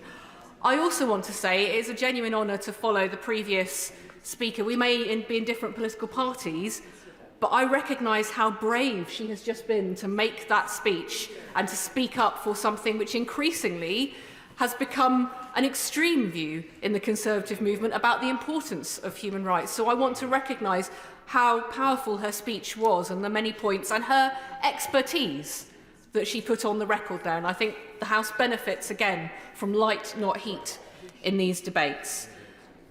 The clarity that all of us have to say that there is not a single member amongst us who wants to help the smugglers. There is not a single member amongst us who thinks that small boats crossing the English Channel is an acceptable or reasonable way to proceed. The difference is in how we address the issue. The difference is whether we pour oil on that fire or whether we seek in our amendments to this legislation to try to recognise the best of Britain, to be the actual patriots in this chamber. Because so far we've talked so much about the ways people travel, but not actually who is travelling. And there have been different statistics banded around. We know that the vast majority of people in those boats are from 7 different countries. So let us recognise first and foremost why it matters that this legislation meets the test not of the mode of travel, but who is travelling. People fleeing persecution don't form orderly queues at the border when there is a war. when they're facing persecution for their political or their religious beliefs, they can't turn to the state to ask them to get their paperwork in order, to email it to them so they may cross the border and have copies with them. And yet the people that we are dealing with in these instances, and I reflect on the fact that the former member for Blackburn, who was responsible for incorporating the Human Rights Act into UK legislation, used to say to me there was left and right in Parliament, and then there were those people who dealt with the UKBA and those people who didn't. When you are dealing with people who have fled persecution, you know firsthand that it is not a simple, straightforward, linear experience that accommodates well the kind of bureaucracy and administrative process that the member opposite from South Holland wishes. That's indeed why the Refugee Convention itself says that refugees should not be prosecuted for destroying their documents for issues around immigration fraud, or indeed by their mode of travel, because it is to recognise the reality that when the decision is life or death, life matters. And I see no irony in suggesting that to him. Honestly, I'll sit down. I'm very grateful to my honourable friend. She's making a really important point here that's not just pertinent to the small boats, because of course we witnessed with safe routes exactly the same issue where people were fleeing in fear of their lives from Ukraine. We opened up safe routes, but many of those people had to leave all their important documentation behind. I agree with the honourable gentleman. In fact, those of us who are still dealing with people from Afghanistan, people who put their lives on their line to help the British forces, who have not been able to come here, who listen to the Minister talk about the idea that somehow we have taken 25,000 people under those schemes, and have not, because their families are still stuck. Their families are still stuck. And if the Minister wants the casework, I've raised it on the record before, of a family who were split up when they could go to the Baron Hotel. If the Minister will take the casework, I'll take the intervention, because that family needs to be here. The Honourable Lady can't trade in anecdote rather than facts. The facts of the matter are that this scheme has taken 25,000 individuals over the course of the period since just before the fall of Kabul. Those are the facts. As I always say to the Honourable Lady, I'm very happy to look into individual cases, but in this chamber, we should deal in facts, not fiction. The Minister knows that that isn't the way in which the scheme has worked. He knows that only 22 people have been given citrus, and he already has the case in his inbox, long overdue its attention, because every single day I think about that family who were told that they should go to the Baron Hotel, couldn't get there because there was an explosion, and are now separated with the family in hiding, and the father here, desperate, out of his mind about what to do, who was promised a safe and legal route by this government, and promised there came no reality. And that is why I cannot support this legislation in its current form, because this legislation, first and foremost, does nothing to the smugglers themselves. If we all agree that the smugglers are the people that we want to stop, why is there not a single measure in this bill that directly affects those smugglers? The idea that you are going to cut off their market by what happens doesn't recognise that we've seen these kind of measures before, and all that happens is the prices go up. People disappear. Modern slavery increases. Of course I'll give way to the member from South Holland. I'm looking forward to what he has to say. But when you're tackling illegal immigration, you're doing several things. You're tackling it at the source by getting to the smugglers. You're dealing with the issues in the channel itself and on the coast. And you're creating a legislative framework fit for purpose. They are separate parts of a strategy. Forward to having a debate with him tomorrow on Amendment 293 that I've tabled to remove the word illegal from the title of this bill, because it is not illegal to seek asylum. And it is a very simple process that what he is talking about is not what this bill will do. This bill, and I've tried to urge him before not to process people's claims in the chamber, because it is about what we actually see, the evidence, the fact. I have multiple anecdotes of people who have been failed by our asylum system, and failed by the processing, and failed by the promises they were given of a safe and legal route. But that is why this evening I wish to speak to the amendments about safe and legal routes, because if this government thinks this legislation is about illegal migration, then by default there must be a legal process. So those safe and legal routes deserve much more scrutiny and attention. That is why the fact that this government has failed to provide a children's rights assessment and equality impact assessment that is asking us to trust them when they cannot set out how they think people who are entitled to seek asylum because they are fleeing persecution should run is so worrying. So, Madam Chair, when I look at this legislation, I can see it needs drastic overhaul to even meet its own ambitions, that even meet those pledges in Article 31 that somebody destroying their documents should not be penalised by somebody suggesting that there must be a malicious claim in that, but looking at the actual evidence as to why smugglers are encouraging that. And the member from South Holland suggests that somehow this bill will do, well, frankly, what the Immigration and Nationality Bill failed to do and what this government's policies keep failing to do. Let us learn, perhaps, from that most famous refugee that indeed this country turned away, Isaac Einstein, when he said that the definition of insanity was doing the same thing over and over again and expecting a different result. Madam Chair, I have tabled new clause 17 as a probing clause on that basis, that actually if the government talks about safe and legal routes, we should know what safe and legal routes are intended to do.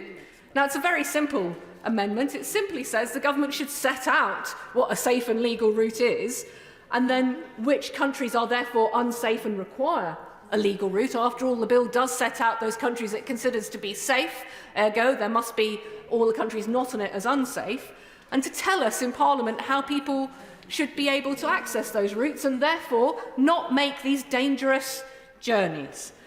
I also support the amendment by the member for East Worthing, new clause 13, and also the proposals put forward by my colleague from Sheffield in new clause 10, all of whom I think we would all agree want further work, but all get towards that simple principle of, well, what is the role of a safe and legal route in this legislation in itself? If this legislation is about illegal migration, then what is the point of safe and legal routes? And it's also why I've tabled Amendment 138, which will be debated tomorrow, about how that might then play a role in the actual asylum processing place in itself. Because there's a very simple message here in all of this work, which is what I agree with the member for Stone, and I'm sorry he's not here in his place to say, because that might surprise people, but he said that the processing of and assessing of claims matters. Absolutely. That is why the failures that we've seen, and if we are honest, the failures that we've seen for a number of years have not been to do with the refugees themselves, but have been to do with the politicians and their failure to get to grips. That is why it matters that the government isn't using the correct figures from the Statistics Authority, because it doesn't show us the true scale of the problem that consistent legislation has failed to deal with and why we need to do something different. And something different would be clarifying what a safe and legal route is and how it fits into our refugee convention, and also how it fits into our processing. Because actually, because there aren't simple processes of admin and bureaucracy in a war that you can push people towards, it matters all the more that we respect and recognise that in how we treat those people who still think life is better than death, and so they still choose to run. And I say to some of the members opposite, one of those top countries on the people in the boats is Iran. And I've sat in this chamber and I've listened to people in this chamber call out the Iranian government and speak of their concerns for the persecution of people in Iran. And then not half an hour later talk about how awful anybody in those boats are, when the third most recent country of people in there is Iranians. There is no safe route from Iran. The people that I am in touch with tonight, well, the Minister says from a sedentary distance that there is. Again, if he will tell me, I'm in touch with people right now, brave democracy defenders who have no route out and are at risk. I'll happily give way. Tell me how I can put them. Since 2015, the UK has taken more than 6,000 Iranians into the UK directly for asylum purposes. So it's simply not true what the Honourable Lady is saying. The Minister needs to be clear about how those people have been identified, because there are people tonight in Tehran who are at direct risk of harm, who need our help. And the challenge with this legislation is, by not setting out a safe and legal route, by refusing to, by saying it will be done in secondary guidance, none of us can be confident in saying to those people, wait, hold up, wait for the queue, wait for the administration, wait for the bureaucracy, there is somewhere for you to go. Don't worry, help is coming. And that's why it matters for the government to connect with international organisations and to actually uphold the international rule of law. Because the honest truth is the only way the world will be able to stand up for its values and stand up to those dictators and those people who do persecute and against war is by collaborating together. Now, we've seen that in such a powerful way in Ukraine. And yet we do not seem capable of learning the lessons of that in setting out those schemes and being able to say to people, look, actually, there is a way forward, and actually we will all share the burden of standing up for those values. That is what a sensible asylum policy would do, because it would be an effective one. You would cut off the boats at source by having proper, safe and legal routes for people so that they would not need to get on a boat to be able to come here to claim in the first place. And irregular routes are inevitable because of the nature of why people are running in the first place.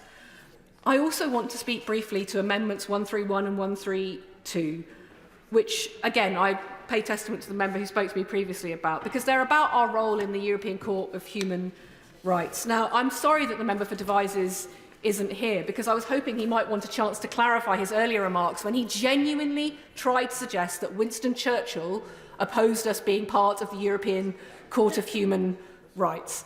As somebody who served on the Council of Europe and who saw repeatedly pictures of Winston Churchill, well, if the honourable gentleman will let me finish his sentence, I'm sure he wishes to hear what I have to say. I thought it was worth hearing from the man himself, because his argument for a European Court of Human Rights was, in the centre of our movement, don't tell anybody he wanted a united Europe, stands the idea of a Charter of Human Rights guarded by freedom and sustained by law. Because what Winston Churchill saw then, we still see now, which is overbearing governments who do not respect the courts of law, who do not want the scrutiny of law. And what these amendments speak to is precisely that fear that actually legislation might be poorly drafted, it might be burdensome, it might indeed be oppressive in this country. And what we all want, and indeed what we would find common cause with Winston Churchill, and that doesn't happen often, is the importance of keeping politicians honest by putting them up to the scrutiny of the courts. Now, I'll happily give way to see how the gentleman thinks he can be honest if he wants to support these amendments and take that away. Thank the honourable member for giving way. I will attempt to answer on behalf of my colleague who I spoke to earlier about this. The specific point, one of the key points that my honourable friend has made, was actually what relates to Winston Churchill signed up to in 1950. It didn't involve Rule 39 orders. The way in which this situation has evolved means that what we're dealing with today is totally different to the situation that faced this country in 1950. So to make that comparison is crude and it is wrong, and I'm sure my honourable friend, when he comes back and makes a further intervention at some point, either today or tomorrow, will powerfully deal with the critique that you've just put in front of him. I'm so sorry that the honourable gentleman, I hope he's at dinner, because after having made that speech, I'm sure he needs something to eat. But I just simply say that is not what Winston Churchill did stand up for. And those of us who have served on the Council of Europe and seen in detail and read in detail his speeches, let alone subsequent Conservative governments who were part of the development of the Council of Europe, where indeed we didn't just scrutinise those judges, we helped appoint them and vote for them. So we had a direct role in choosing them. It doesn't accord with what he was arguing, which is that this is out of kilter. Every single step of the way, the United Kingdom has been part and parcel of developing the European Court of Human Rights. And rightly so, frankly, because the libertarian in me speaks up for the European Court of Rights, because I see governments of all colours, if given the temptation to be overbearing without that scrutiny, without the courts to keep them honest, will do things that none of us think are right. I'll happily give way, and then I do want to come to a conclusion. For giving way, isn't it an unassailable truism that the fundamental principles which drove Churchill and the Conservative Party and this place to support these initiatives remain as true today as they did those years ago? Of course, it's been a living, iterative, organic process, but the fundamental underpinning principles which established it still remain true, and if Churchill were here today, he would be making precisely that point.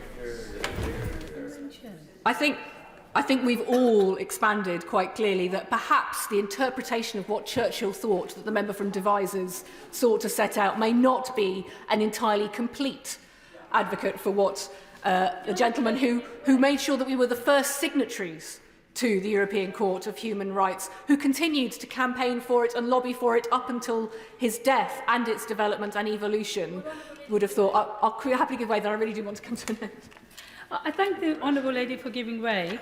The thing I'm having difficulty understanding is we signed the European Convention on Human Rights. We have signed many other international conventions. If we're not going to obey by the rules of those conventions, then why do we sign them?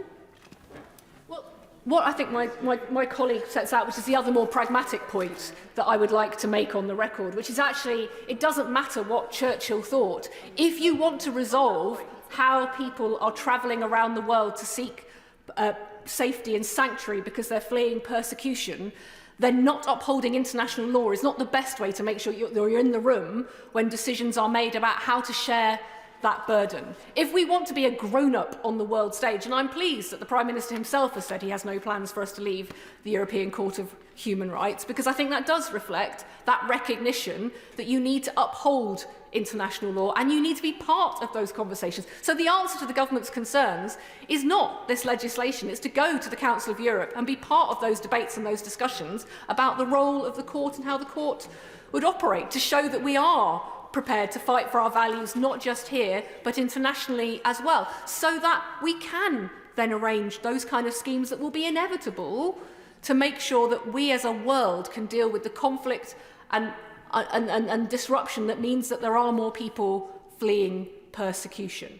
That we will not say it's to do with somebody's nationality or how they travel, but to do with the risk that they face. That is the most simple and frankly patriotic point. And so when I hear the member for South Holland, who again I'm sad is not here, say that he speaks for the British people, I know that he does not, because I watched the British people stand up for the Ukrainians, stand up and be frustrated by the lack of bureaucracy of the government when it came to that scheme. I've watched the British people fundraise for the people in Turkey and Syria affected by those crises, share that compassion, that horror at what happened to Aylan Kurdi. And that's why I'm proud to be part of this country and why I know this legislation does not speak to the best of the British people. The same British people who were proud to be part of seeking peace in Europe and proud today to work internationally to stand up for those values, who do not turn the other cheek, who see the pictures of people hiding from the bombs on their televisions and know that the right thing to do is not say, wait your turn, but actually to say, how can we help? This legislation will not do anything to tackle those challenges. This legislation will not clarify what those safe and legal routes are. This legislation will not stop the smugglers. The people will still come, and we will be here for months, if not years to come, debating what else could be done.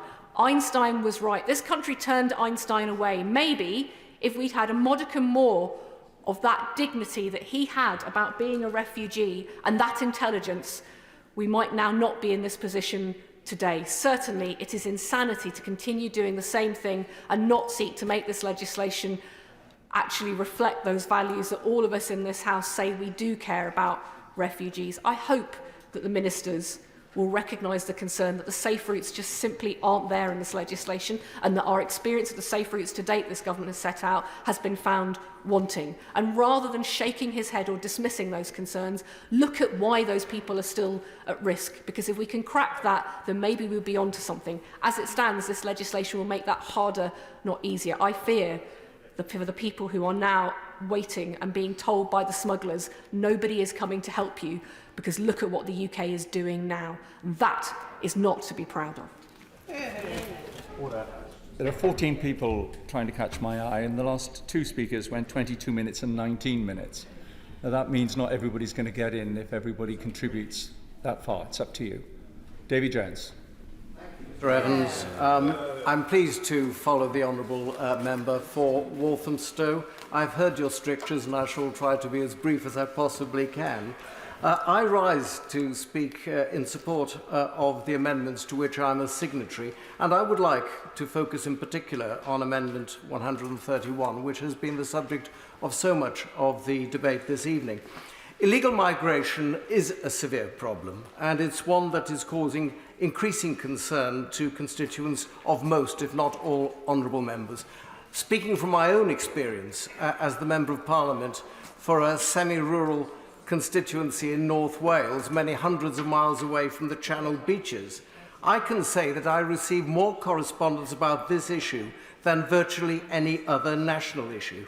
Now, the people of this country have, over the years, shown themselves to be generous and welcoming to those who are genuinely in peril, and that's borne out by the warmth of the welcome they have given in recent years to Ukrainians fleeing from Putin's aggression and to Hong Kongers escaping China's anti-democratic oppression. But equally, they are incensed by the rapidly rising influx of illegal migrants who are themselves the pitiful currency of the loathsome trade of people smuggling. So the Prime Minister is quite right to make plain that stopping the small boats is at the top of his list of priorities, and this bill is therefore highly welcome. The government has taken a robust approach to the problem, and that robustness will also be highly welcomed by the people of this country whose patience has been tried to and beyond breaking point. There is a concern, however, that the government's perfectly proper aim of breaking the business model of the people smugglers may be frustrated by the human rights legislation that is routinely and frankly cynically abused by those who wish to degrade this country's ability to defend its own borders and its territorial integrity. The government, in Clause 1.5 of the bill, recognises that concern, and it excludes the operation of Section 3 of the Human Rights Act 1998, which provides that, so far as possible, legislation must be read and given effect in a way that is compatible with the European Convention on Human Rights. Excluding Section 3 is itself a bold step for which the government is to be commended. But given the severity of the problem, as Professor Richard Eakins and Sir Stephen Laws have pointed out, it remains debatable whether Clause 1.5 alone will be sufficient to safeguard the bill's measures against cynical procedural attacks via the European Court of Human Rights. And it's for such purpose that Amendments 131, 132 and 133 are framed. And anyone doubting the need for such amendments should consider the case of NSK and the United Kingdom, which has been referred to by my honourable friend, the member for Devizes. That, to repeat, was a case where on the 13th of June last year, a duty judge of the European Court of Human Rights made an order granting an application for a Rule 39 measure preventing the removal of an asylum seeker to Rwanda. That order was made ex parte, without any opportunity for the United Kingdom government to argue against it. Furthermore, the order was made after both the High Court and the Court of Appeal had rejected applications for interim relief. The Supreme Court, in fact, went on to refuse an application for leave to appeal. But remarkably, the Rule 39 order was made the day before the Supreme Court announced its refusal, apparently contrary to the rule that domestic proceedings must be exhausted before applications to the European Court will be entertained. The position, therefore, Mr. Evans, is that the most senior judges in the land had considered the merits of the applicant's case and found against it. Yet a European judge made an order frustrating the removal of the applicant without considering the merits of the government's case and apparently contrary to the European Court's own rules. Interim measures are not strictly legally binding, but the European Court's own jurisprudence, as has already been pointed out, asserts that any failure to comply with them amounts to a contravention of Article 34, that is, by hindering an applicant's right to apply to the court alleging a breach of the Convention. The possibility, arguably the probability, is that domestic British courts will feel constrained to act in compliance with interim measures, and indeed to follow other judgments of the European Court, and that alone could prove fatal to the aims of the bill. Mr. Evans, I don't believe that the government or this House should allow that to happen. Appropriate further safeguards should be introduced into the bill to ensure its effectiveness, and it's for that purpose that Amendment 131 is tabled, seeking to ensure that the legitimate and proper aim of the government to protect our national borders is not frustrated. And put simply, Mr. Evans, the people of this country will not thank us if the bill does not work. And there is a distinct danger that if the European Court is allowed to do so, that is precisely what will happen. I believe that Amendment 131 is absolutely necessary, and for similar reasons, support the other amendments to which I've put my name. Now, it's already been pointed out that these amendments will not be pressed to a vote, but I very much hope that in his winding up, my right honourable friend will confirm that he will engage in dialogue with us who are concerned about the absence of these amendments and seek to find a way forward that will ensure that this bill will work, which is what every honourable member of this House should want. Olivia Blake. Mr. Chair, it's a pleasure to speak in this debate. I would like to just make the House aware and direct them to the House Register of Interests for Members' Interests, for I receive help from the Refugee, Asylum and Migration Project for their work in this area and my work in this area. I also co-chair the APPG on migration. So I've spent a long time thinking about these issues, and I've actually taken a long look at our history, and it's interesting to hear us talk about Winston Churchill, because I doubt members opposite would know that he crossed the floor on the issue in 1904 to oppose the Alien Act in 1904 and led a rebellion against that act. He was quoted as saying the old, tolerant and generous practice of free entry and asylum, which this country has long adhered to at that time. So I think, just to add some more spice to the discussion about the history of this place and our role within migration policy, I think it's important to recognise that. So I rise actually to speak specifically to my amendment NC10, which I'm pleased to say enjoyed a wide range of cross-party support, and I'd like to thank all members who have engaged with me on this amendment. NC10 is meant to be a serious contribution to the debate about the humanitarian crisis in the Channel. However, I worry that the seriousness is not shared by everyone in this chamber. Since arriving in Parliament in 2019, I try not to become too jaded or too cynical, but I must admit at times it has been difficult. Today, debating this bill is one of those times, because we've been told repeatedly that these proposals are about stopping the boats. The Prime Minister even had it printed on his lectern. But to be clear, I think it's a moral outrage that people need to get in a blow-up boat, risking their life and limb to exercise their rights under the Refugee Convention to claim asylum here. We need a solution to this humanitarian crisis in the Channel, but that is not what this bill offers.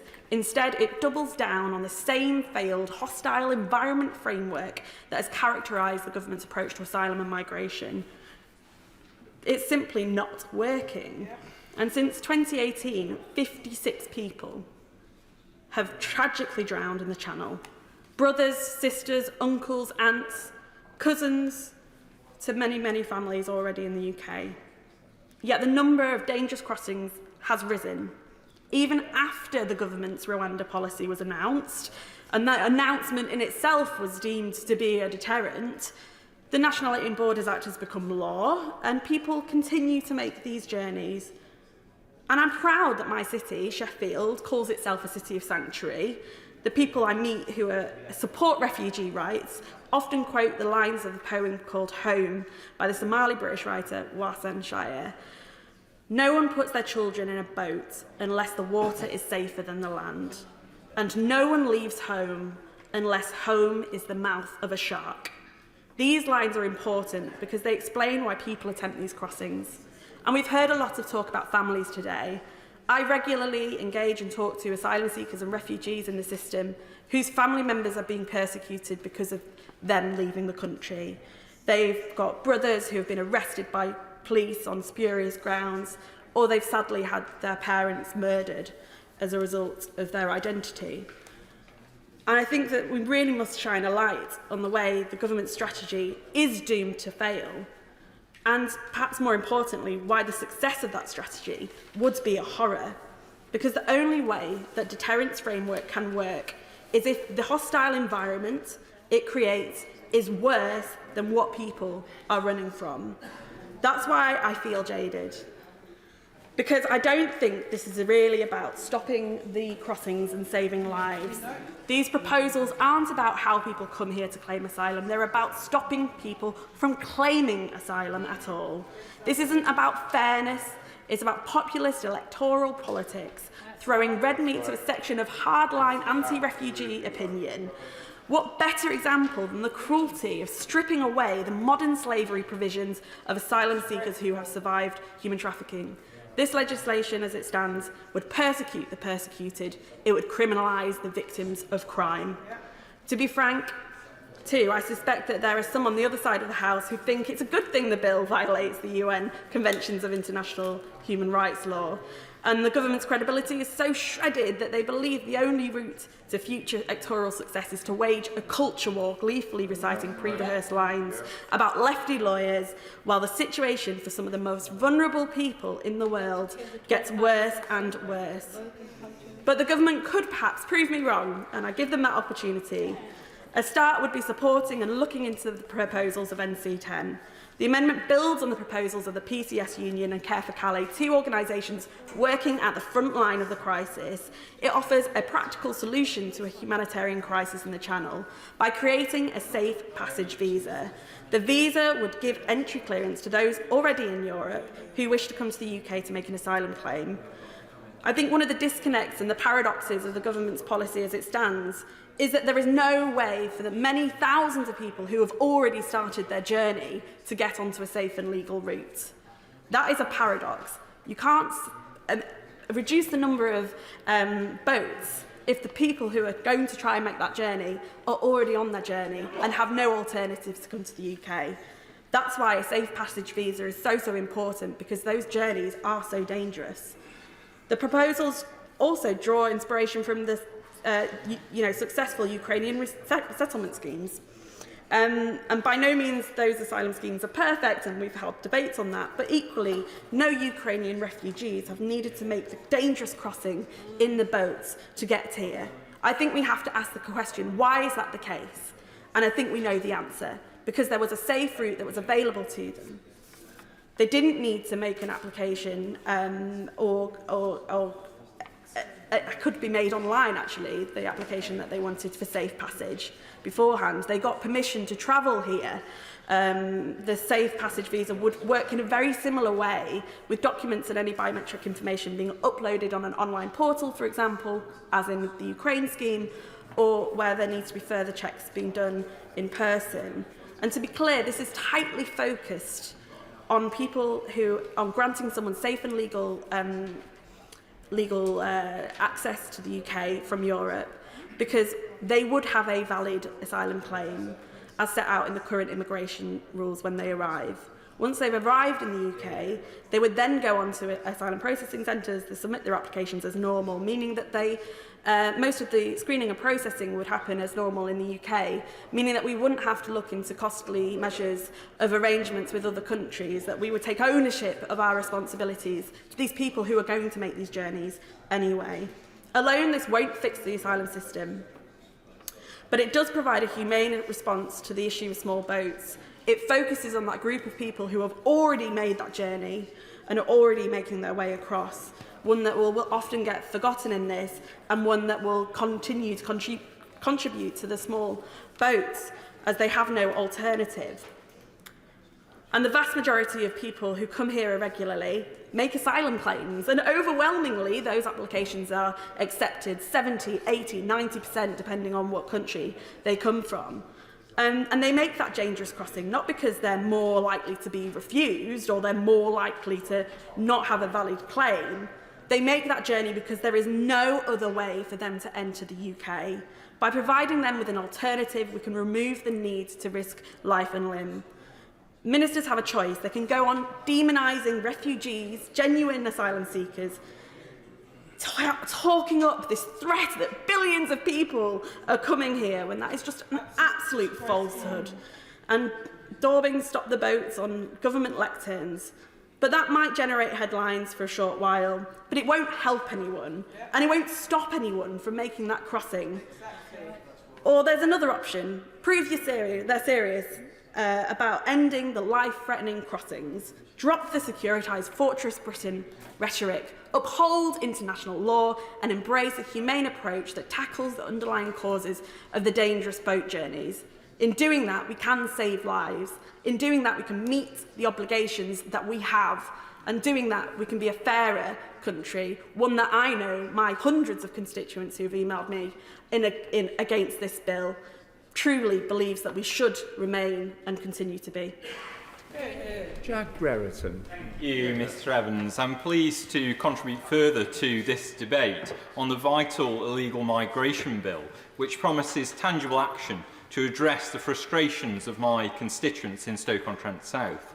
As I've said previously, I very much support the actions of this government and the Prime Minister in taking a tough new approach to tackling illegal migration.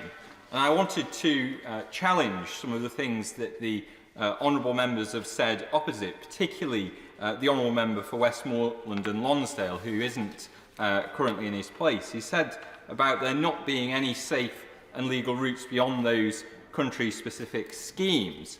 In fact, 50,000 people have come since 2015 through routes open to any country. This includes the Refugee Family Reunion Scheme, UK Resettlement Scheme, Community Sponsorship Scheme, and Mandate Resettlement Scheme. In total, this means that there have been 480,000 people have come via safe and legal routes since 2015.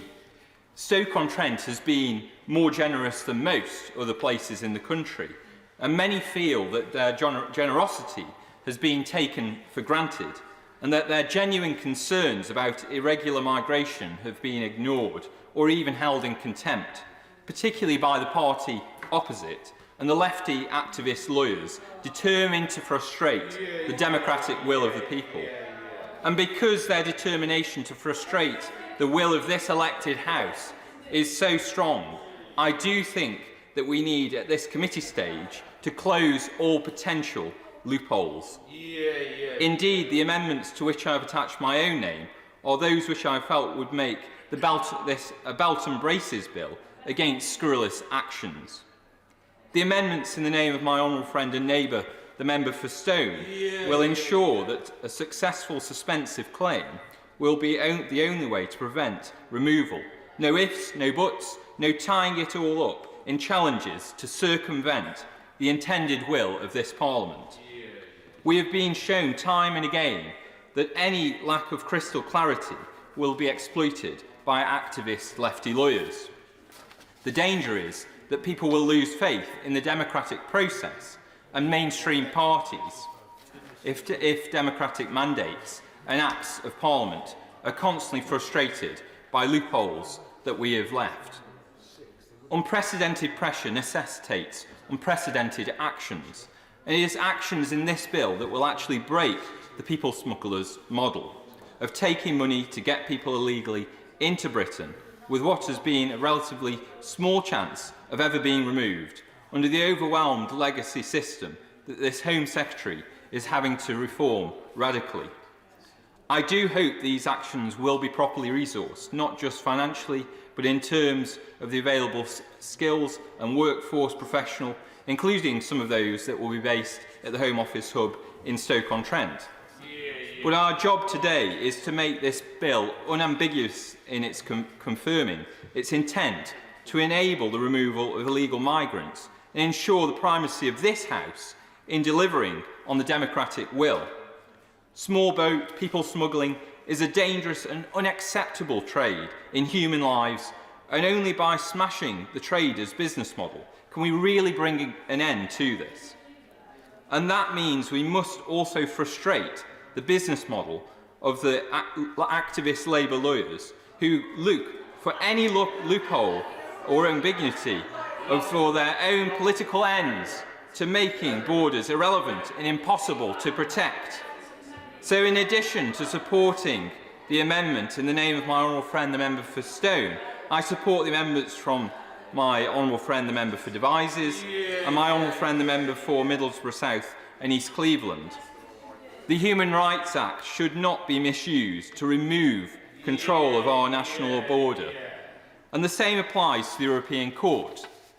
I welcome that the government itself has stipulated in Clause 1 the intention that this bill will exempt from Section 3 of the Human Rights Act, and in line with the belt and braces approach that I do think is necessary, as my right honourable friend, who's not in his place for Middlesbrough and South East Cleveland, said, it makes sense also to disapply Sections 4, 6 and 10 to close the loopholes of any supposed incompatibility where it is impossible to use Section 3. So, Mr Evans, absolutely. Mr Evans, I'm very grateful to my friend for giving way, and he's doing an excellent job of standing up for the people of Stoke-on-Trent as well as North Staffordshire. He has very proudly put his signature to an amendment that I've also signed, which is about the amendment for Devizes campaign about ECHR. Let's be crystal clear about what this amendment will do. It's about making it perfectly crystal clear to UK courts that Order 39s that come from the European Court of Human Rights that are not based in law are not to be taken into judgment by UK courts when it comes to the removal of illegal economic migrants who have come from safe mainland France. And therefore, we're simply reconfirming what was in the original convention back in 1950s, where these Order 39s didn't even exist or mentioned. And we want to ensure, therefore, that we deliver for the will of the people like Stoke-on-Trent that my honourable friend serves so well. I thank my honourable friend for Stoke-on-Trent North for making that point, and I entirely agree with what he said. The people in Stoke-on-Trent absolutely want us to see robust action on this, and we will not continue to tolerate the powers of Strasbourg and the European courts overriding the decisions of this House and of British courts. So, Mr Evans, if we don't stop illegal entry and misuse of the asylum system, then we will not be able to give proper attention to those in genuine need, and nor will we enjoy the support of the general public. This bill is about fairness and ensuring that resources are available for those in genuine need, but it needs to have a belt and braces to ensure it does not end up in a lucrative legal battle for activist lawyers. Real change is needed to tackle the unprecedented pressures and look to the improvements that are needed. I look forward to those constructive discussions with ministers. We must never again allow our generosity and compassion as a nation to be abused by people smugglers with dangerous small boats. And that was a much shorter contribution, so things are looking brighter to get everybody in. Patrick Grady. Thank you, Mr Deputy Speaker.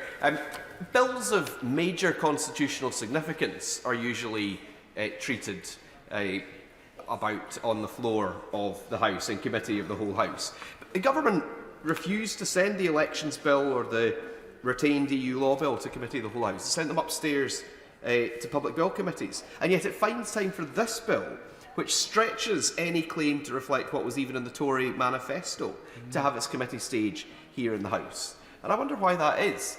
One effect, of course, is that there's no opportunity to hear from stakeholders to take evidence on the bill, and perhaps that's not a surprise, because there doesn't seem to have been a single briefing or intervention from anyone with any interest or experience in the field of immigration or asylum policy or law that is actually in support of what the government was proposing. Yeah.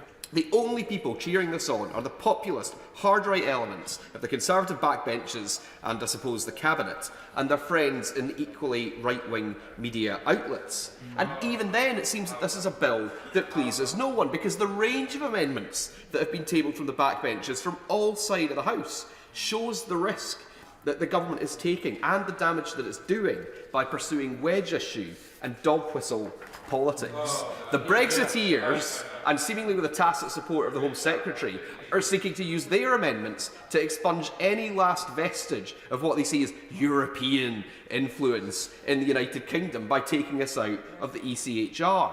But meanwhile, on the opposition benches, many of us, including my honourable friends from Glasgow Central and Cumbernauld and Forsyth, are proposing a wide range of amendments that actually seek to reduce or negate some of the very worst aspects of the bill. Amendment 76 for example, which I hope we'll be able to test the will of the House on later on, would make it much clearer that the need for protection, the experience of human rights abuses, or being a victim of slavery or human trafficking would be grounds for a claim to suspend a deportation process, while Amendment 77 puts much stronger restrictions on the definitions of a third country to which asylum seekers could be deported. And many of the other SNP amendments have similar effects, trying to introduce some of the element of fairness and respect for human rights, whether that's about the time available for appeals and considerations or the grounds on which such claims can be made. But the key issue in this evening's groupings is that if the government really wants to stop people arriving here on small boats, it has to provide safe and legal alternatives. And the reality is, at the moment, for the majority of people who currently arrive here and successfully claim asylum, such routes don't exist. What are the safe and legal routes for someone from Eritrea or from Iran? That question has been asked multiple times and it's not been properly answered. Because if they were safe and legal routes available, people wouldn't be coming. Incidentally, this bill is supposed to have a deterrent effect. Well, and it's backdated to the 7th of March, so I wonder how many people have been deterred already. Has there suddenly been an evaporation of landings on the south coast of England? I suspect not, and that maybe shows that the bill is not going to have the effect that the government wants it to have. And even where schemes for safe and legal routes do exist, such as for Afghanistan, that, like the proposals that are contained in this bill, they go nowhere near far enough. The amendments that I've tabled, Mr Evans, including amendments 177 and 179, alongside my honourable friends, make the point that it's far better, first of all, to think in terms of targets rather than caps for safe and legal entrance. This country is crying out for people to come here and help make our health service, our social care system, our hospitality industries, our agricultural sector work more effectively and efficiently. But too many people who could be productive, who want to be productive, are left sitting in hotels at the taxpayers' expense when they could be earning a wage that pays for their own accommodation and contributes back into the tax system. So the Secretary of State, as we say in Amendment 173, needs to be consulting with Scotland's government about any target it sets for safe and legal arrivals. And there is clearly cross-party consensus on this. Many constituents in Glasgow North support, as I do, new Clause 10 tabled by the Honourable Member for Sheffield Hallam, which would establish these kinds of safe passage schemes. And the other amendments to that end, tabled from across the House, I think the government needs to pay attention to, not least the proposal from the Honourable Member for East Worthing and Shoreham.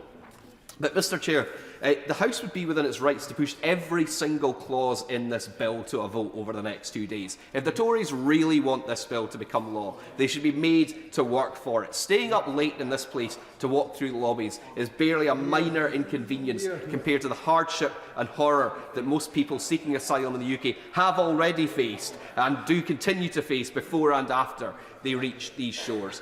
People who come here seeking asylum are fleeing wars where this country has manufactured or sold the weapons from, natural disasters where this government is refusing to take climate change seriously, and hunger and disease where this government is slashing the aid budget that could fight those challenges. If this bill isn't amended beyond recognition, then it will undermine any claims that this government has to uphold the global treaties and conventions that have maintained stability and respected human rights around the world since the Second World War.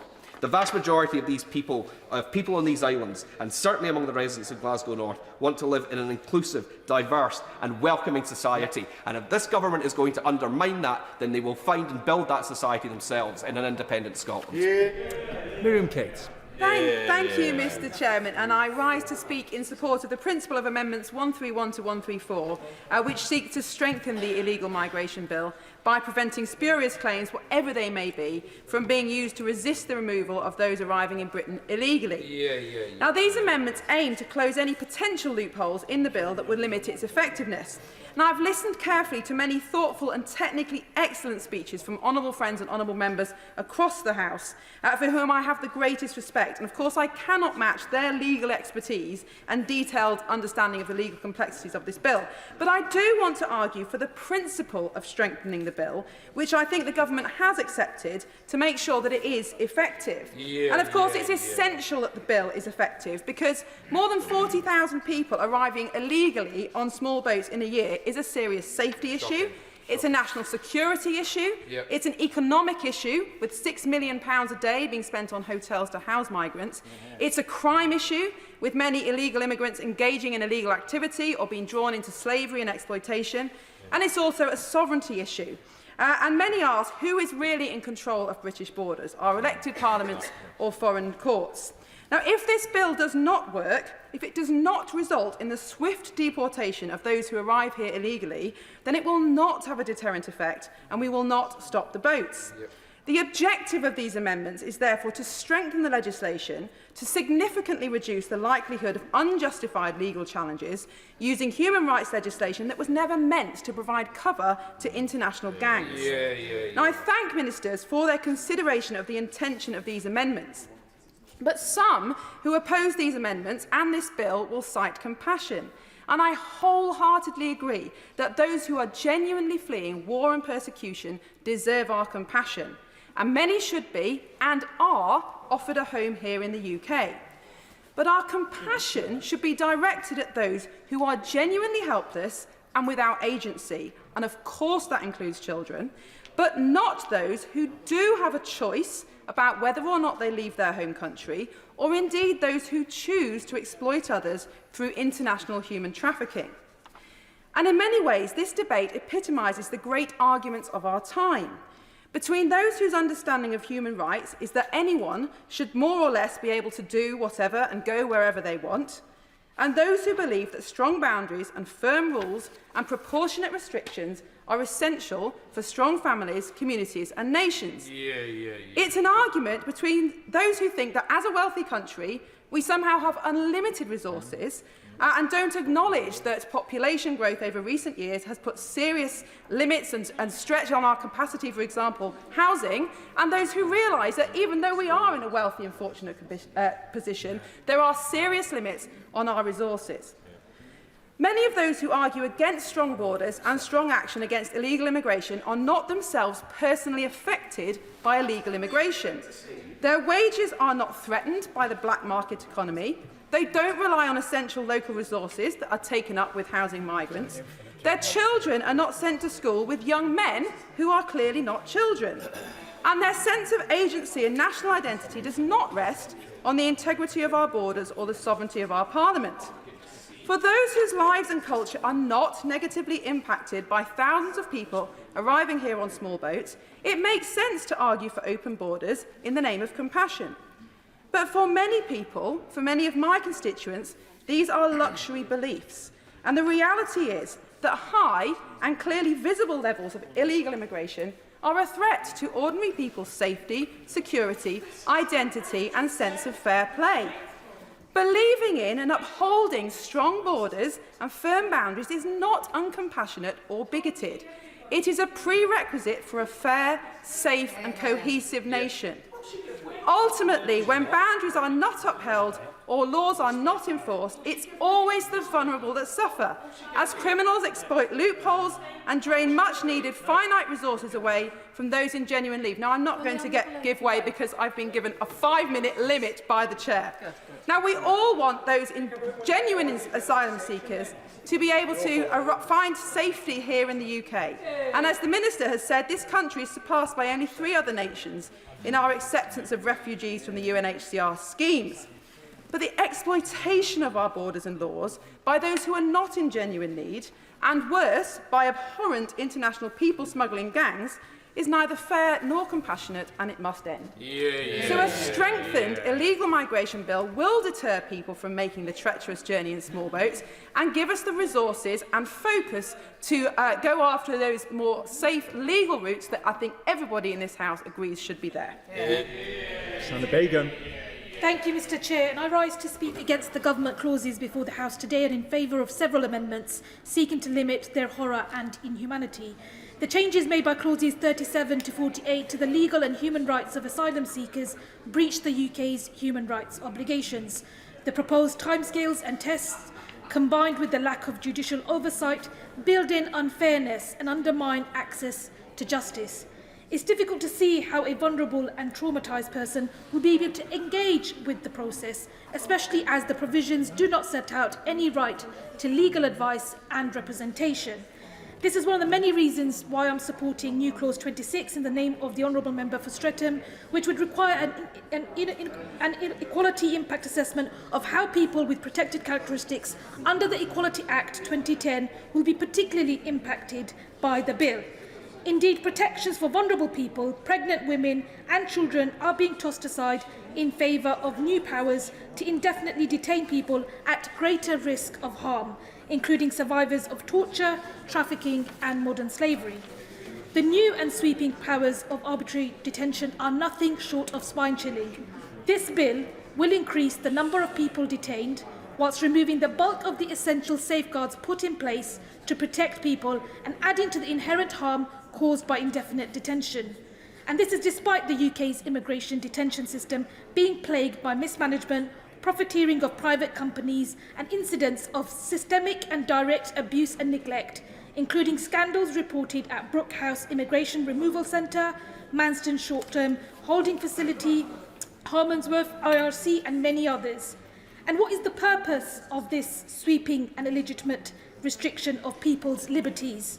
And what is the crime that such individuals have committed to be treated in a manner worse than serious criminals are dealt with and with less rights? Well, Mr. Chair, this government is today proposing to punish people for seeking asylum. But not satisfied with this, they are seeking to ensure that they are not able to challenge this injustice, all in order to essentially deter anyone else from coming to the UK to seek sanctuary. They are literally planning to persecute the already persecuted. Denying access to asylum on such basis undermines the very purpose for which the Refugee Convention was established. And actually, the Convention explicitly recognises that refugees may be compelled to enter a country of asylum irregularly. Now, the United Nations Refugee Agency has said that, and I quote, "Most people fleeing war and persecution are simply unable to access the required passports and visas, and that there are no safe and legal routes available to them." The reality is that the UK offers safety to far fewer refugees per capita than the average European country, including France and Germany, and to far fewer than the countries neighbouring those from which 70% of the refugees from the global south flee. That's why I'm supporting new clause 10, which sets out a requirement to introduce a safe passage visa scheme, tabled by my honourable friend, the member for Sheffield Hallam, who spoke eloquently, speaking about the stories behind the numbers and statistics. The stories behind the numbers and statistics, who are people with real lives, hopes and dreams.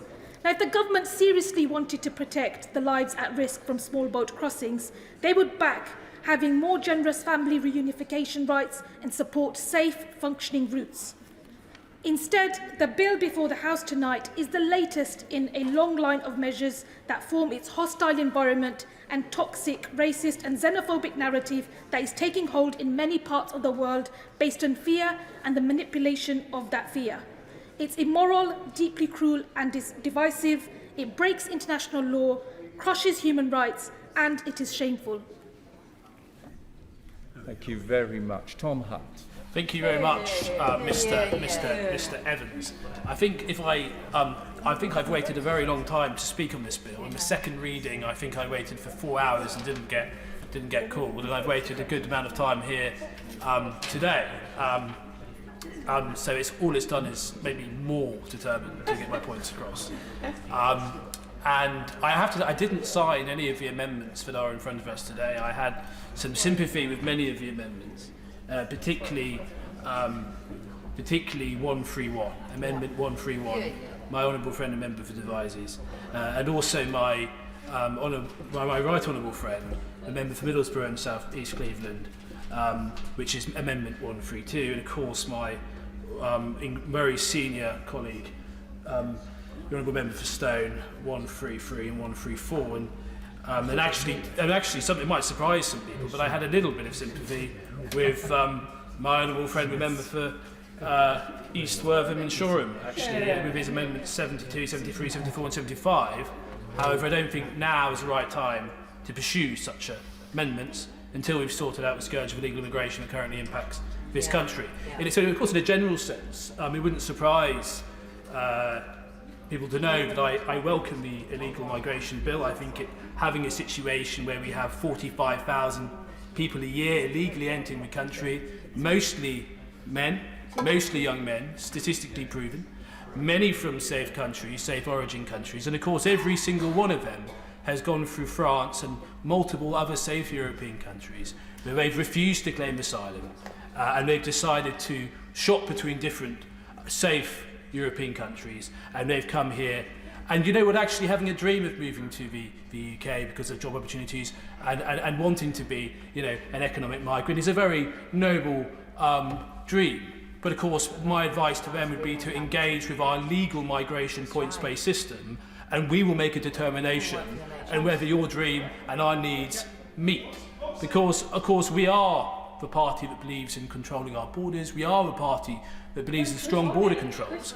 The Labour Party get incredibly sensitive when anybody suggests that they believe in open borders. But of course, you know, I simply say to them, show me the evidence. Show me the evidence that you believe in controlled immigration. Show me the evidence that you don't believe in open borders, because when I look at your record, every single thing you vote on is against precisely those things. So I don't think it is unreasonable for me and colleagues to come to the conclusion that you are in fact opposed to all border controls. As I say, show me the evidence. When I look at the Amendment 131, of course, a lot of us will remember when the Rwanda policy was first introduced, when it was first introduced. And a lot of us supported it because we saw what happened in Australia, and we saw that they had a massive problem with illegal immigration. And they went down a route of offshore processing, and today they don't have a massive problem with illegal immigration. It is quite simple. A few people opposite say, oh, Australia didn't work. Well, actually, we looked into it in detail and met Australian officials, it did work. And actually, we think that going ahead with the Rwanda policy would clearly, if it was given chance to work, provide a significant deterrent. It would save lives at sea. And it would enable us to have a compassionate, controlled asylum system, which most of us want. I think virtually all of us in this place want. So it was incredibly frustrating when we saw that despite the Brexit referendum, where we had a majority of people in this country expressing a wish to take back control of our borders, we had an elected Prime Minister looking to move forward a policy to do precisely that. But at the very last moment, even though our own courts okayed it, we had a foreign judge in another land thwarting the whole thing and coming up in the courts now for almost getting towards a year. The damage to that on our democracy, my constituents can see that. It is deeply damaging, and it is unsustainable state of affairs for us as a sovereign country to be in a situation where that is allowed to happen. And of course we were promised that the Nationality and Borders Bill, what became the Nationality and Borders Act, would resolve all of these issues. The reality is we're still standing here and we still have tens of thousands of people a year entering this country illegally. And that foreign judge has been able to essentially mean that there were flights to Rwanda didn't get going, and how many crossings have come about as a result of that. We also have a situation where the High Court took 6 months to come to a conclusion. Hopefully next month we could have the Appeal Court giving it the green light, the Supreme Court don't call it in, and we could actually have flights going off next month. And then we'll see whether the approach works or not. I think that it will. In terms of the support there is for this, because we've heard lots of different honourable friends, honourable members talk about whether there's public support. Well, it's quite clear from what I've seen that there is public support for this bill in the country. In fact, I think the support for this bill in the country is overwhelming. And I also think, we all engage with our constituents, and I've engaged with mine, and actually the support for the Rwanda policy is also overwhelming. And the anger that has come about, and I won't talk to the amendment that is placed tomorrow with regards to hotel accommodation. I won't talk to that, but I will briefly. And this really strong opposition there was to the use of a hotel at a time where many of my constituents are struggling to get by, struggling to pay their energy bills, and they can see people who have illegally entered our country, mainly young men, in a 4-star hotel, 28 of my constituents who worked in that hotel being pressured to resign, and a wider economic impact in terms of a lack of bed space in the town, and they're appalled by it. Of course, you know, others take different views, and obviously last weekend we had a number of Labour local councillors and the Labour MP candidate supporting the use of a hotel by those who enter our country illegally, which is quite an interesting view. and one that I'd actually advise them probably to change, bearing in mind that the surveys I've just done show that there's many people who still intend to vote Labour, I don't know why, but who actually have really hard-line views on immigration. So I suspect there's a risk that actually the conflict there might be exposed. And of course, I'll be playing my role to do that. But in terms of the issue to do with safe and legal routes, because we often hear from the Labour Party say, well, no, the problem is, if we have safe and legal routes, all of these problems would go away. But of course, what was fascinating was for the first time, we had a shadow minister saying actually they do believe in a cap. It's the first time I've heard the Labour Party say that they would support a cap on safe and legal routes. But actually what that cap is, of course, we don't know what the cap would be. We also don't know because we know that if there were these safe and legal routes, that actually many people would fail through that route and they'd probably still try and enter our country illegally by small boat. Right. So what would the Labour Party do with those individuals in those circumstances? Of course, they don't know. The key thing here, and of course we come to safe and legal routes, but I do think the approach of my honourable friend earlier in terms of safe and legal routes, I do think it's a place we need to get to. But I think we have to take the public with us. And right now, understandably, the majority of the country are furious about illegal migration. They are furious about people jumping the queue. So we need to deal with that. And once we deal with that, we can move to that place of talking about safe and legal routes. But I think right now would be too soon. And I also talk to the fact that there are hundreds of millions of people in the world who would like to move to our country of course there's hundreds of millions who would like to move to our country who could conceivably get refugee status. So if we talk about a cap to safe and legal routes, we then need to talk about prioritisation.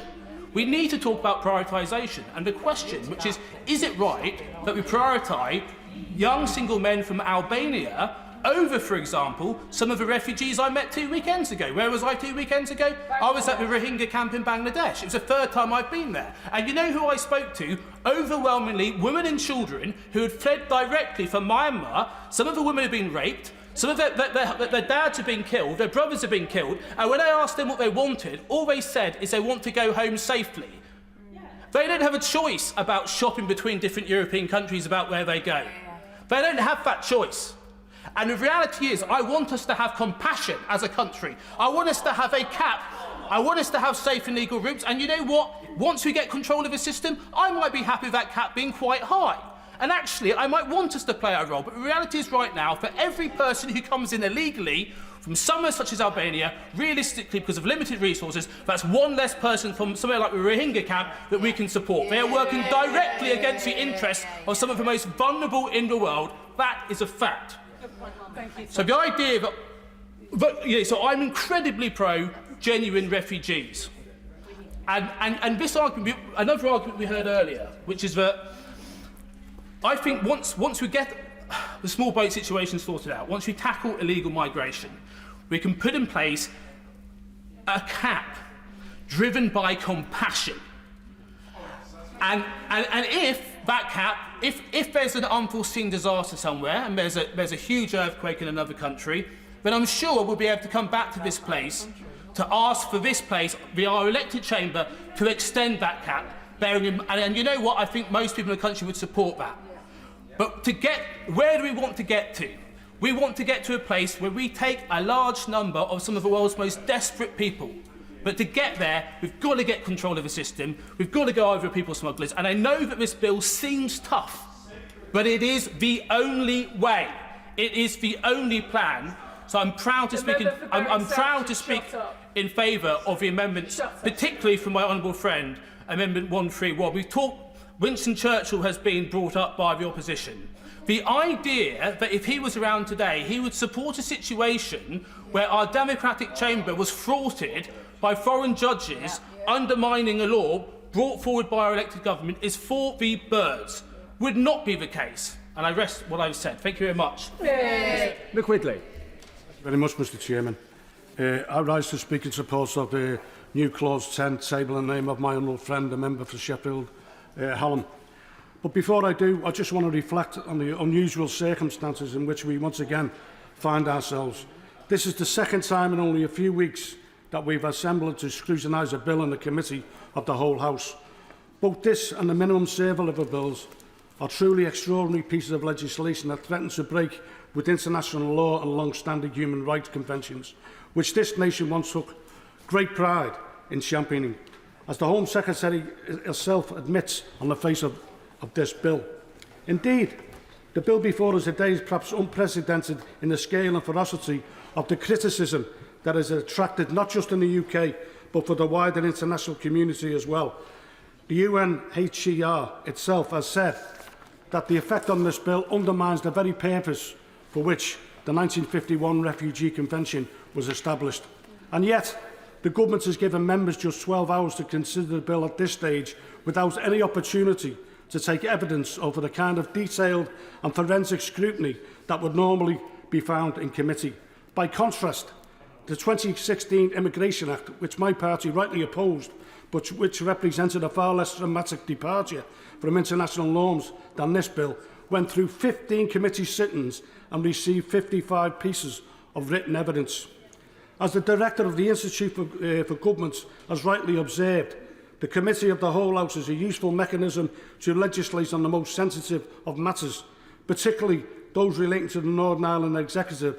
But in the hands of this Prime Minister, it has become a tool to steamroll through legislation and stifle dissent, which I fear will prove to be disastrous consequences.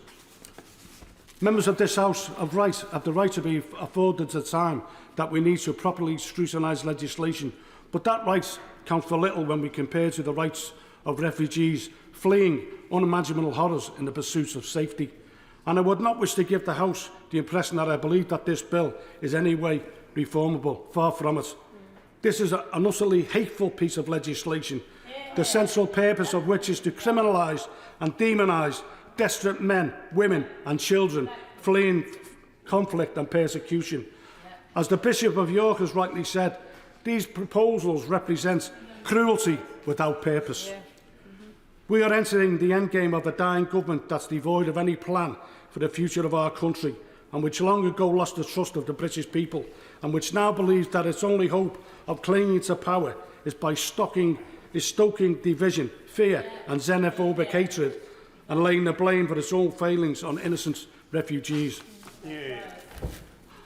I understand the honourable member for Sheffield Hallam does not wish to push her amendment to a vote. I have no doubt that she, like me, wishes to see this bill consigned to the scrap heap in its entirety. But she has raised an incredibly important point about the necessity of establishing safe and legal routes for those who want to claim asylum. Without the promise of safe passage to the UK for those seeking sanctuary, the plans that have been put to the House today are destined to fail. And ministers know this all too well. They understand that this bill is little more than an attempt to stir division and to compound the misery of refugees for a cheap political gain. But more importantly still, and I should make this clear, that I will never support the principle of differentiating between refugees based on how they arrive in this country, which is a clear violation of their convention rights. Establishing safe routes to Britain is the only way we can guarantee that no one is ever again forced to risk their lives and the lives of loved ones on one small boat in the Channel. Finally, I want to remind the House that last year more than 230,000 visas have been issued to Ukrainians. Now, I have said many times before that we should in fact be doing far more to assist those fleeing the war in Ukraine. But to date, not a single Ukrainian has been forced to resort to small boat crossings or people smugglers to reach the UK. And mercifully, not a single Ukrainian life has been lost in the Channel. We have a model that already works. It's time to ensure that everyone seeking refuge has the ability to get here safely. It's time to extend safety routes for all. Thank you very much. Alison Thulis. Thank you very much. I rise to support the clauses in my name and the over 50 clauses and that of my honourable colleagues. We do not believe this bill is fixable. We believe this bill is pretty abhorrent, really, in terms of ripping up people's human rights. And contrary to what a member suggested earlier on, human rights are not a luxury belief. Human rights are for everybody, everywhere, all at once. And we should not be trying to remove them for anybody, and particularly for people who have suffered serious cases of trauma. And we made amendments to this bill in a number of different ways to try and point out the many and various deficiencies within this. And I pay tribute to my honourable friend from Cumbernauld, Kilsyth and Kirkconnell East, who has been incredibly diligent in going through the bill and seeing what we could take out and try and reverse some of the more harmful aspects of this. And first to turn to Clause 37 and Part 7 of that in a third country, which aims to set tighter rules of which kinds of countries we might want to return people to, because not all other third countries out there are particularly safe for people, and we think we should be a lot tighter about where we want to send people back, a point I will return to tomorrow. In Clause 40 at point 4a, and point 4b, I want to just highlight particularly the assurances that the government claims it's going to take in considering a serious harm suspensive claim. It says the Secretary of State must take into account the following factors: any assurances given by the government of the territory specified in the removal notice. So that I guess the government just takes it on trust that they say that they're not going to do any harm to somebody who has perhaps been a critic of that government. They'll say, oh no, it'll be fine, you return that person, they'll be fine, we'll look after them just fine, until they don't. We won't find that out. That person won't find that out until they are returned. At point B, it says that any support and services, including in particular medical services provided by that government. And again, I have had cases where the person has receiving HIV/AIDS treatment in this country, which has got their condition under control. They cannot guarantee that if they are returned to another country that they will be able to continue that treatment. And in some cases, that is tantamount to a death sentence, returning with that condition or returning to a country where that condition cannot be managed. And I have a constituent at the moment who is waiting for a decision on her case, who is in renal failure and cannot make progress on her treatment because the Home Office will not get its finger out and give her a decision to allow her to continue with that case. So it is a very pressing issue. And he squints at it, but if he actually returned to any of the cases that I raised with him, we'd actually make some progress. We also want to amend some of the claim periods that are outlined in the legislation. They are incredibly short and absolutely unrealistic. I mean, this government doesn't do anything in 4 days or 8 days, so to suggest that they're going to make any decisions in that is entirely unrealistic. But in a practical sense, it means it's going to make it very, very difficult for people in those situations to make their claim. It's going to make it difficult for them to access a solicitor. Yeah. And in another very different practical sense, it makes it very difficult for those people to actually make a claim, because for many people who come to this country in situations where they are seeking asylum, they can't do things in the timescale that the government wishes because they have experienced considerable trauma. And anybody who understands dealing with considerable trauma will appreciate that you will not be able to extract from that person all of the things that might, in the government's view, be compelling evidence in a timescale of just a couple of days. Victims of torture, victims of trafficking, victims of people who have been forcibly recruited, people who have been asked to rape members of their family or in some cases their neighbours, cannot disclose all of those things just like that. They will need time to work through this. They will need specialist expertise and support to make those cases and those claims. And they will not ever be able to make their best case in the pressure of a few days. And the government, I suspect, knows this, because they're going to make it as difficult as possible for people to make those claims. That's the very purpose of why they are short-circuiting this process. And experts who would have given evidence had the government given us time to hear proper evidence, such as those from Freedom from Torture, those in the Equality and Human Rights Commission, who have said in their submission to all of us in this bill, they say a claim for suspension of removal must be made within 7 days of a notice of removal, which may present challenges for people who are traumatised or otherwise in vulnerable situations, do not speak English or lack adequate legal advice. They are trying to prevent people from making claims by making it so short. It is quite a deliberate strategy. And last week I had the privilege of meeting the Rainbow Sisters, part of the Women for Refugee Women group. And they told me in great detail how difficult it was for them as lesbians to describe to a Home Office official why they were making that claim.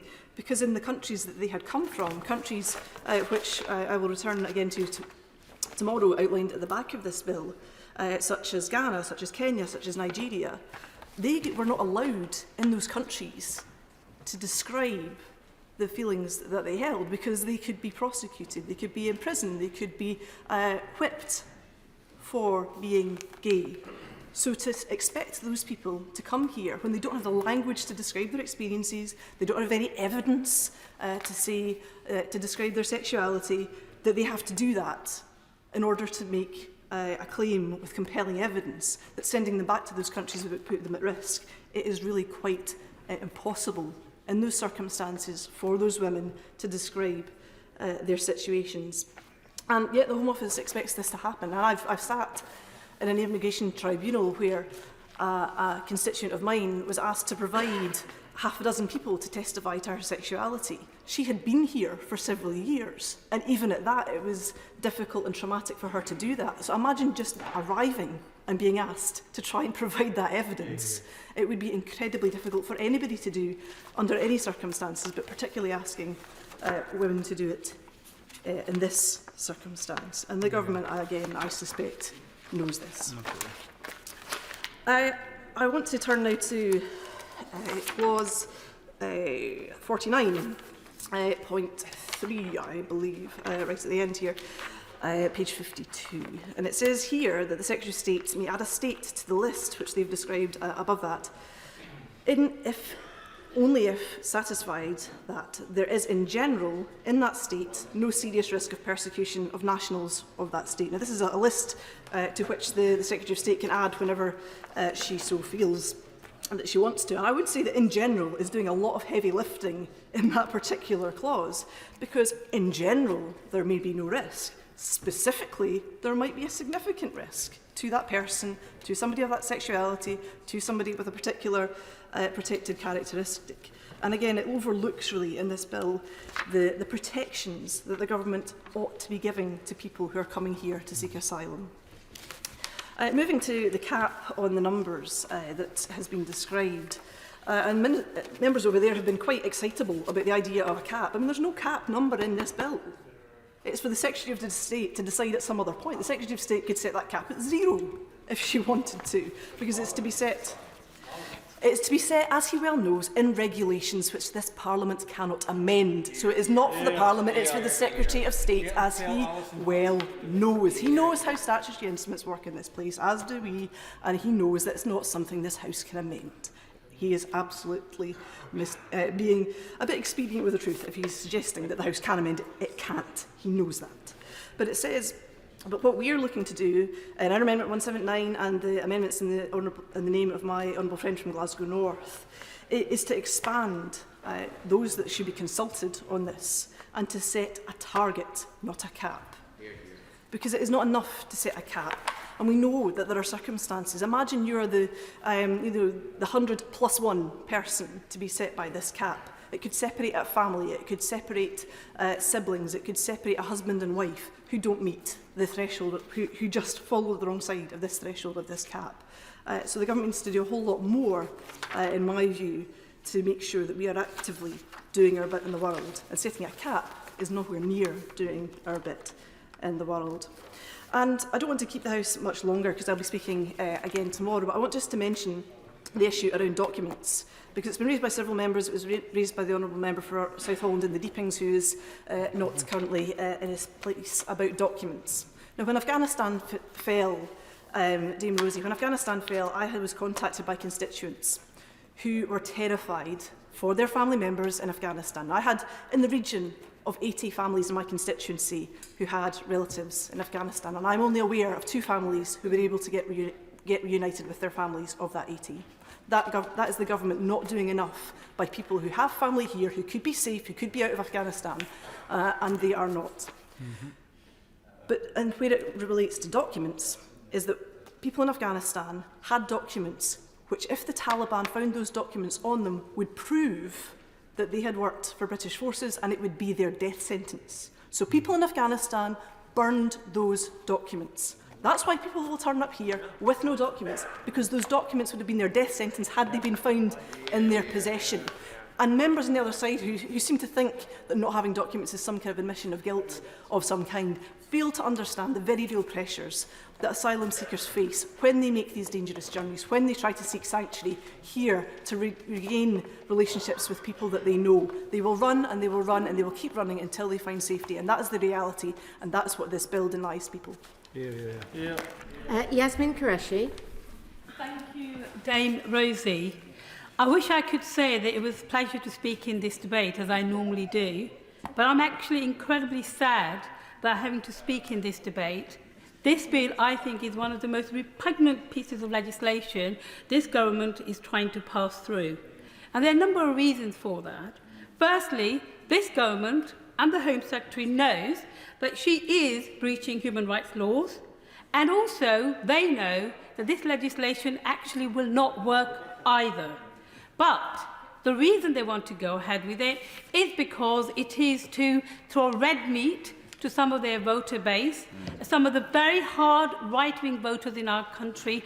This is what this bill is appealing to. And they are the people who will be voting for this party when they see this legislation come through. Now, I don't make these allegations lightly. I've been hearing debates since the beginning today. And some of the justification that the members opposite have given, lefty lawyers, somehow this is a term of abuse. I'm a barrister. I spent many years studying to be one. I find this repugnant, and yet you might want to call me a lefty lawyer. Well, I spent 14 years prosecuting, nothing else but prosecuting, worked with the CPS, criminals, rapists, murderers, drug dealers, all sorts of really obnoxious people. So then people like me, if we're not supporting this bill to be called lefty liberals or lefty lawyers or woke as a form of an insult, well, I think those who have to resort to those type of terminology are really scraping the bottom of the barrel, and they have no argument left, because if they had any proper argument, that's what they would be making. We've had much discussion about the European Convention on Human Rights, and it's surprising everybody says, oh, the European Court did this to us. Hang on, wake up. We actually signed to the Convention on Human Rights. We signed to the Refugee Convention. We are signatory to the NATO Convention. Why? When you're signatory to these conventions, you are supposed to be abiding by them. And within the European Convention on Human Rights, the European Court is part of that process. So then to pick and choose what you don't like from it is absolutely outrageous. Now, one of the members who spoke earlier, so denigrating the European Court of Human Rights, and I asked him directly, I said, in the 70s, a Conservative government had a legislation about requirement of virginity tests for young women who were applying to come into this country. And it was the European Court on Human Rights who actually declared that to be unlawful. When I asked him, does he disagree with the European Court on Human Rights? And guess what he does? He sidesteps and says, well, I can't defend a Heath government. But that wasn't my question, whether you're defending Heath government. My questions are fairly and squarely about, do you disagree with that particular decision of the European Convention on Human Rights? And the reason he awarded it, because he knows that that convention decision by the court was absolutely correct. And can I just advise this court about the European Court of Human Rights, or the European Convention, which, as we know, was incorporated into the British Human Rights Act in 1998. Now, that particular act says, in section 18, that every single legislation that comes before our Parliament has to have a declaration on it to say it is compatible with human rights law. The Secretary of State knows full well it's not going to be, which is why, on the face of the bill, she states, oh, well, we're not sure whether it's compatible with human rights law. But when she goes on the television, she says, oh, yes, it is compatible with the human rights. Well, I would like her to tell us which one does she think it is. Because I can tell her that this is incompatible with any human rights convention, as well as our own Human Rights Act passed by this government. So I really think that honourable members out there really should use a better arguments. And then what argument do they use?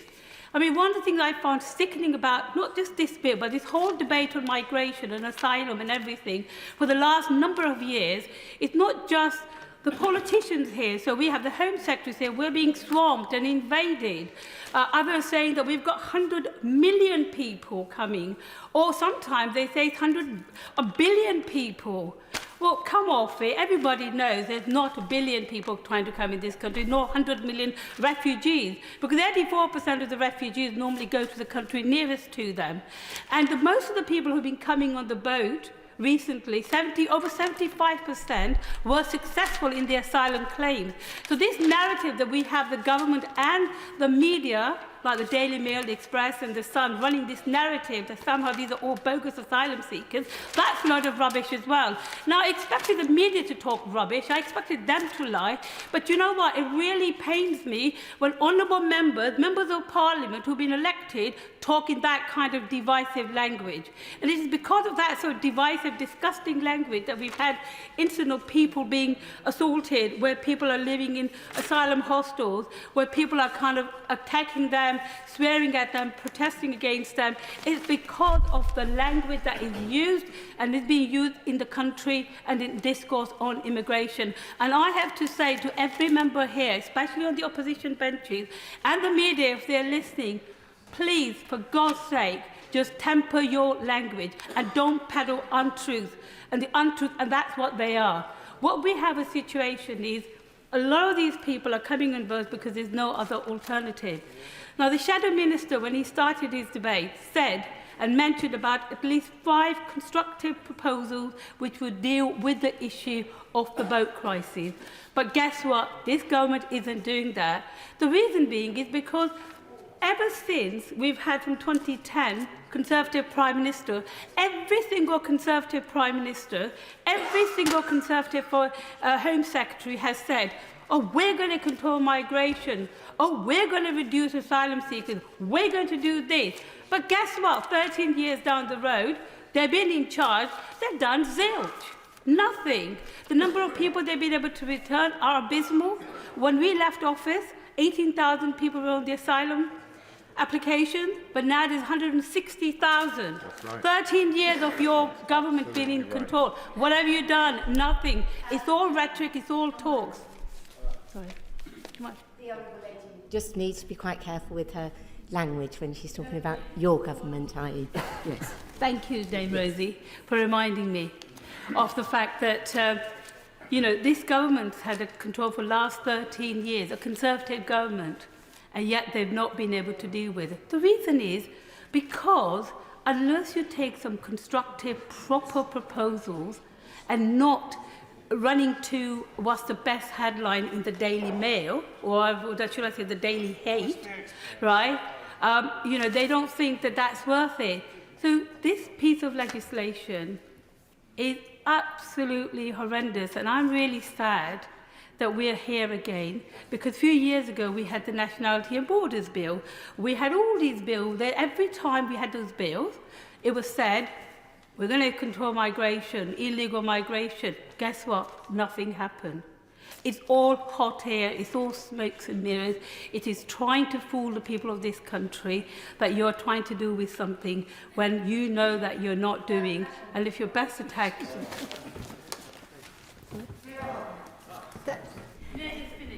Yes. She needs to stop referring to you as in me. That's the point. I am so sorry. Yes, It's coming to that. And I just want to just finally end. Many members today have spoken about various safe routes. There have been a lot of suggestions made about how to deal with this issue of the small boat. There have been colleagues who have spoken about legal side of it. I have to say that if there's any humanity in this government, they should think about withdrawing this bill and actually deal with the issue of small boat.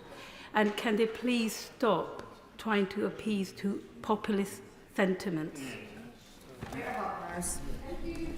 Rosie, I rise to speak to the Liberal Democrats' amendments New Clause 3, New Clause 4 and New Clause 6.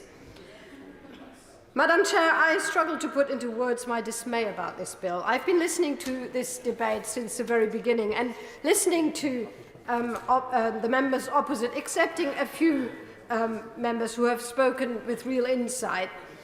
Members opposite cannot hide their frustration that 3 years on from Brexit, we still don't control our borders. In fact, we are further away from it than ever.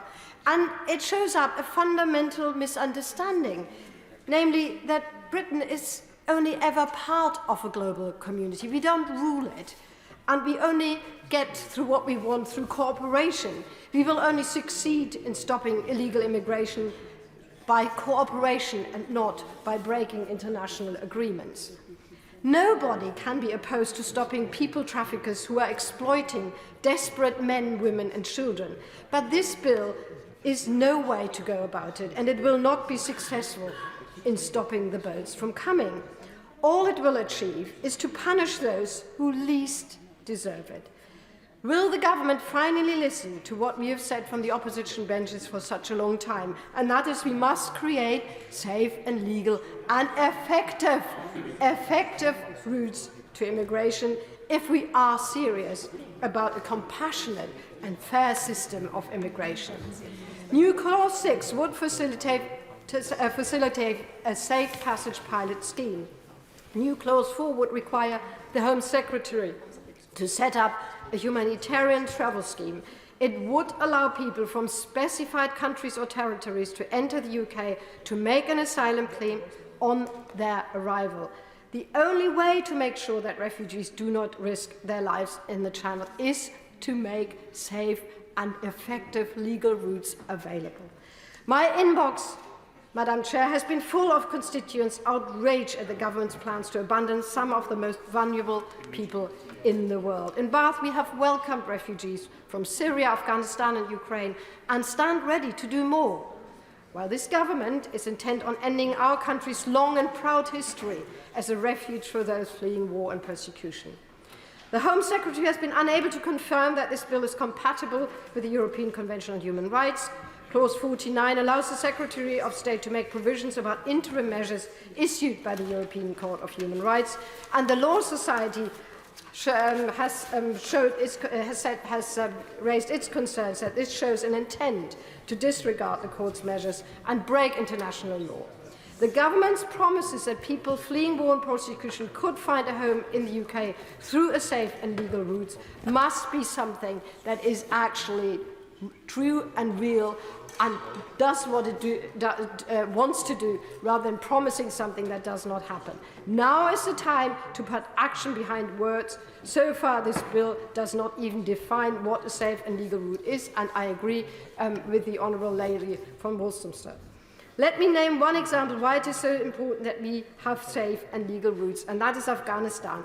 Just 22 Afghan citizens who were eligible for the UK resettlement scheme have arrived in the UK. And the Minister has said, oh, we have taken thousands before the invasion of Kabul. We are talking about a resettlement scheme that was set up in 2022, a year ago, and only 22 have been resettled through that scheme that the government has set up a year ago. That is the question. We are not talking about what happened in 2015 or what happened before the invasion of Kabul. We are talking about the safe and legal routes that this government has set up. 22 of Afghan citizens have been resettled under that scheme. That is the reality, and the Minister cannot walk away from that.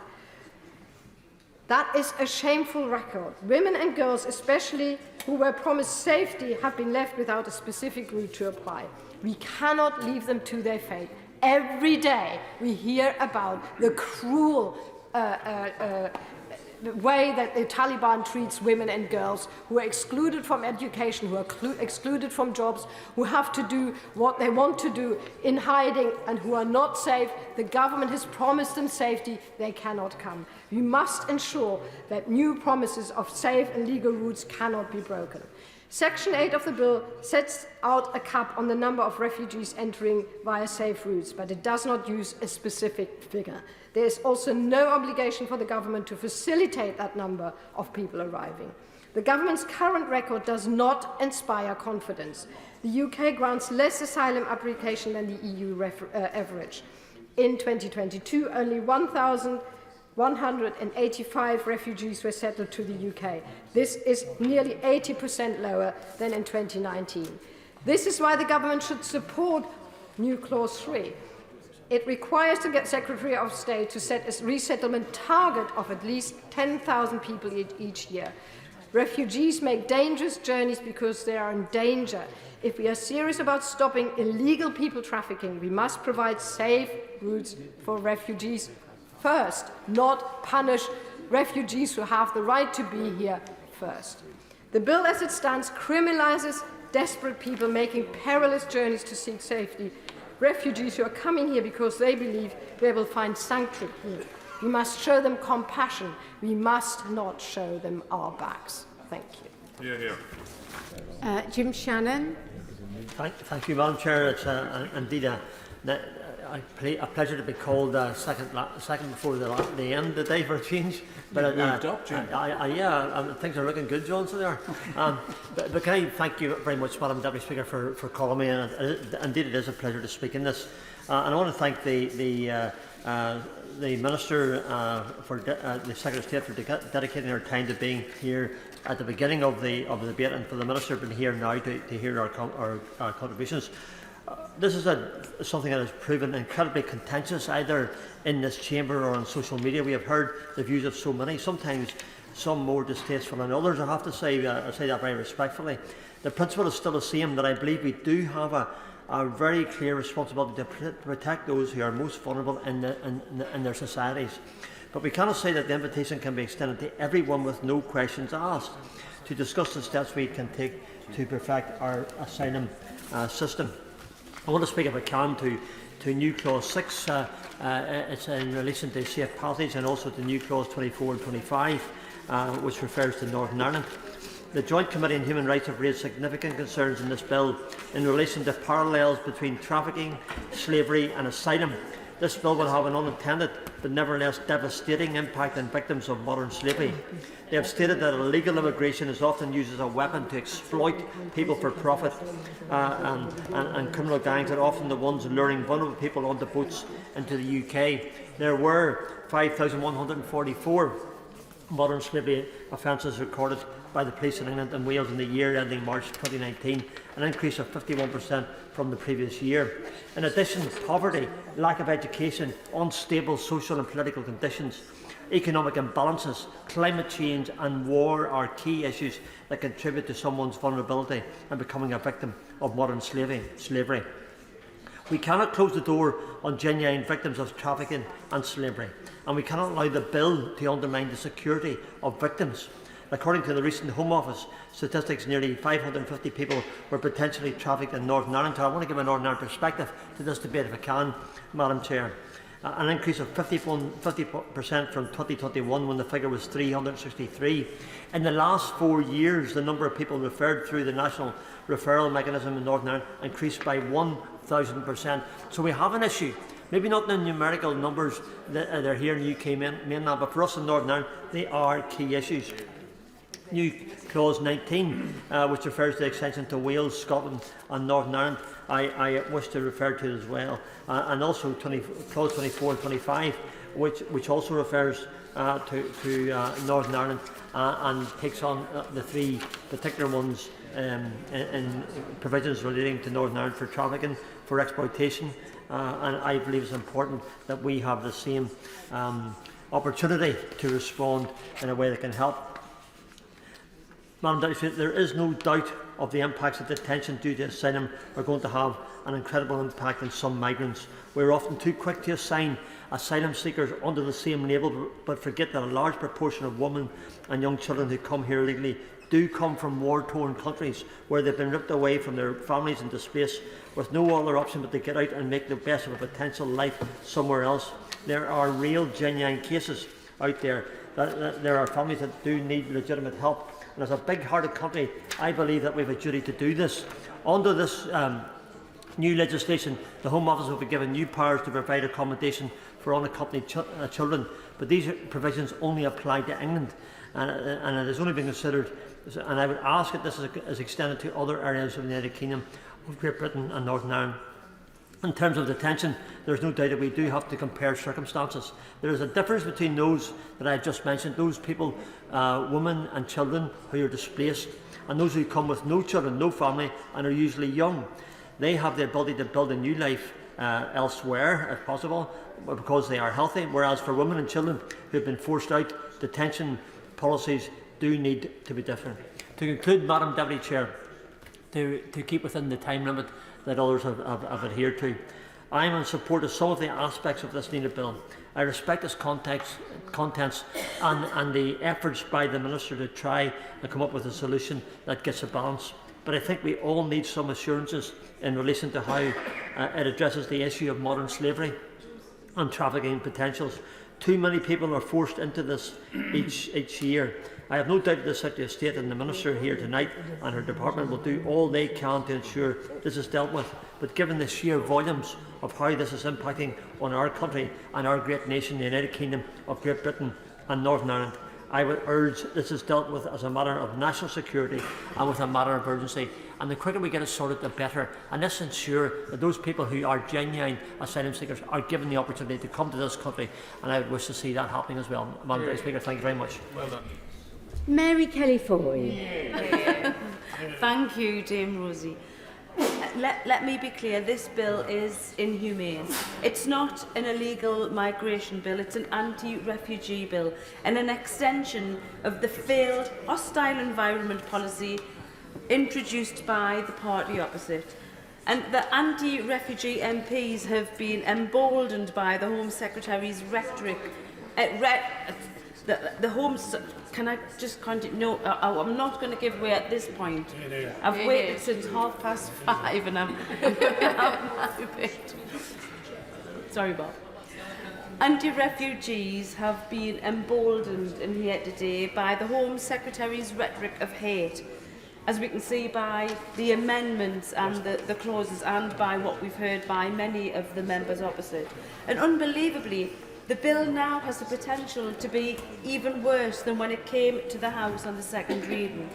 And let's not forget, Chair, that the day after an immigration facility was literally attacked, it was firebombed, the Home Secretary spoke of an invasion of southern England. In fact, it's been reported today that the Home Secretary has even fuelled a rebellion against her own bill in order to introduce tougher amendments.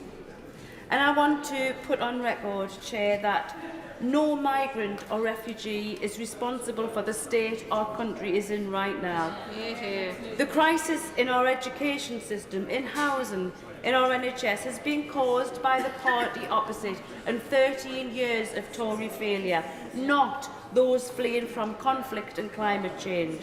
And they deserve our compassion, not our contempt.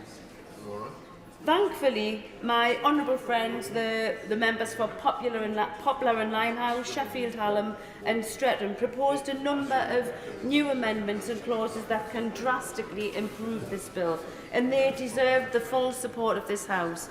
New Clause 10, tabled by the member for Sheffield Hallam, sets out a requirement to introduce a safe passage visa, which would give entry clearance to those already in Europe wishing to come to Britain to make an asylum claim. Critically, this can end the crisis in the English Channel by providing refugees with safe passages and safe routes. In its current form, the bill relies on the idea of deterrence to stop small boat crossings.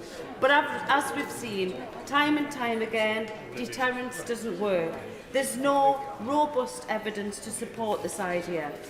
Dangerous crossings have continued even since the Nationality and Borders Act and the Rwanda Asylum Plan.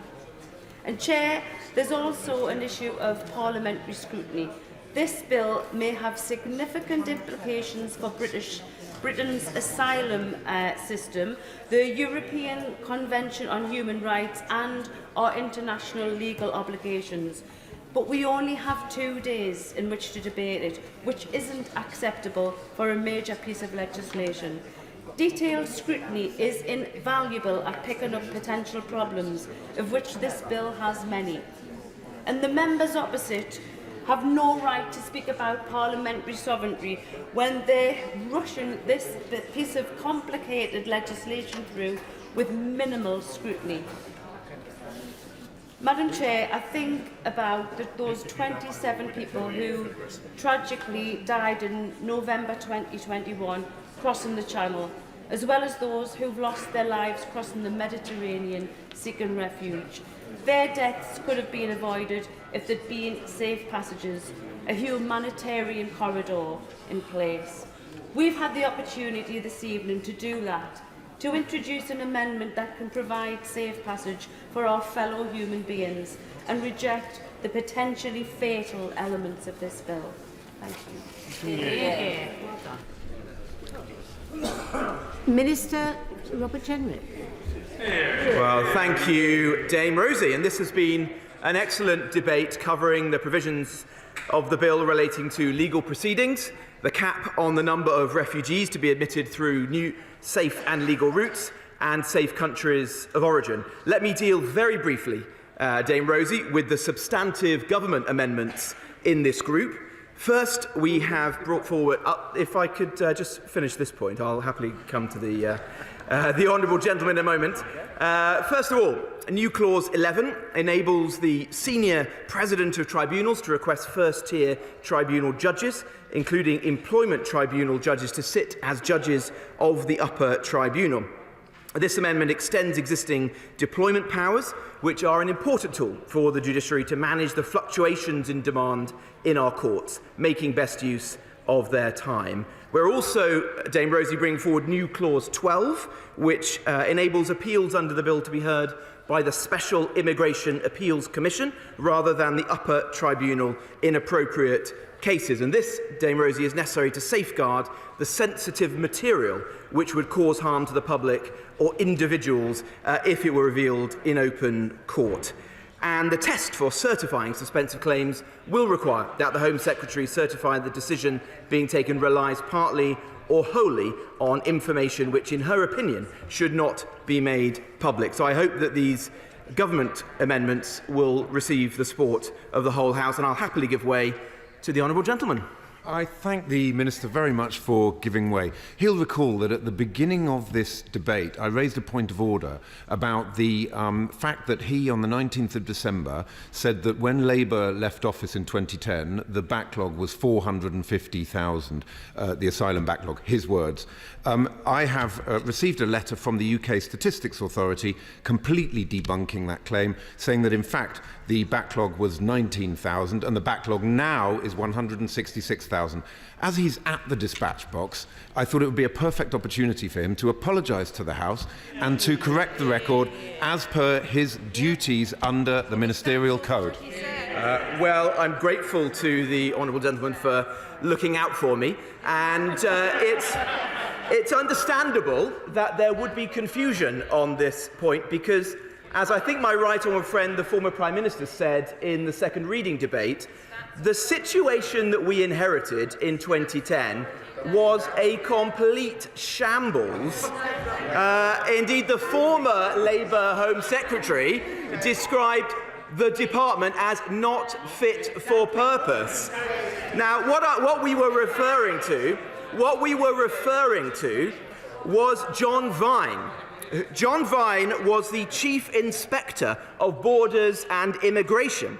And he conducted a report into the shambolic handling of the immigration system by the last Labour government. And he said that in 2007, the UK Border Agency created the euphemistically titled Case Resolution Directorate to conclude approximately 400 to 450,000 unresolved legacy records.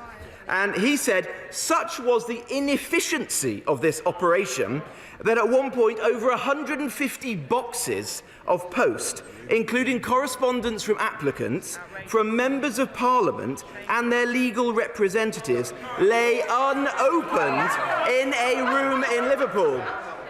That room, I'm told, was colloquially known as the Room of Doom.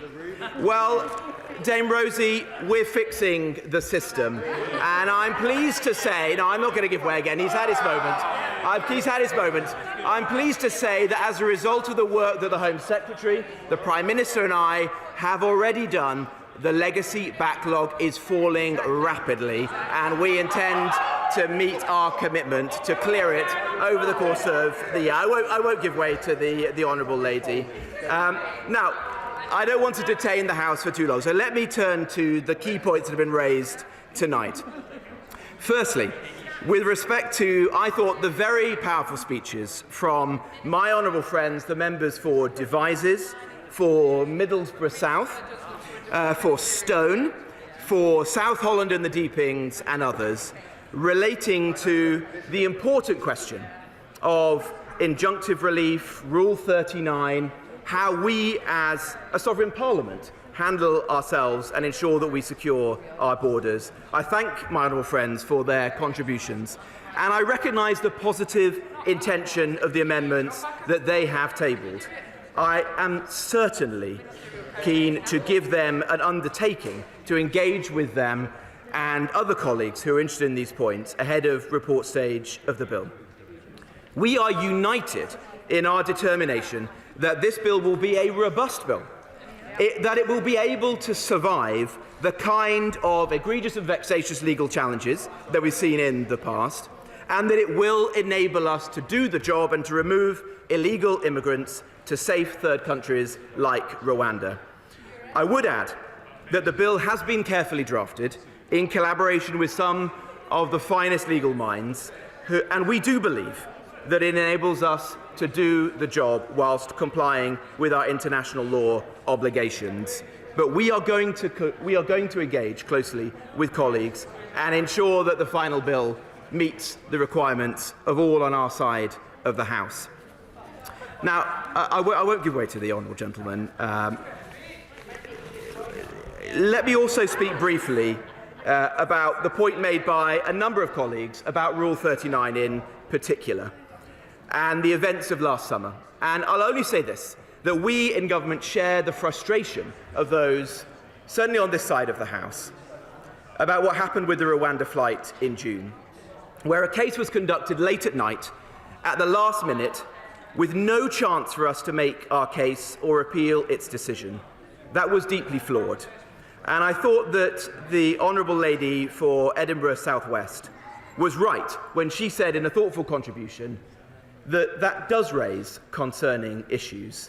I think that raises issues of natural justice, and they're ones that my rightful friend, the Attorney General, and others within government are taking up with the court, and we want to find a more satisfactory way for the court to behave in such circumstances in the future.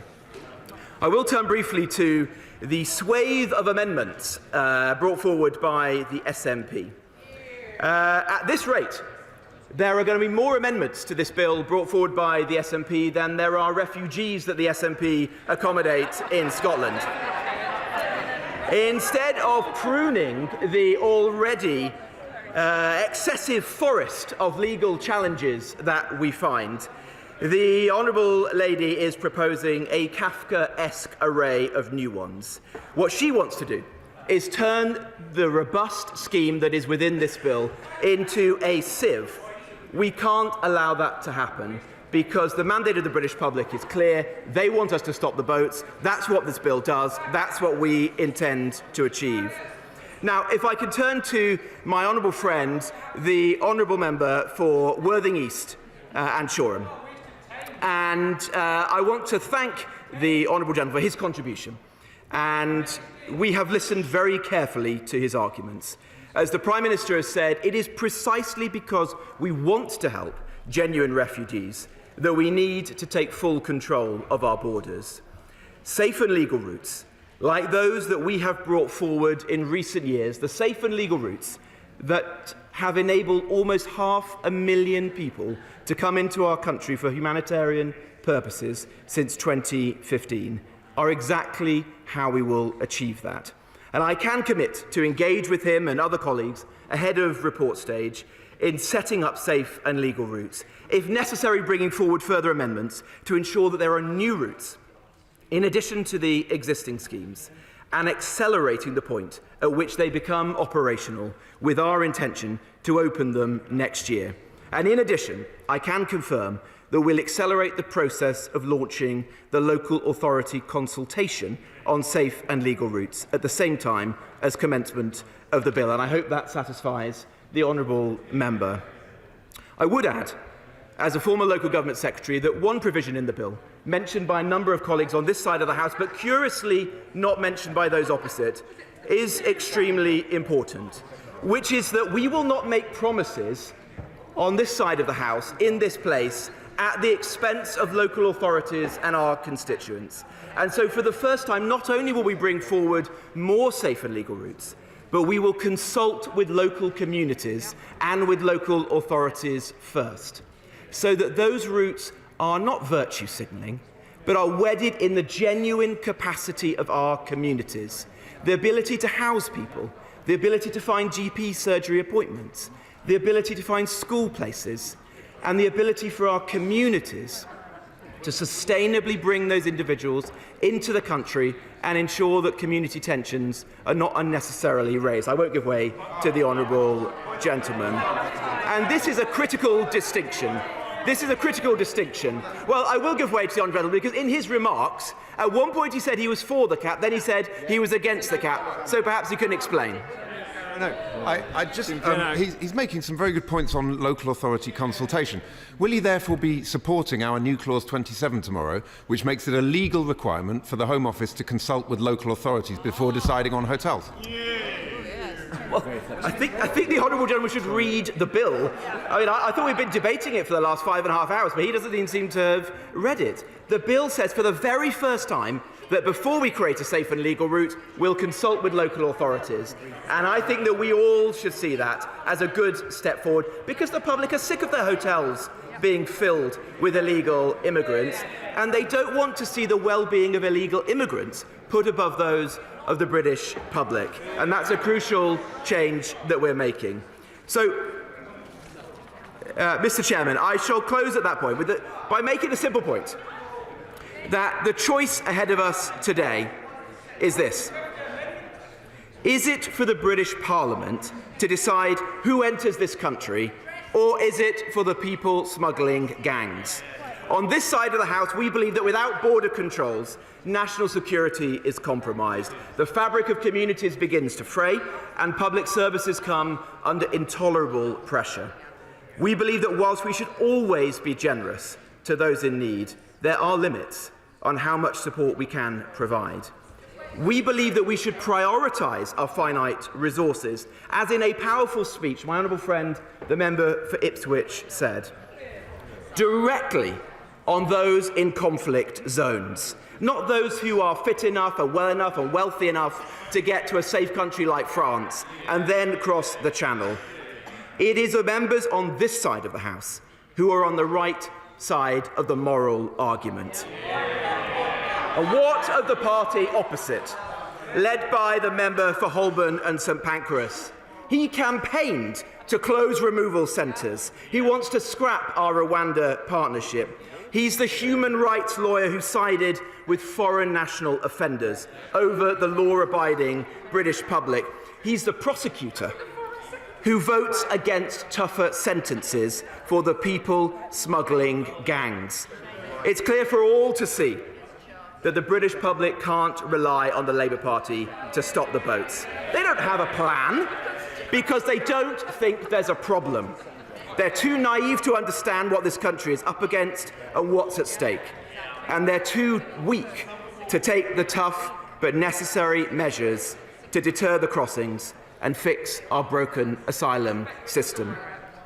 That's why we brought forward this bill. That is the determination and the commitment of my right honourable friend, the Prime Minister, the Home Secretary and I. We will stop the votes. This bill begins that. MacDonald. For allowing me to speak again, Mr Chair, because what we've had today has been an absolute disgrace of a debate. The timetabling of this really important bill has been absolutely shocking. Whichever side of this debate you are on, we must understand that this is of incredible constitutional significance. There are questions here about whether or not we are breaking some absolutely fundamental treaty obligations, and yet we've been treated to nothing more than a few slogans and not a single effort to address any of the amendments that we put down in good faith. Those amendments were put down not just off my own bat, but in consultation with the Law Society of Scotland, immigration law practitioners, lots of respected organisations who deserve to have their voice heard here, and they deserve to be treated with respect by this government. So this whole process has been an absolute embarrassment to Parliament. Where is the impact assessment that we should have had before this bill? That is just as disgraceful as the lack of respect for the amendments that have been tabled today. So, Mr Chair, what we've had today is not a serious debate. We've had slogans, we've had dog whistle rhetoric, and we have a government that has just shown that it's all slogans and absolutely no respect for this Parliament at all. Order. I'm anticipating 4 divisions, and I'll try and assist the House as to when they are likely to happen. But firstly, we go to Sir William Cash, and is it your pleasure that Amendment 133 be withdrawn? Mr. Deputy Speaker, in the light of the firm and clear assurance given by my right honourable friend in relation to my amendment and my leave of the House, I withdraw the amendment. Amendment by leave withdrawn. Now I think we come to the first of the divisions, and I've selected Amendment 76 for separate decision, and I call Alison Thewlis to move Amendment 76 formally. The question is that Amendment 76 be made. Does that mean say aye? Aye. The contrary, no. Division, clear the lobby.